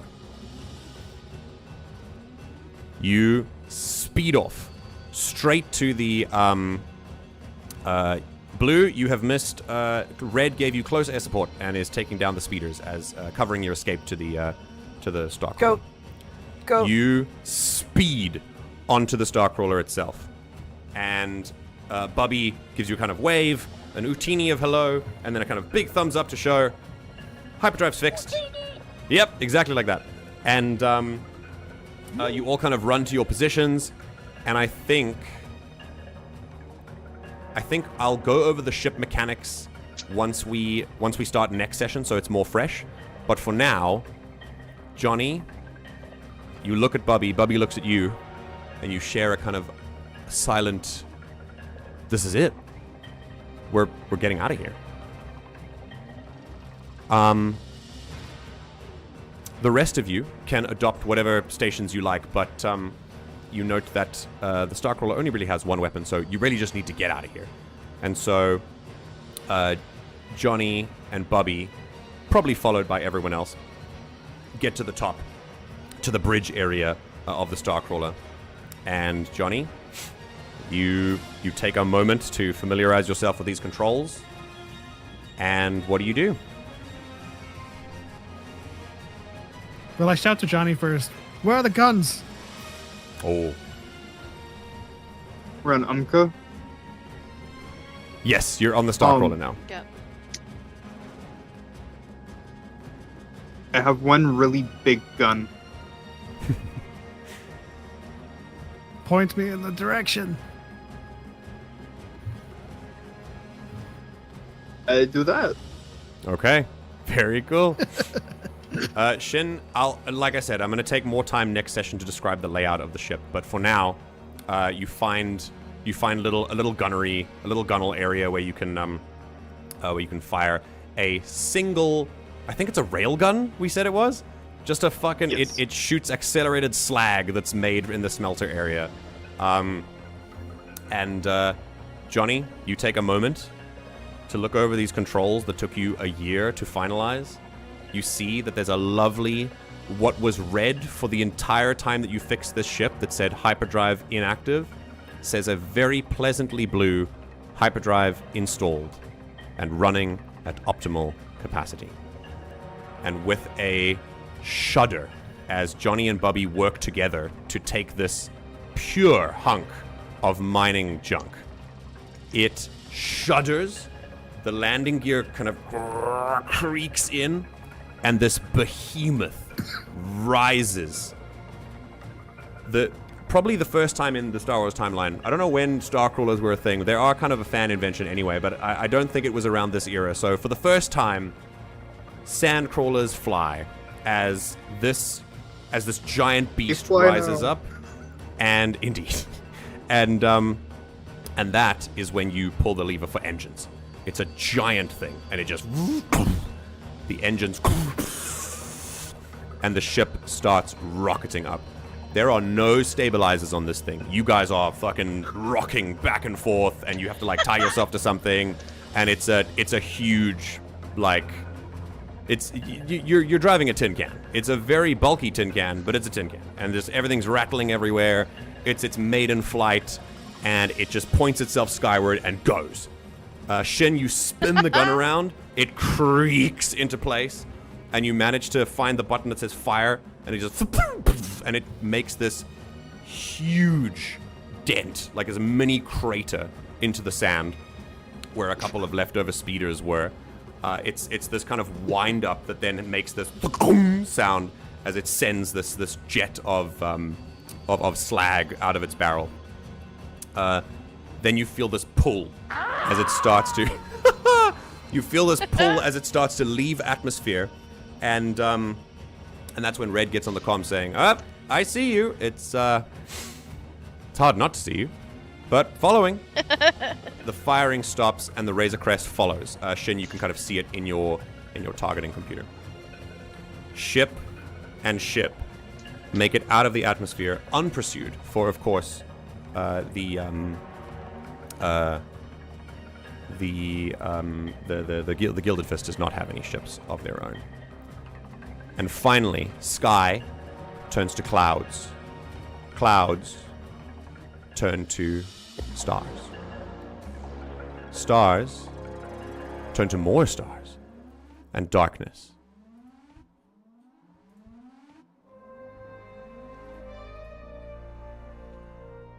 And you're in space. Tatooine is left behind. The Gilded Fist mere blips on the radar. You are injured, stressed, but alive. And together. Long rest. Over the comms, Oh, Red says, well. See, Seku? Told you. Everything's fine. Yeah, everything's fine. She's like holding her abdomen where her armor just fucking gave up.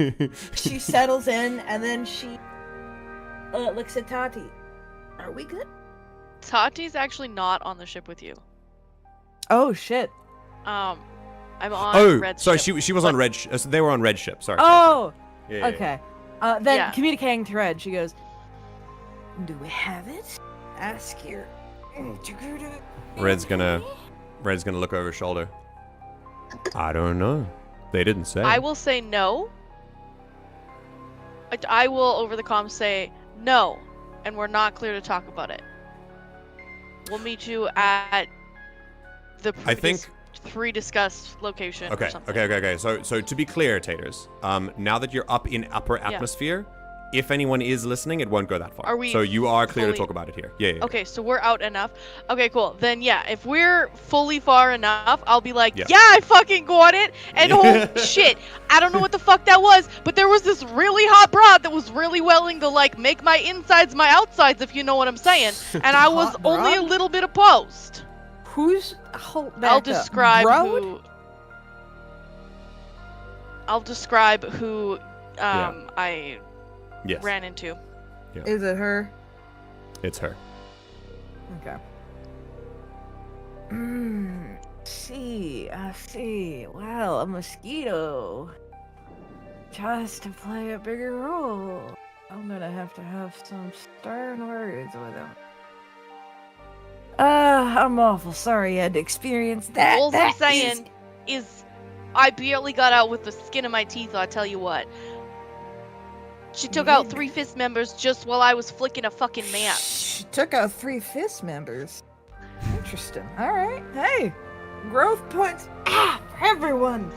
Hidden depths and incredible secrets. And she's looking over at Shin now that none could ever have suspected in one like that. That's incredible. Goodness, the galaxy is full of interesting moments. Staring directly at Shin. And then I'll be like, also, did you guys see a fucking Jedi? Was there a Jedi in there? I didn't see nothing. Shin's gonna wink at Seku and say, I don't know what you guys are talking about. Is anyone up for some Malabites? I don't think there were. You know what, Tati? So your lightsaber runs on gaslight? Tati, we're gonna. If you saw a Jedi, no, you didn't. If you heard of a Jedi, sure, but you didn't see him. And if you know a Jedi, no, you don't. Understood? I ain't never seen no fucking Jedi. That's what I'm saying. Jedi? What are we talking about? I think they're an urban legend. Let me tell you that much. I gotta repair my armor, but well done. I will send you coordinates, and we're gonna meet up there. It's somewhere safe that I normally spend much time at. I think the lawless types in this room will enjoy it, and those with things to hide will like it even more. We'll talk there in person. Red over the comm goes, yes. Oh, you guys are gonna love it. This is my way in. Let's go! And he kind of jumps in his pilot seat, and he says over the comms, so that's it. We did it. I'm in. You're now. I will pull the data chip out. I'm interested. Can't speak for any others there, but you proved capable, along with your stowaways and the, shall we say, fate-guided miscreants. Yeah, y'all are capable enough to take down a very well-armed speeder gang and have no one but a very unfortunate bystander die, which we will be reducing in the future, just to be clear. But yeah, you got a contract. I'll be paying you out. I'll be settling you in, getting you arranged, all of you interested. Shouldn't you get the Johnny previously discussed pay? Johnny will look at Seku. To be fair, he died in my plans, not yours. He did, but unfortunately, leading these kind of tumultuous moments don't really come with shirking responsibility. I ended up taking you into my little group, therefore any mistakes you made while I was watching are mine, because I chose an action.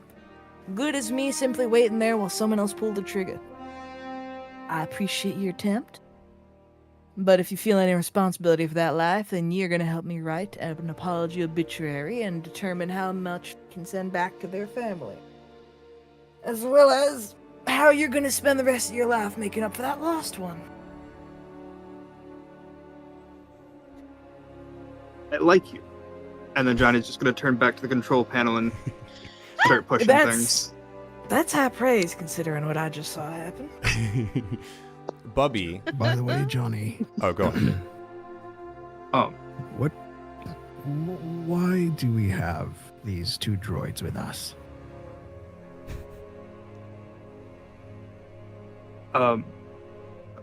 Words. One was a souvenir for Bubby, the other one was to sell.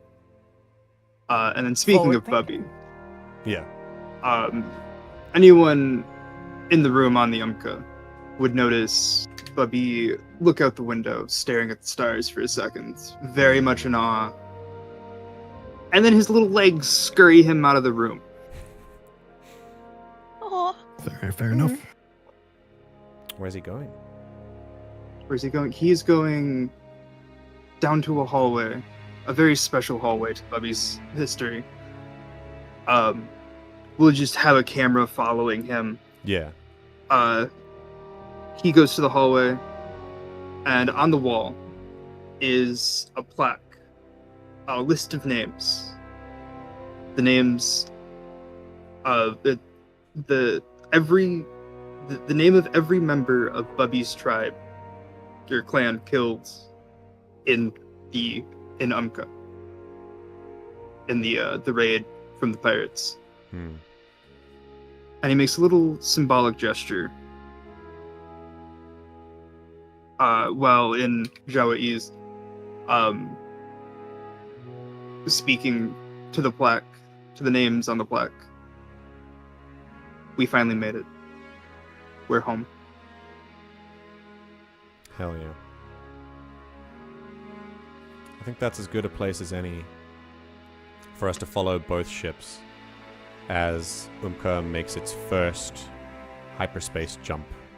The entire ship rumbles violently and threatens to fall apart. But Can the Umka just get one? we'll get there. We'll get there. For now, I think you've earned a successful jump, and with no one chasing you, you can take your time.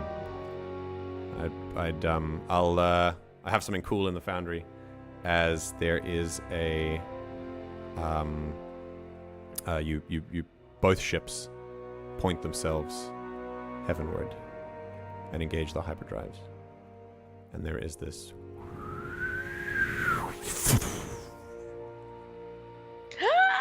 as they disappear. That was cool.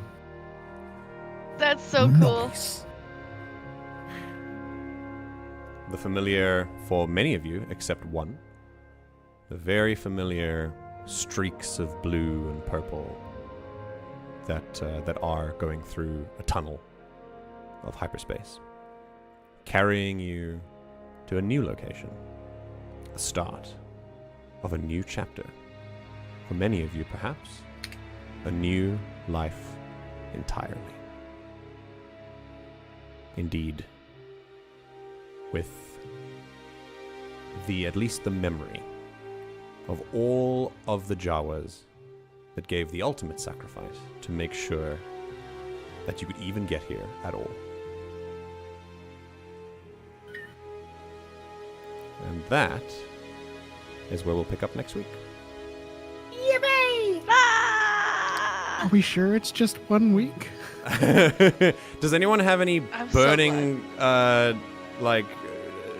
responsibilities that they need to communicate right now? If Unless so, something seizes me, no. If so, I'd like you to find the nearest pier, preferably with sharks underneath them, and alter your trajectory in a swift downward fashion.